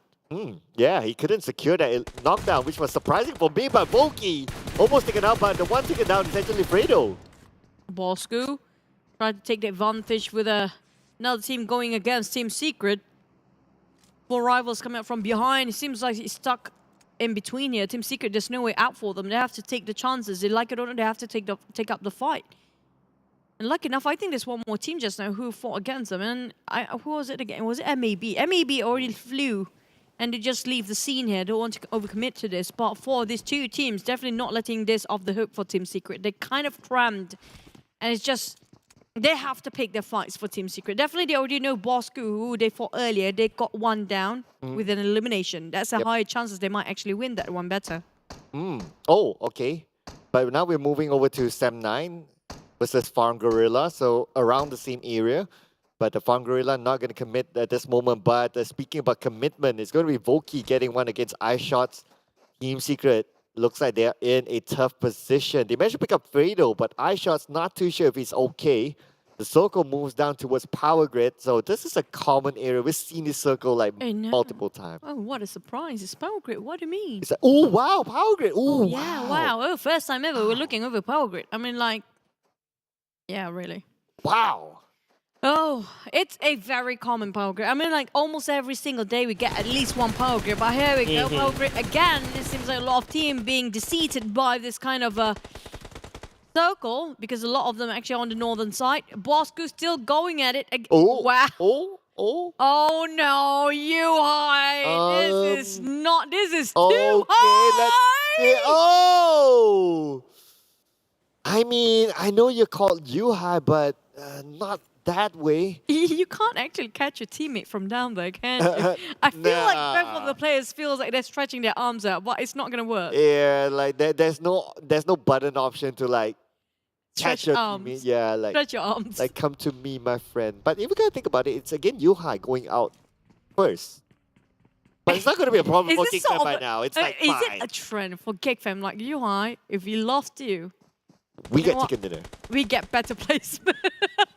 I'm Sorry, Yuhai. But hey, if they got Yuhai, it's going to be more fearsome. That's the thing. I shot... Oh, man. 4 rivals got it going for Team Secret. Definitely, they kind of know it out. I'm sorry, we thought the MAB gone, but they're still there. They're taking advantage of both teams there. Might even 4 rivals in the bracket here as they setting up this such a perfect trap for MAB. Oh, yeah. MAB with a high ground advantage. And they're the gatekeepers now because these teams will need to come onto a power grid, meaning this is wherever MAB has sight onto teams coming out of San Martin or Hacienda. Oh, Iftar. Even a mini 14, he's just having the greatest day of his life. He doesn't have that much work or anything to worry about. His teammates behind his back. All he has to focus on is what's in front of him. There's a wide view of 3 teams there. Yeah, or maybe he needs to figure out what's for dinner later or something. Yeah, he'll be fine. But anyway, what's not going to be fine is going to be these 3 teams who's still on the outside. The zone is closing in. MAB is actually winning this, realizing it or not, a bit too late. Bosskurr definitely saw this one, like, oh, it's a bit too late now, we want to go back in the building. And 4 rivals, this is what we told them, and we talked about overcommitting when it's not needed to. Now, all 3 teams will actually have to bow down since MAB taking the 3 points. Definitely nobody actually knows them. But never mind, IZ still managed to secure 1 more, so it's kind of not too shabby for them, 2 eliminations. Yeah, it's not too bad, but it's going to be bad for Izin because he doesn't have any first aids. He only has 6 bandages. Yeah, that's all he has to depend on the 4th phase of the circle. It's okay, but it's still a big risk considering that MAB is on the high ground. Now, HYVE is going to come in on the other side, and for this round, SMG is playing again, so HYVE needs to do catch-up. Not just that, just to remind you, did they have any vehicles for the side of the other 4? Like, I'm not worried about MAB. Definitely, they do have vehicle to work things on. But the other 3 teams, like 4 rivals and also Team Secret and Bosskurr, I don't think they have any vehicles to work with. Okay, so now Team Secret... so far. Yes, they do. Yeah, it's quite a distance. And look at the teams currently surrounding them. So for them to come into the circle, it's going to be tough. Plus, the circle is on the southern side. It's a lot of hills to go through, and that's going to be a tough place to play as we see 4 rivals going up against a tough team that's going to be MAB. And finally, they spot out MAB, who's been taking all the nicks out of them. And Voki, oh, shredded, even not, his helmet been shredded entirely just now. And 4 rivals, Pamburu coming up from the high ground, spotted out. This is just what they needed. Here's the pivot point coming up from the side of 4 rivals, and Pamburu knows his roles best. Clemency tried to make a damage control, but it's a bit too late now as Pamburu smoked himself. Didn't connect anything. MAB seems like they didn't see this one coming. Coming up very surprising. Pamburu just kept things going and hold it strong for 4 rivals. And Team Secret went out to the zone, but the good news is that they got 2 elimination points, but GEEK Fam is out. All right. Okay, so, well, I mean, it just happens. But now 4 rivals and MAB is not done yet. At the same time, the circle is starting to put pressure. Jayo needs to move. Calamity is behind him, but Pamburu goes down. Now, oh my god, I just want to mention that 4 rivals actually in the run to get themselves in number 3, but all top 3 are gone now. In the run for the top 3, yeah, still Tabah NSEA and Team HUG. But Yoodo Alliance, they had this one before and they won it so bad. It's just one team of Origin. Never mind, it's not a just because there's one more team behind them. Yoodo Alliance, they don't have that much to work on, and we're looking over a lot of teams don't have enough resources to work around with, especially when it comes to healing utilities. Yeah, it seems to be quite scarce for most of these teams. Maybe it's just the RNG god not favoring a lot of them. But Yoodo Alliance, they need to fight their way in, but the Dingoz won't make it easy for Yoodo Alliance as RSG as well will need to make that move. I'm not sure, can he make it in? Like, barely keeping everything alive for the side of RSG. MAB, on the other hand, what happened to pass by here just next to it? Oh, it was almost a Thanksgiving, but he being spotted. Oh my god! Oh, that was nasty! Random spray coming in, very, very beautiful indeed. But Crit VIP fighting against the zone as Yoodo Alliance still maintaining a full squad, but RSG will be eliminated by Olio. Dingoz? Well, we're just going to hover around Dingoz for a bit because they're having a great time shooting over whoever's trying to squeeze into the circle. They deny the mobility towards into the circle here on top of Picardo. Dingoz just having a great time. Look at this clear view, but looking as they still have a little of a ditches and also a couple of valleys in between for Yoodo Alliance to take a bit of a barrier cover for a bit more. But great VIP Razor trying to keep everything afloat for the rest of the team. Yoodo Alliance, on the other hand, I'm not sure how they're going to cut this across. There's so many teams there. Oh, just look at the amount of teams here. We have Zuli, the IGL that's loved by Damn Cutie, getting one for himself as well. At the same time, we can see that Mins gets another knockdown on the Yoodo Alliance on the right. We can see a moving vehicle from Ade Luke. Ade Luke all alone, needs to fight up against Mins. Now, the only team that's actually on top 5 remains is going to be Tabah NSEA. This is definitely a big advantage for them as they already cut across 4 rivals when it comes to top 3. But Farang, on the other hand, they will have to move within 25 seconds. The blue will shrink even further. Oh. But lucky enough, they're being saved here by the side of the Dingoz. And it's going to be Yoodo Alliance eliminated, but they will be the next on the chopping block if they're being spotted out by the side of Dingoz on this Farang. Wow, Farang Guerilla saved by Dingoz. And now on the other side, we have NC together with HomeBois sharing the same compound. NC without flex, but at the same time, we can see that HYVE trying to take one over Team Hawk. Team Hawk is moving into the circle. HYVE doesn't have the blessing of it. HYVE and Team Hawk seems like they tried to scatter themselves to get in a better zone to work with. So many teams actually not inside of circle yet. On this west side of the circle, we do have a couple of airdrops in between, which is going to be Batman making a debut. I'm not sure if he got himself a micro Uzi or not, but Dingo is definitely performing when he's playing. Oh, yeah. So far, so good for the Dingoz. Still maintaining a full squad. The long range from Frankie putting pressure on the Team Hawk that has the high ground, but at the same time, HomeBois starting to close in. And Magix gets a knock on the tracks. At the same time, there's a counter fire coming in from above. There's going to be Frankie being knocked out by Iron Pro. A lot of third party going on right now. If you don't have yourself a high ground, that's going to be a bit of a problem for teams that are actually still in the compound, but not on the high grounds. We talk about Team Hawk and also Dingoz having the best view ever, while HYVE trying to go for the warehouse instead, playing it a bit unorthodox and not going to play the high grounds instead. A bit risky, but it's going to be worth it. Nobody spotted out the entire team of Team Hawk. Oh, he whiffed it. Oh, but Damn Cutie, what a fast reaction for him to counter fire. But Ate takes out Zuli. Ate goes out 1v1, and it's Damn Cutie with that counter fire. That flex from Damn Cutie save his team. Oh, even HomeBois want to butt in here. Well, Team Hawk managed to make a clutch just now, but Damn Cutie jumping down, straight pruning as well. And never mind, Dingoz taking it still in the back. Finish off with a bit of casualty on this side because they're just too hot to handle. Damn Cutie is just He's loving his captain, so yeah. Just saying. Okay. But anyway, such excitement! Oh wow, okay. Unfortunately, Farang Guerilla is out now. Batman taking it. Batman! I mean, the king of micro I'm not sure. Okay, it's not a micro Uzi He's elimination. using a Vector, I think, just now. Well, maybe he didn't manage to get a micro Uzi, but that's fine. I don't like Dingoz just upgraded himself when Batman plays. They're on the top 5 right now with a lot of eliminations. I mean, like maybe 8 by now. Minimum is going to be in. There you go. It's going to be 9. Ooh, I know, right? Where did all those eliminations come from? So what Dingo's doing well, but at this moment they do not have circle. They need to find a way in. They need to come down from the high ground. It's going to be an open road for them. But NC is still battling out against HomeBois. And HomeBois, they have a home, they have a compound. NC needs to rush in. And they got their boys all 4 well alive. That's what's really important right now. They have the most advantage, but they also attract the most attention in all the places here. 3 teams happen to be in the same compound or even in a straight line, while Dingo's the ones actually the furthest away, and they might actually get this in the bag because only 1 team will survive coming up from this right side of the circle. Yeah, we can see NC starting to make their move. They do not have the circle is starting to close in. At the same time, Dingoz is moving in, and Dingoz still has some room to play with. Oh, they're going in, definitely. They want to take the gamble here. And Dingoz with only Riki and Batman left to work with. They got himself 1 compound take. Oh, Shinzi! For a bit, but Shinzi spotted out. SMG! This one person. We do know there's one Torn who actually just going to be the party people for the rest of the other team. This is it. It's going to be Shinzi. Oh, hang on. What's going to happen there? So Shinzi with the UMP. He knows exactly where Riki is at, but he's not going to pull the trigger just yet.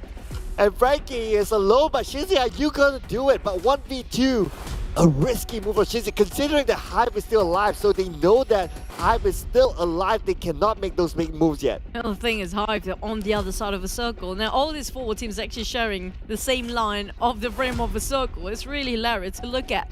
Because of what? How close they are, but nobody's shooting. Because there's still a lot of compounds in between. Round 12, Picardo here finally start to shoot. It's going to be Tabah NSEA. Frankie with the micro Uzi. One more bullet left in that magazine. Still managed to knock one down. And Frankie taking amongst the smoke. It's going to be Frankie against the entire team of HomeBois. And Dingoz trying to fight against the side of Shinzi. He's being spotted out. Shinzi managed to take one. Oh, Shinzi, 1v1. Can he win the fight against Ricky? Ricky now has a little bit of advantage, but Shinzi moves in. 1v2. Shinzi with a clutch against Dingoz.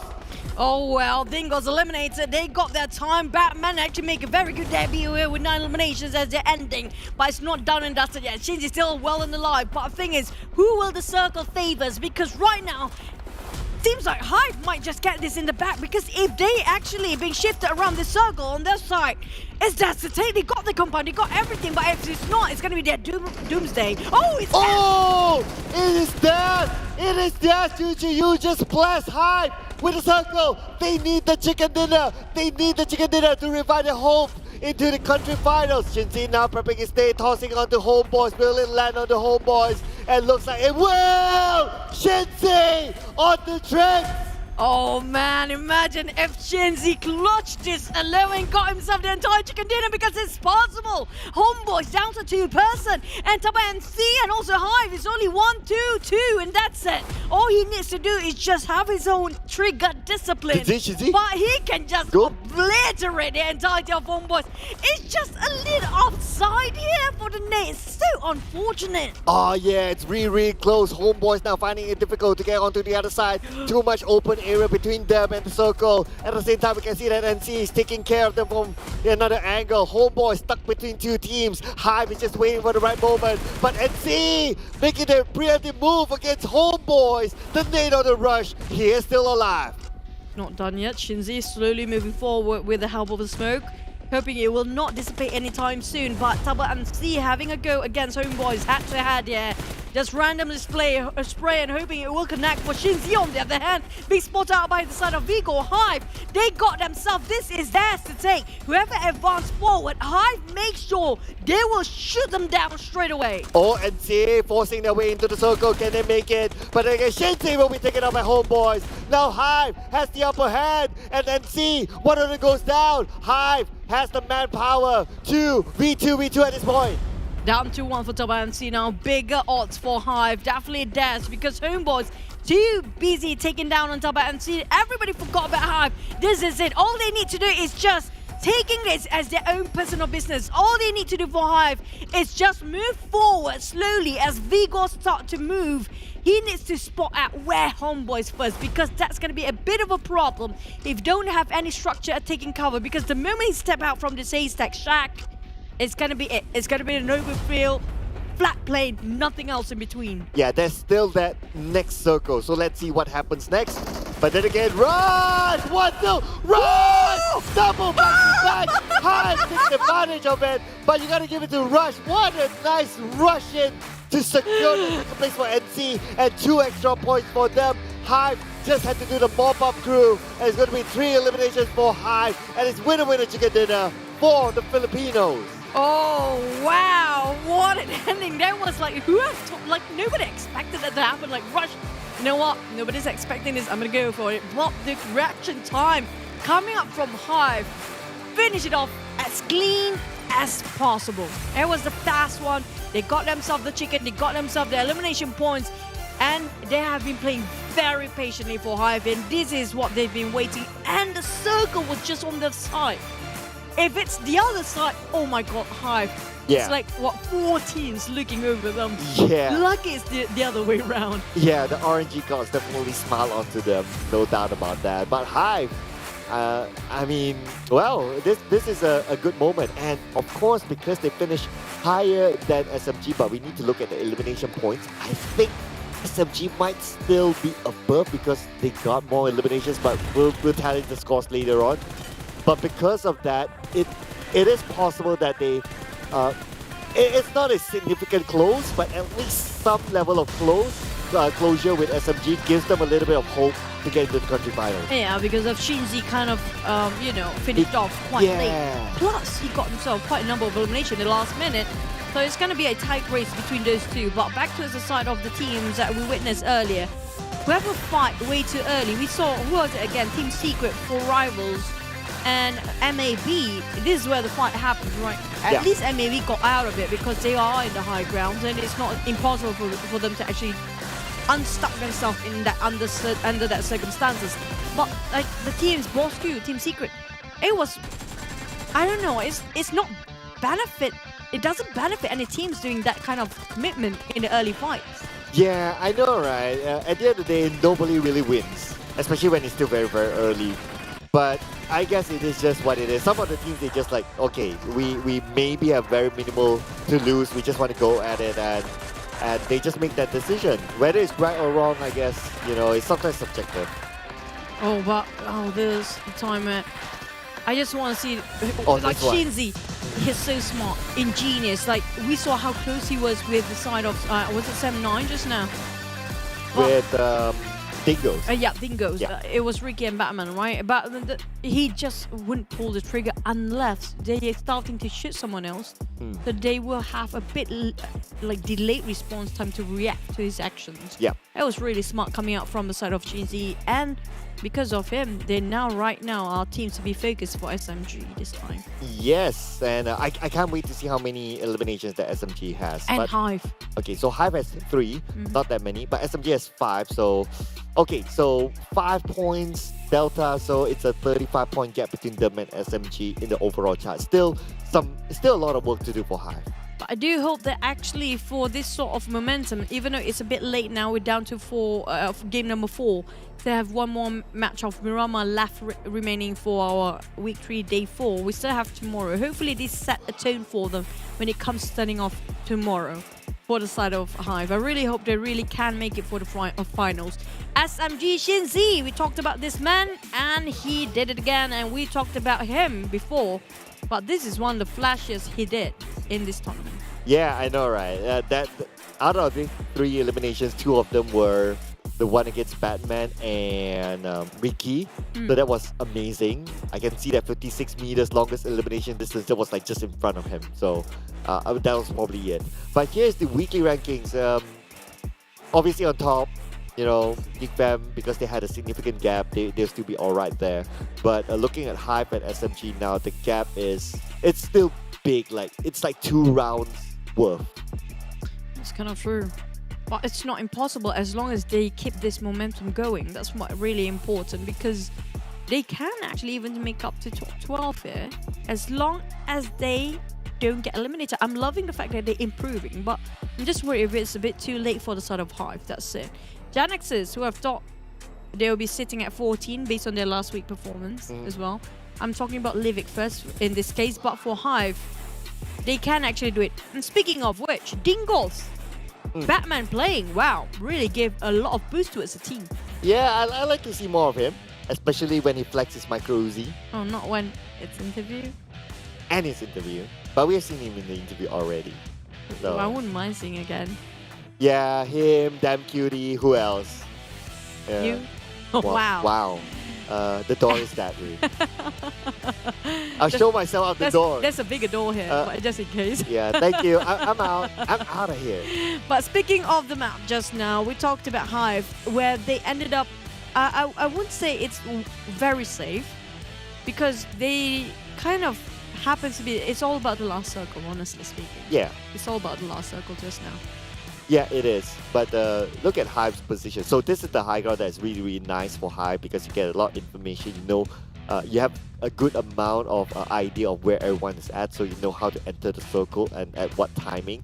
So looking at HYVE's movement, just look at this. Because they know that there's a lot of people in front of them, they took that risk of going out in the blue and coming back into the circle. And that's how they slip in, because they, through that high ground, they know that on the left is empty, because that high ground is primed to getting information.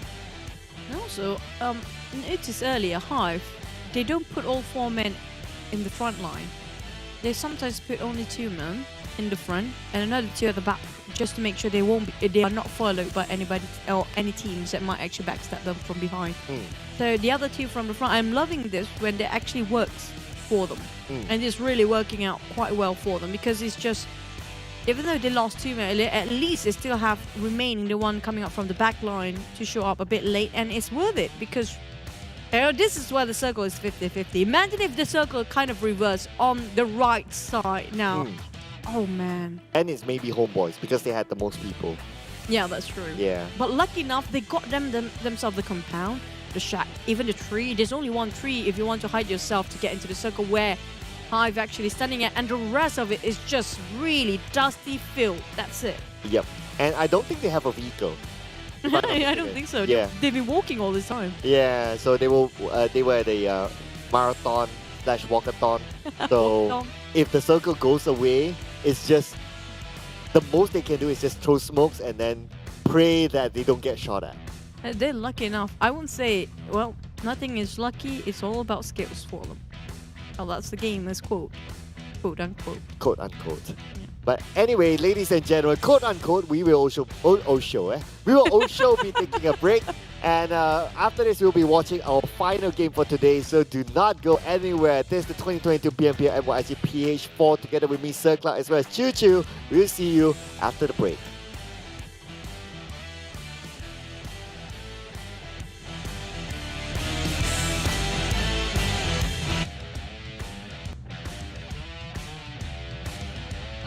Binabay ang iyong nakikita na nga namin. PMPL MY na by RSG Rex. Tuloy mo pa. Meron pang 5. Pero Mika OP, alam na alam kung nasan si Iftar. Ba't ka nagpapanggap na bato? Ikaw pa yan na. Huwag lang mananakdown, HYVE. Take care. Kanina pa kayo bumabaril. Siguro konti na lang, pero si Mika OP ay bumaba na nga, mga kaibigan. Kasi nga gumagalaw na ang blue zone. One courtesy of Snipe. And right now, boom! Now, paano kayo makakapagkap na ng ating magiging mantikap at harapan na nga ito, ulo to ulo, head to head. Sino kaya ang magwawagi sa ating GEEK pamatak sa SMG? But yun na nga, HomeBois, paripan to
Neo 3.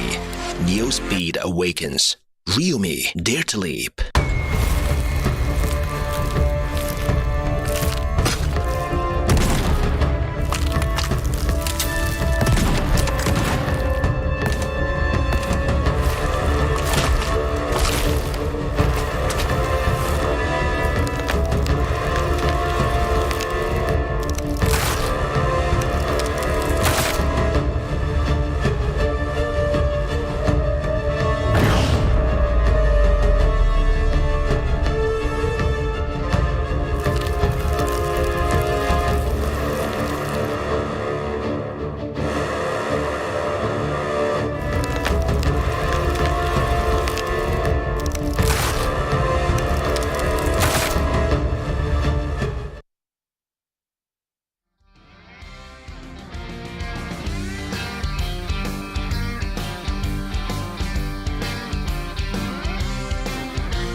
Welcome back, ladies and gents. You guys are still tuning into the 2022 PMPL MYSGPH fall season, and this is Choo and that is Cloud, and this is brought to you by Tencent Games, PUBG Corporation, Lightspeed, and Quantum Studios.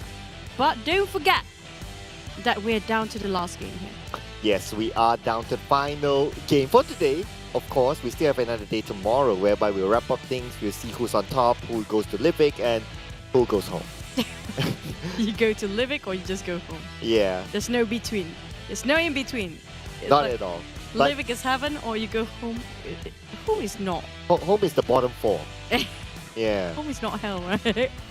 Home is home sweet home. Home is home sweet home. Yeah. But what's not favoring one of the teams here in this round? Look at Bosskurr. A lot of work being done, but not getting anything at all. That is the definition of not home. The sad one. Yeah. But at least, like, Sam 9 didn't have any work done with 17 damage. Didn't get anything out of it. You remember the most minimum damage we got for one elimination? It was 5, right? Yeah. Was it 15 or 5 with one elimination? It was 5. Yeah. Yeah. That's still holding up the record. Nobody actually managed to break that. I don't know if you can ever break that. 56 elimination with the last stats, and also 7,000 over hills. This definitely not something new because we do know it's not Sunhawk. But hey, 200 over for the elimination distance. That was Dingoz just now taking that, breaking the record. I have to say, Dingoz letting Batman play really improved a lot. Yeah, I'd like to see him do it again now. But of course, one highlight for this round is that Group E isn't playing. The 4 rivals, Sem9, Farang Guerilla, and HYVE International. Just when they got their chicken dinner, I'm sure they wanted to play more, but unfortunately, they need to live it up to see how far SMG goes in this round. Oh man, the worst part is all the teams actually in the Group E just now really performed so well, except for Sem9. Got 70 with no eliminations, but 4 rivals and HYVE, especially HYVE, I have to say today has been really good for them. Yeah. I just hope tomorrow they keep it going. Yeah, it's been a decent day, especially with the chicken dinner. But yeah, it is what it is. I mean, it is the grouping thing. Everyone plays 4 rounds in a group, and it is what it is. But you know what else it is? What? Yeah, our Bramble Overlord set, protecting the world gates. I think with this set, right, because you got Torn coming up from Tawny Kingdom, that's going to be the 5 damage with one elimination. Whoever tried to poke you with a plan might actually get the 5 damage for one elimination. Oh, so it's like there's a return damage? Yeah. Like if you try to pan, it's like, ouch! Ouch! But I relive the rush right now because there's going to be one more collaboration that we don't see that much often. You guys actually get to see the exhibit early on. We saw one of the match actually have the Genexus in the early games today. So Ignite the Engine now players because alongside Genexus, Jasco and Gamera is a brand new Genexus 1 arriving PUBG Mobile. If only you can get these cars in real life. Yeah, why not have both, like the PUBG Mobile version and the real life version? I know, right? And then you have the mini car version inside of each of the car. Why are you so demanding? I think that would be really cool. It's like carception. Wow. Welcome to the Chewception now. But besides that as well, we have another X-Suitception because this is a return, or I wouldn't say a return, this is the new X-Suit. So this is a pre-hit promotion. So do follow PUBG Mobile to get more information about this and latest updates because this is the new version of X-Suit. So for those of you who have been playing PUBG Mobile for a while, you've probably seen the previous versions of X-Suit. So it's going to be a new one, the X-Suit version. I'm waiting for Z-Suit. Z-Suit. How would it look like? Like Ziso? Yeah, there you go. You got it. There you go. Yeah, it was so lame. But hey, speaking of predictions, did we get any right today? Of course not. Hey, wait! Okay, for our audience, we didn't know who picked what. Like I wasn't paying attention when you were doing your pick. Kind of true. It is funny. We got this last time before. Was it MAB that we got kind of the same? Yeah, I think Was it so. really MAB? Yeah. Okay, interesting. But it has not been Genexus week at all when it comes to this week. I don't know what happened to the second week Genexus. I'm wondering, does that mean it's a double curse? I mean, like, it's like negative turns into positive. One. Ah, there you go. Thanks, math teacher. It actually might work like that. Yeah, let's see. And If it double does, jinx is a blessing. if it does, then We I have don't to know. actually make prediction right, like together every single time. Yeah, and Biu buys us dinner or something. I don't know. That'd be great. I would love that. I wouldn't mind that. It's been a while. Yeah. It's been a while we even eat. I'm hungry right now. Yeah, you haven't had your dinner. But another team that hasn't had their dinner is definitely Genexus. Yeah. Yeah, they were super hot like week 2 especially. And this week was a little bit quiet for them. A little bit too quiet, if you know. Very, very quiet. And because of that, their PMTC points start to gap between them and GEEK Fam. So for them to catch up is quite a tall order, but there's still games to play. No, the thing is, I'm not sure what really happened because it feels like the communications have been falling off the chart here. Especially you saw a previous, I think it was the last round, where I think it was Lung, the last man survived. Yeah. When he tried to do a bit of damage control, try to revive his mate, but it's just too all over the place when it comes to their placement. Feels like not everyone is moving in sync and they're not having the decision making in unison. It's not like teams that we mentioned before. Hans, aka, is going to be GEEK Fam, the only team that actually just really consistent because they have been #1 for quite a while now. But Genexus, week 1, they're not too shabby, they're really great. Yeah. Week 2, they're really great. But week 3 is just all the way down there. What happened? Yeah, I have absolutely no idea. I wish we can get an interview. I know we have interviewed Genexus a few times, but if we can get it to explain what has changed, that'll be nice. So, but we'll see, But there are a lot of other teams that we would like to interview as well. We haven't got chances to interview a lot of teams. I mean, like MUGEN. Yeah, like I'd like to interview MUGEN, seriously. I want to talk to MUGEN so bad. Yeah. I just wish they had chicken. Just if they can have chicken for us to just get the interview, just get the interview. Yeah, like because we've been interviewing teams who do well, right? There's so many times. Like some of them like repeated so many times. Like, I like to hear from them or teams like HYVE who has been struggling as well. Yeah. But DBD, I wouldn't mind DBD. DBD, I wouldn't mind. They've been doing pretty decent.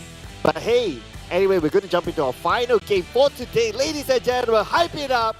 Put it in the comment section for Mirama.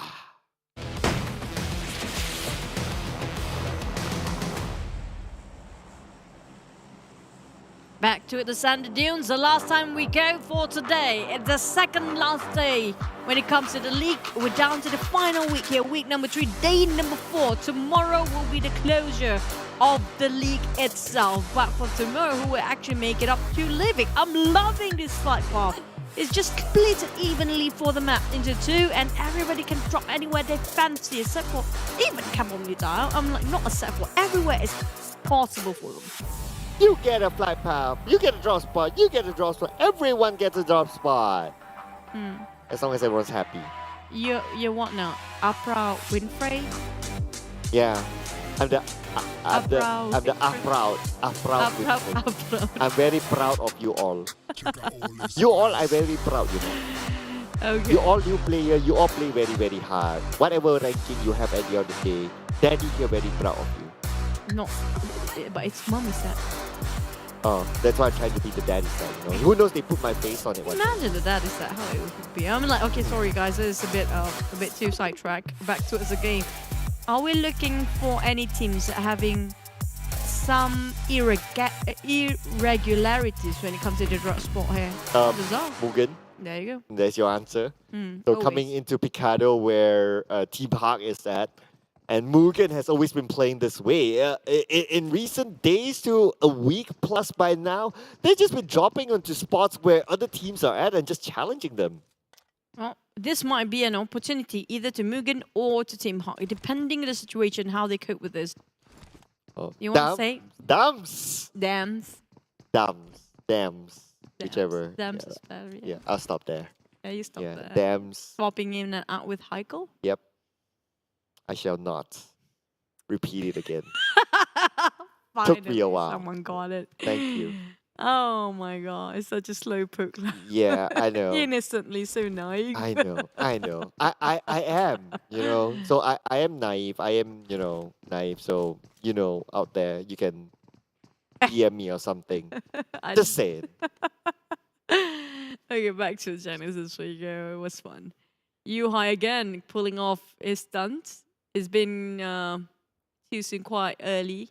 I mean, like, soon is supposed to be early. He's being eliminated quite early. I think in the entire day. Was it entire day today? Yeah. Yeah.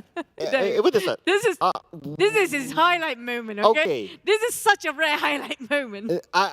Okay, so it wasn't someone who shot Yuhai. It was him jumping down that cliff and he got knocked on his own. You know why?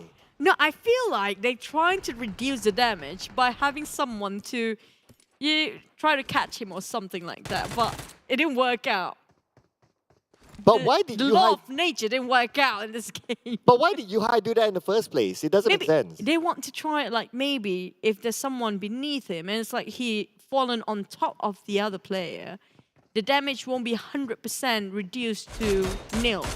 Maybe there'll be like last slither of health he can actually heal himself. But the moment he saw his teammate looking down, I think they realized that it's not working. Same goes like how it's not working for them right now. Now, what I was wondering is the first knock.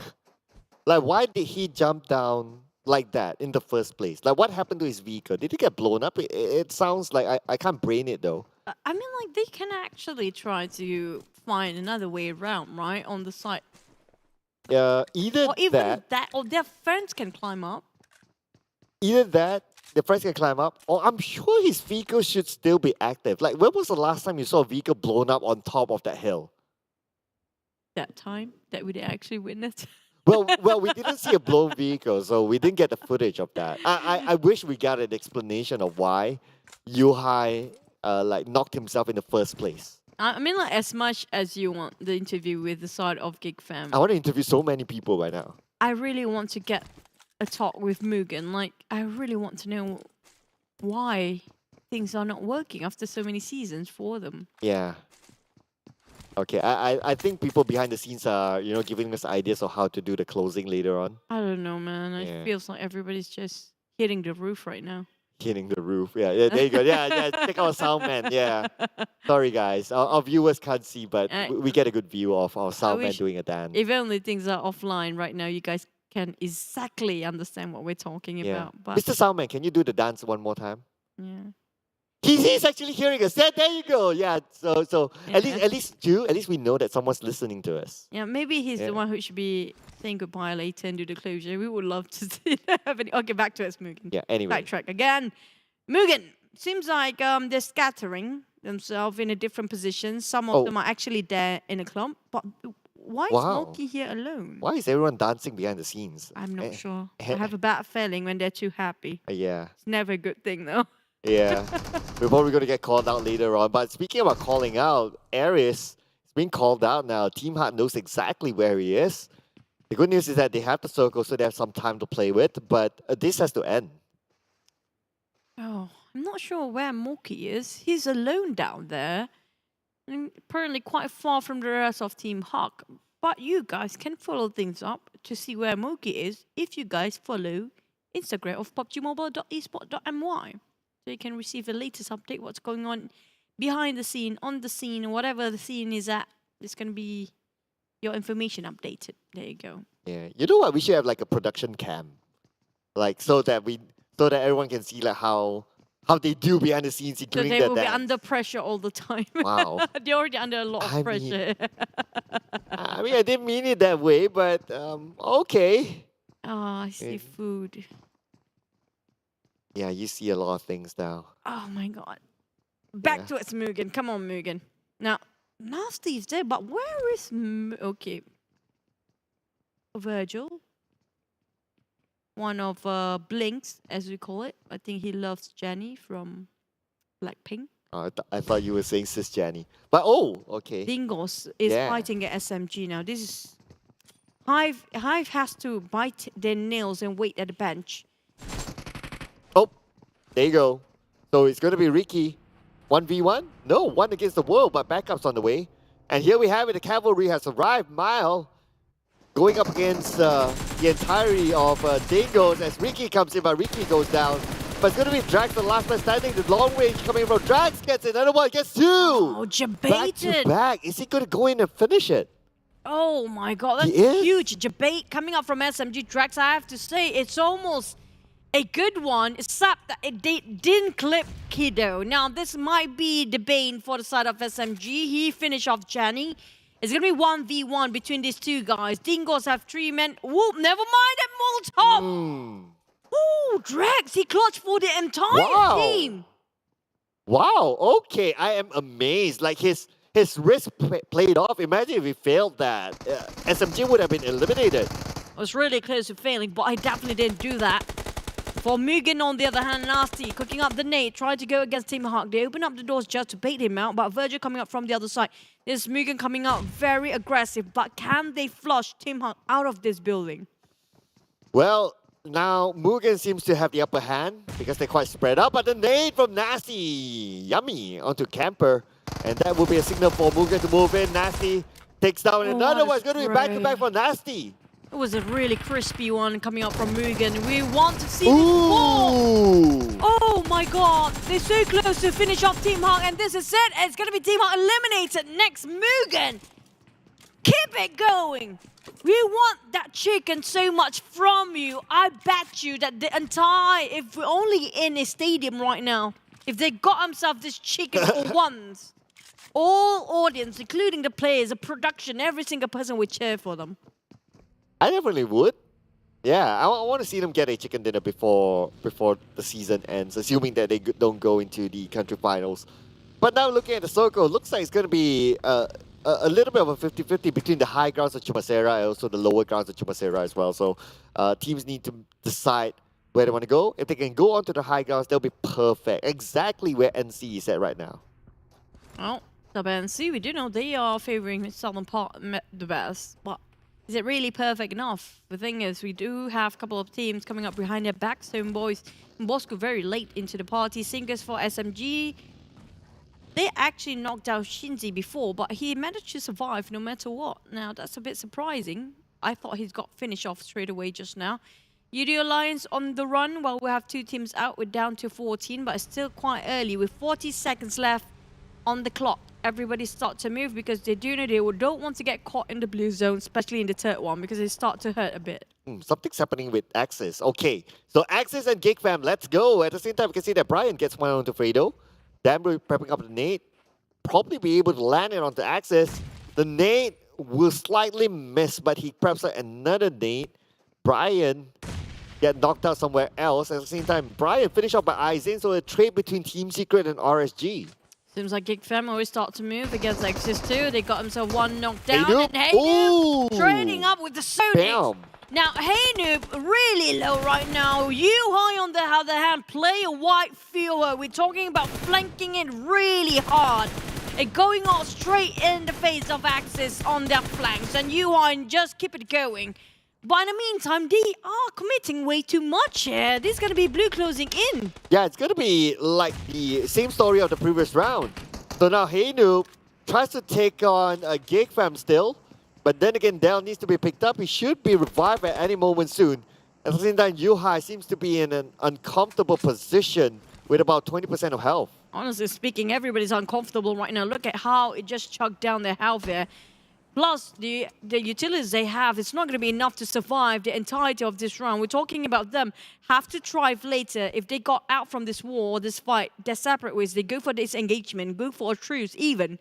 Or one of them might actually ended up here. Either way, they have to fight across so many teams just to get into the side of circle. And it's not an easy task to do. We saw how many teams already take themselves in the rim of a circle, waiting to gatekeep. Here comes Damroot cooking up the Nate, talking about access. Ooh. Oh, didn't clip any. Riff is there. Okay, Riff is there. Are they going to go in for it? But Leto knows exactly where he is. But Damroot taking out the clutch master that is Riff.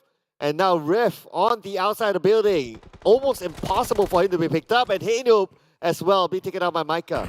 And this is very detrimental for both teams. They're honestly, none of them are actually winning.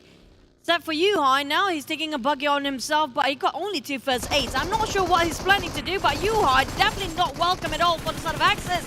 And they're still pushing it forcefully, going in for access. And now left with only Leto standing here. As Riff bleeding now, I'm not sure Leto actually trying to heal himself first before picking up Fate. And that's going to be the end. Access going to be out next.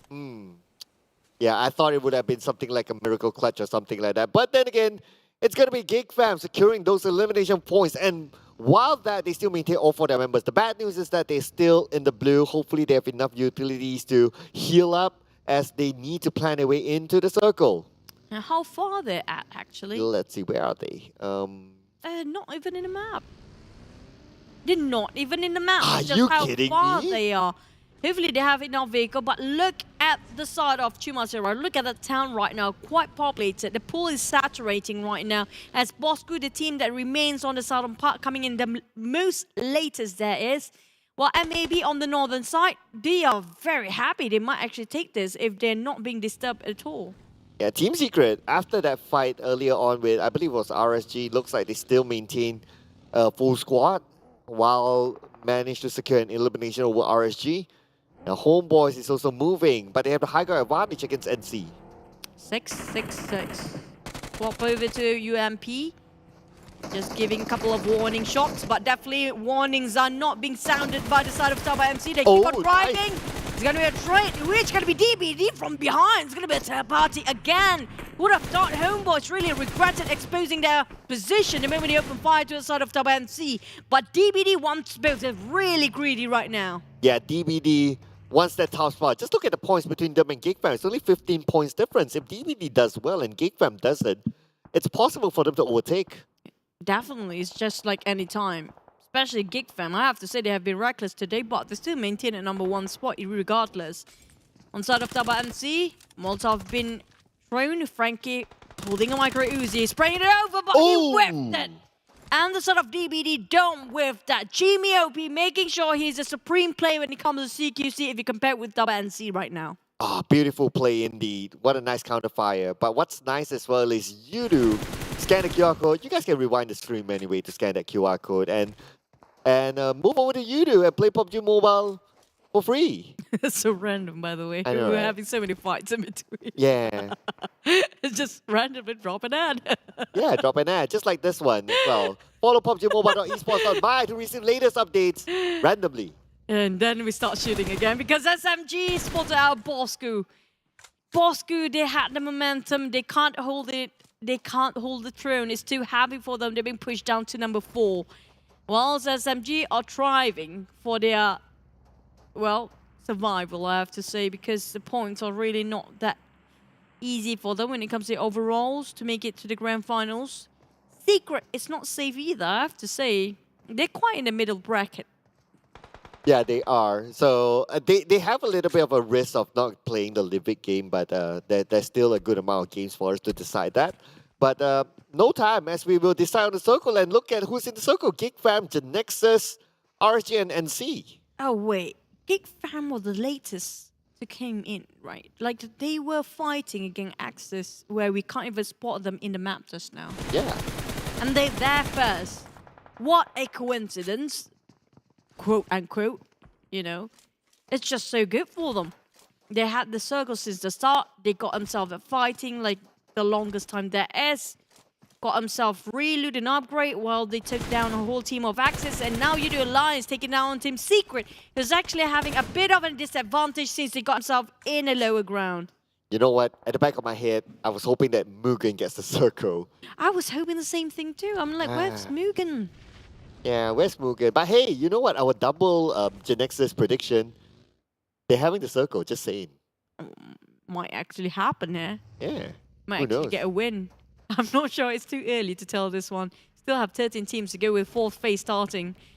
Back to the side of Team Secret, things has not been a secret at all for them because everybody knows where they're at.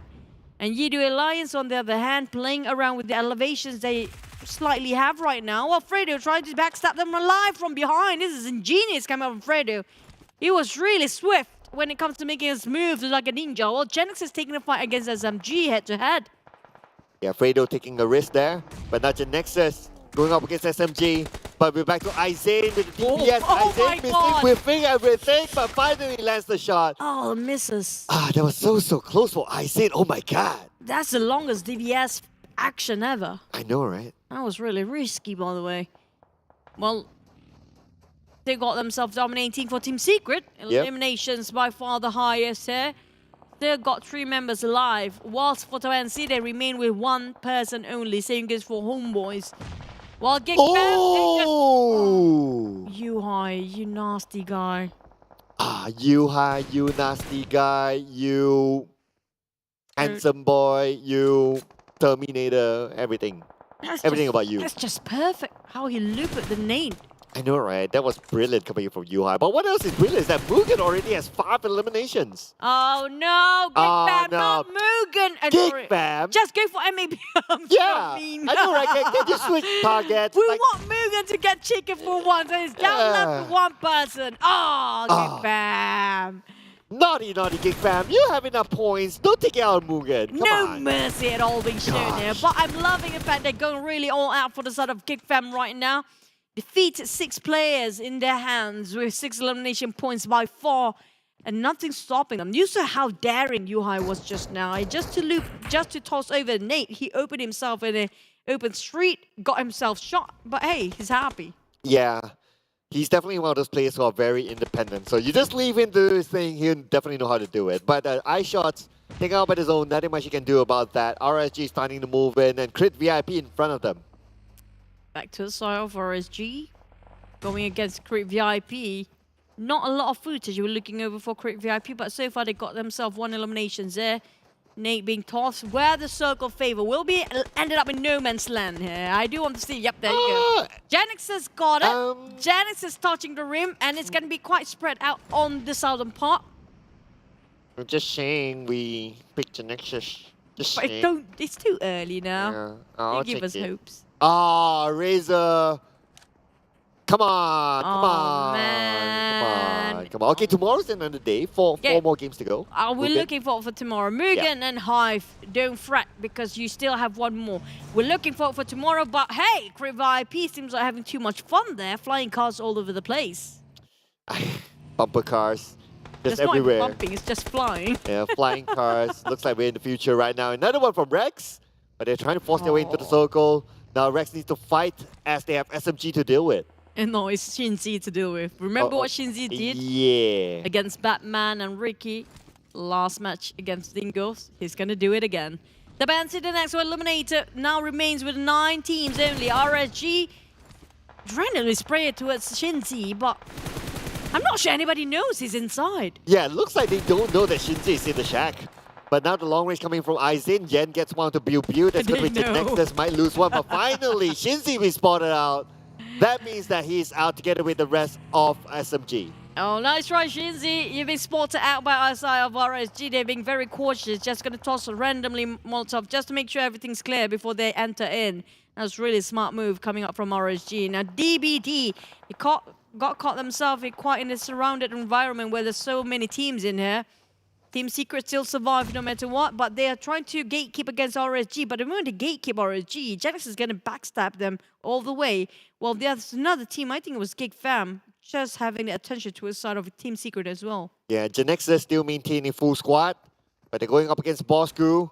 Bosskurr dropping their performance in the past couple of days, so they need to buck up. But GEEK Fam super consistent. Genexus Loyu onto our boy Fire onto Xiaoboy. Xiaoboy revives or resets himself.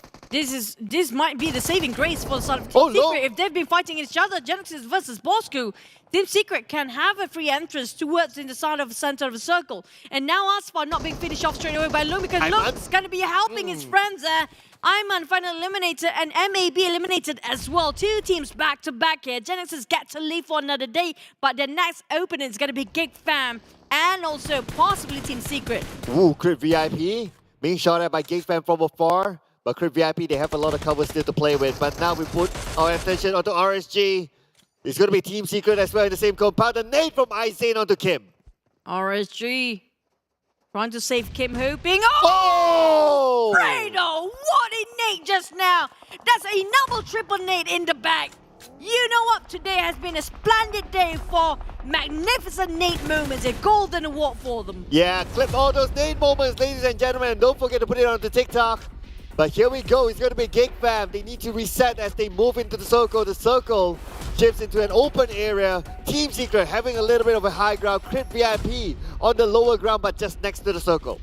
Razor couldn't get himself on the top of the mountain here. Genexus, on the other hand, they got quite a view, but it's nobody's in that circle right now. Everybody's just touching it. It's not secure enough yet. They need to get in the center. Nobody's coming up from the northern part, so if they want to, they can. As long as they got themselves that vehicle, definitely Team Secret already start to move. Izane take it out on Genexus. It's not really great since Lung is one of the core members trying to get as much elimination as possible. DBD start to move as well, and whoever moved late, I have to say, good luck getting into the center of the circle. Oh yeah, but Loyu, is it too late for him as Loyu secures the knockdown onto Yen? But DBD, they're caught on the outside, but Loyu will be shot at from afar by Sonics.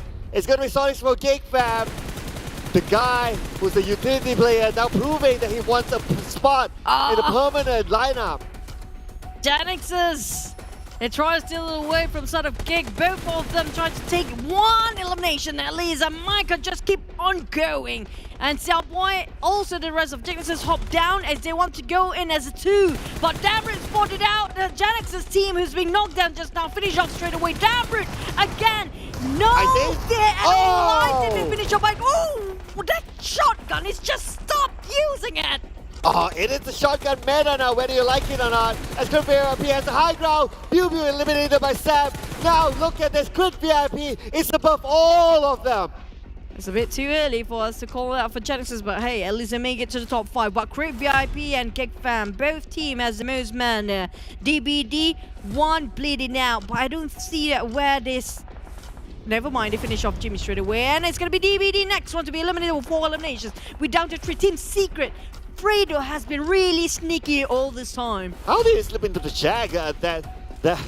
That boggles me, but then again... That one Nate kill streak? Oh yeah, that's one of it. But now Crit VIP, 8 eliminations in the bag for them.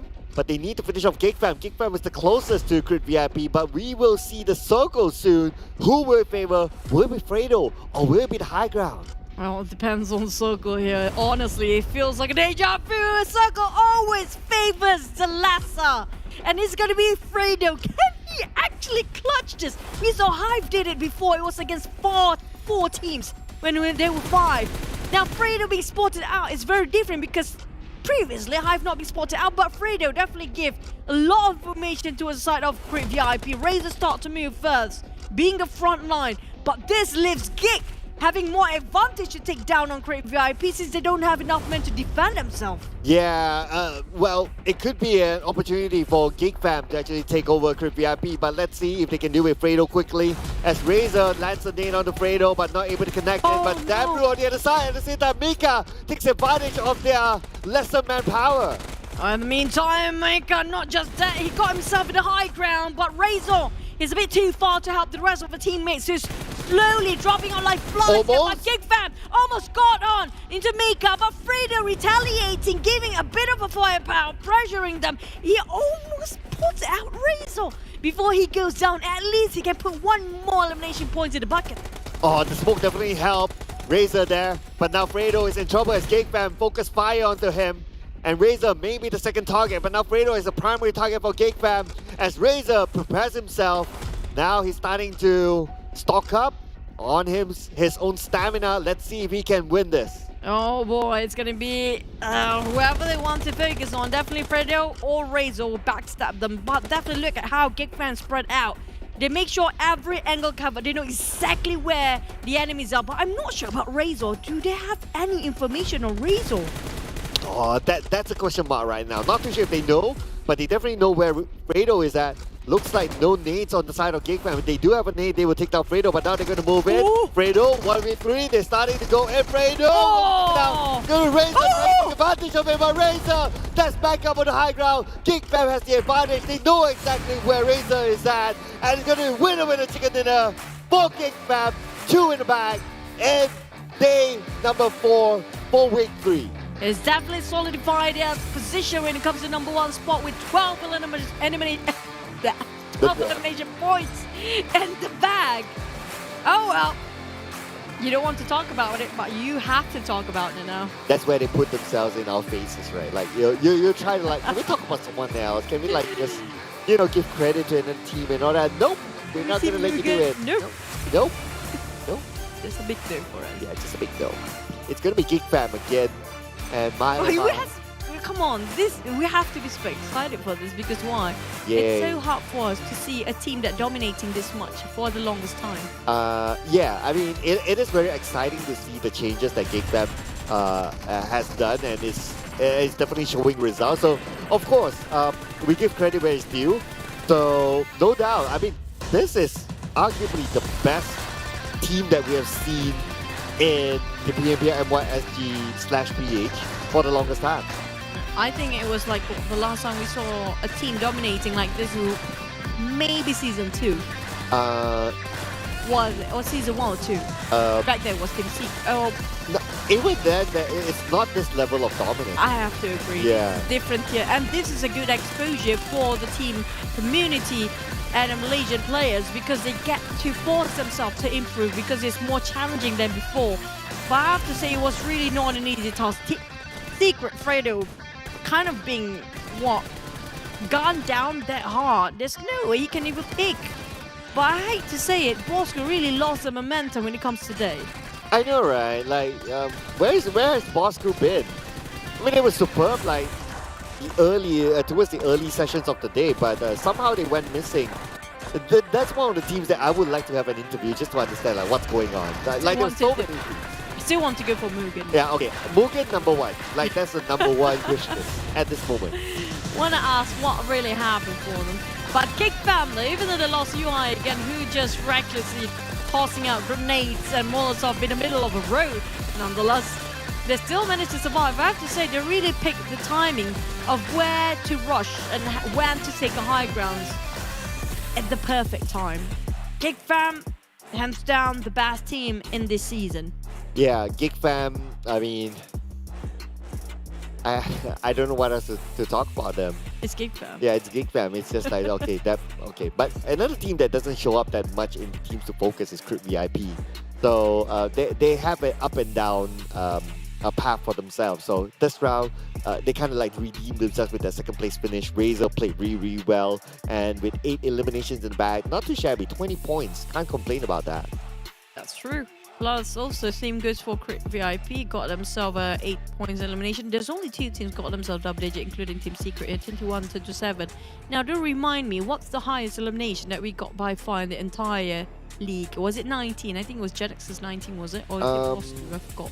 Yeah, it was a 19. It's definitely not a 20 yet.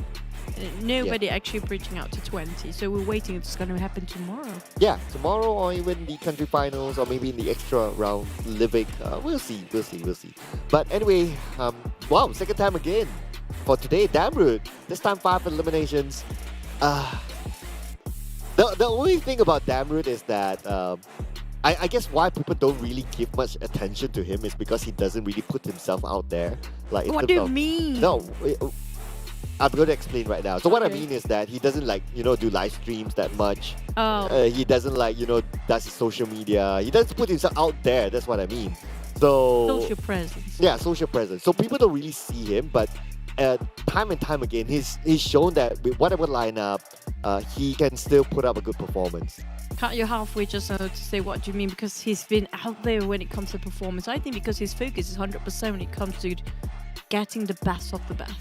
That's why he's not splitting his time to do anything else. He's really loving, he's passionate about this match, and it kind of portrays when it comes to the match here, and also the MVP, 224. The only team that cracked the 200 over, it's not just 200, 204, it's 224.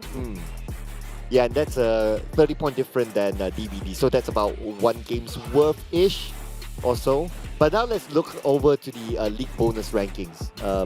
Let's see here. So HYVE and SMG, obviously they're still very, very close with each other.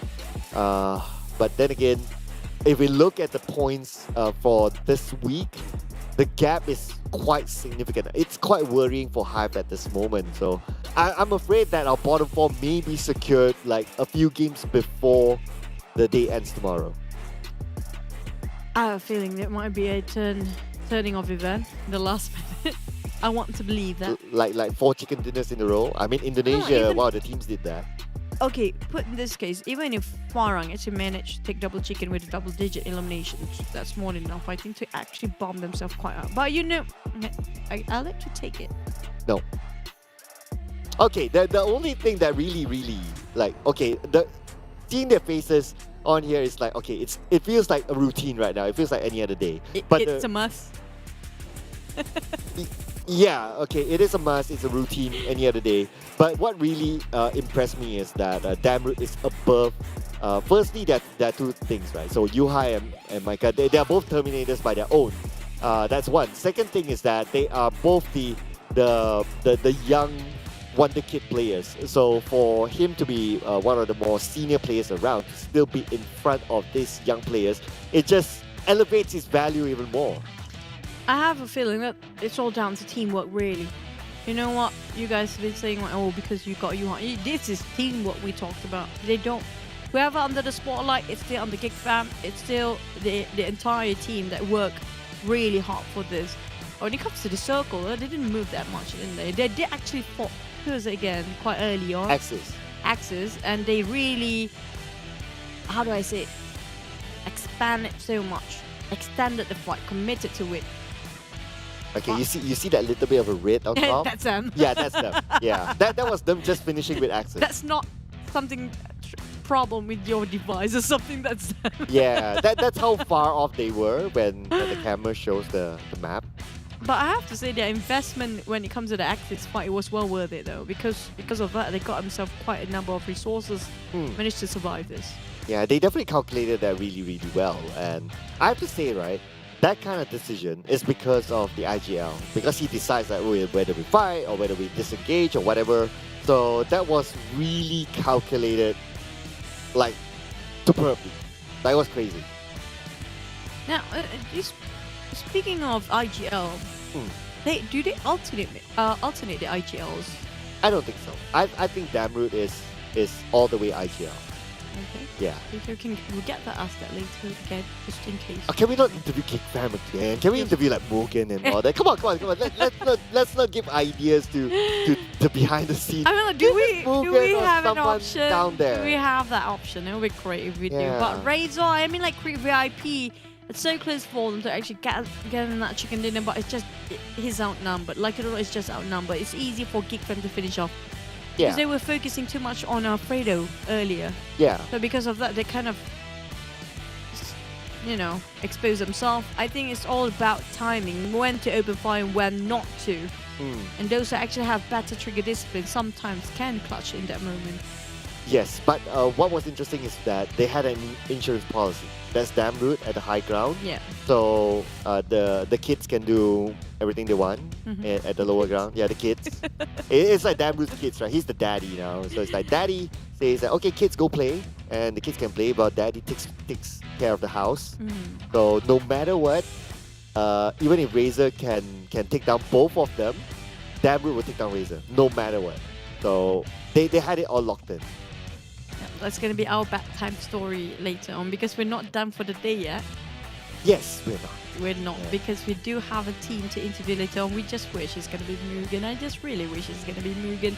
MUGEN or HYVE, I'll take HYVE. I really want to know MUGEN for. Yeah, MUGEN. Just I want to see one of the players like talk to us, you know, get to see a bit of a friendly chat here, and bit ask their opinion when it comes to this season, even how they're feeling and what's really like kind of stopped them. Like, why are they not progressing at all? Because if they don't get a chicken dinner this season, they will be the first team to not get a chicken dinner from Singapore. But looks like we'll just pass it on to the interview. Let's go.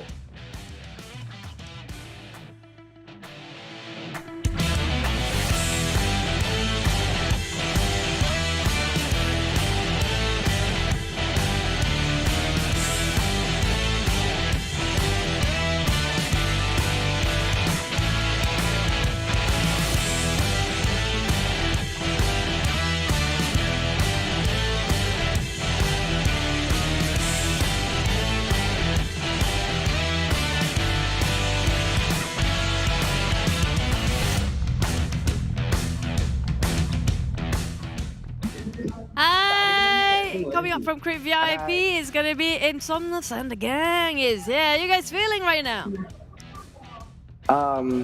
Okay. Your mic's working, that's great. Yes, my mic is working this time. Congratulations. Okay, so I don't know, because I know a lot of things, right? You can ask. That's what feisty about this. Because you're very close to them. You go ahead. I want to toss over Okay, the question, but okay, Crit VIP, seems like your positions are quite, how do I say, it's not too safe yet not too dangerous. Do you think you have what it takes when it comes to Livik tomorrow? Do you think you can make it to Livik tomorrow? I think we are the only team that always fight for 4th place, because it's already consecutive 2 weeks in a row. So I don't think Livik is matters a lot for us, because I think we're definitely gonna make it.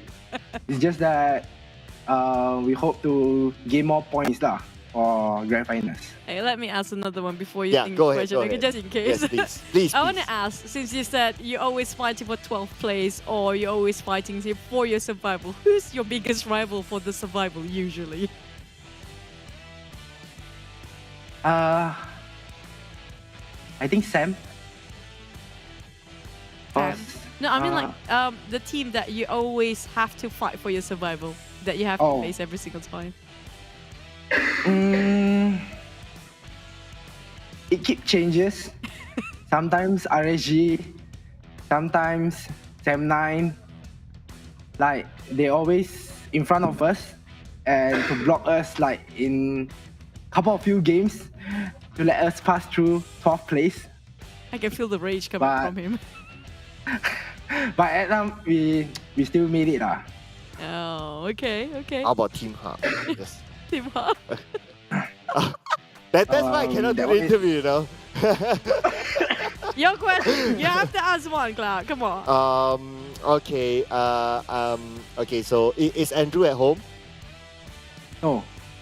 No. Okay. Can you say a word to him, because he's not at home now? He cannot do anything to you guys.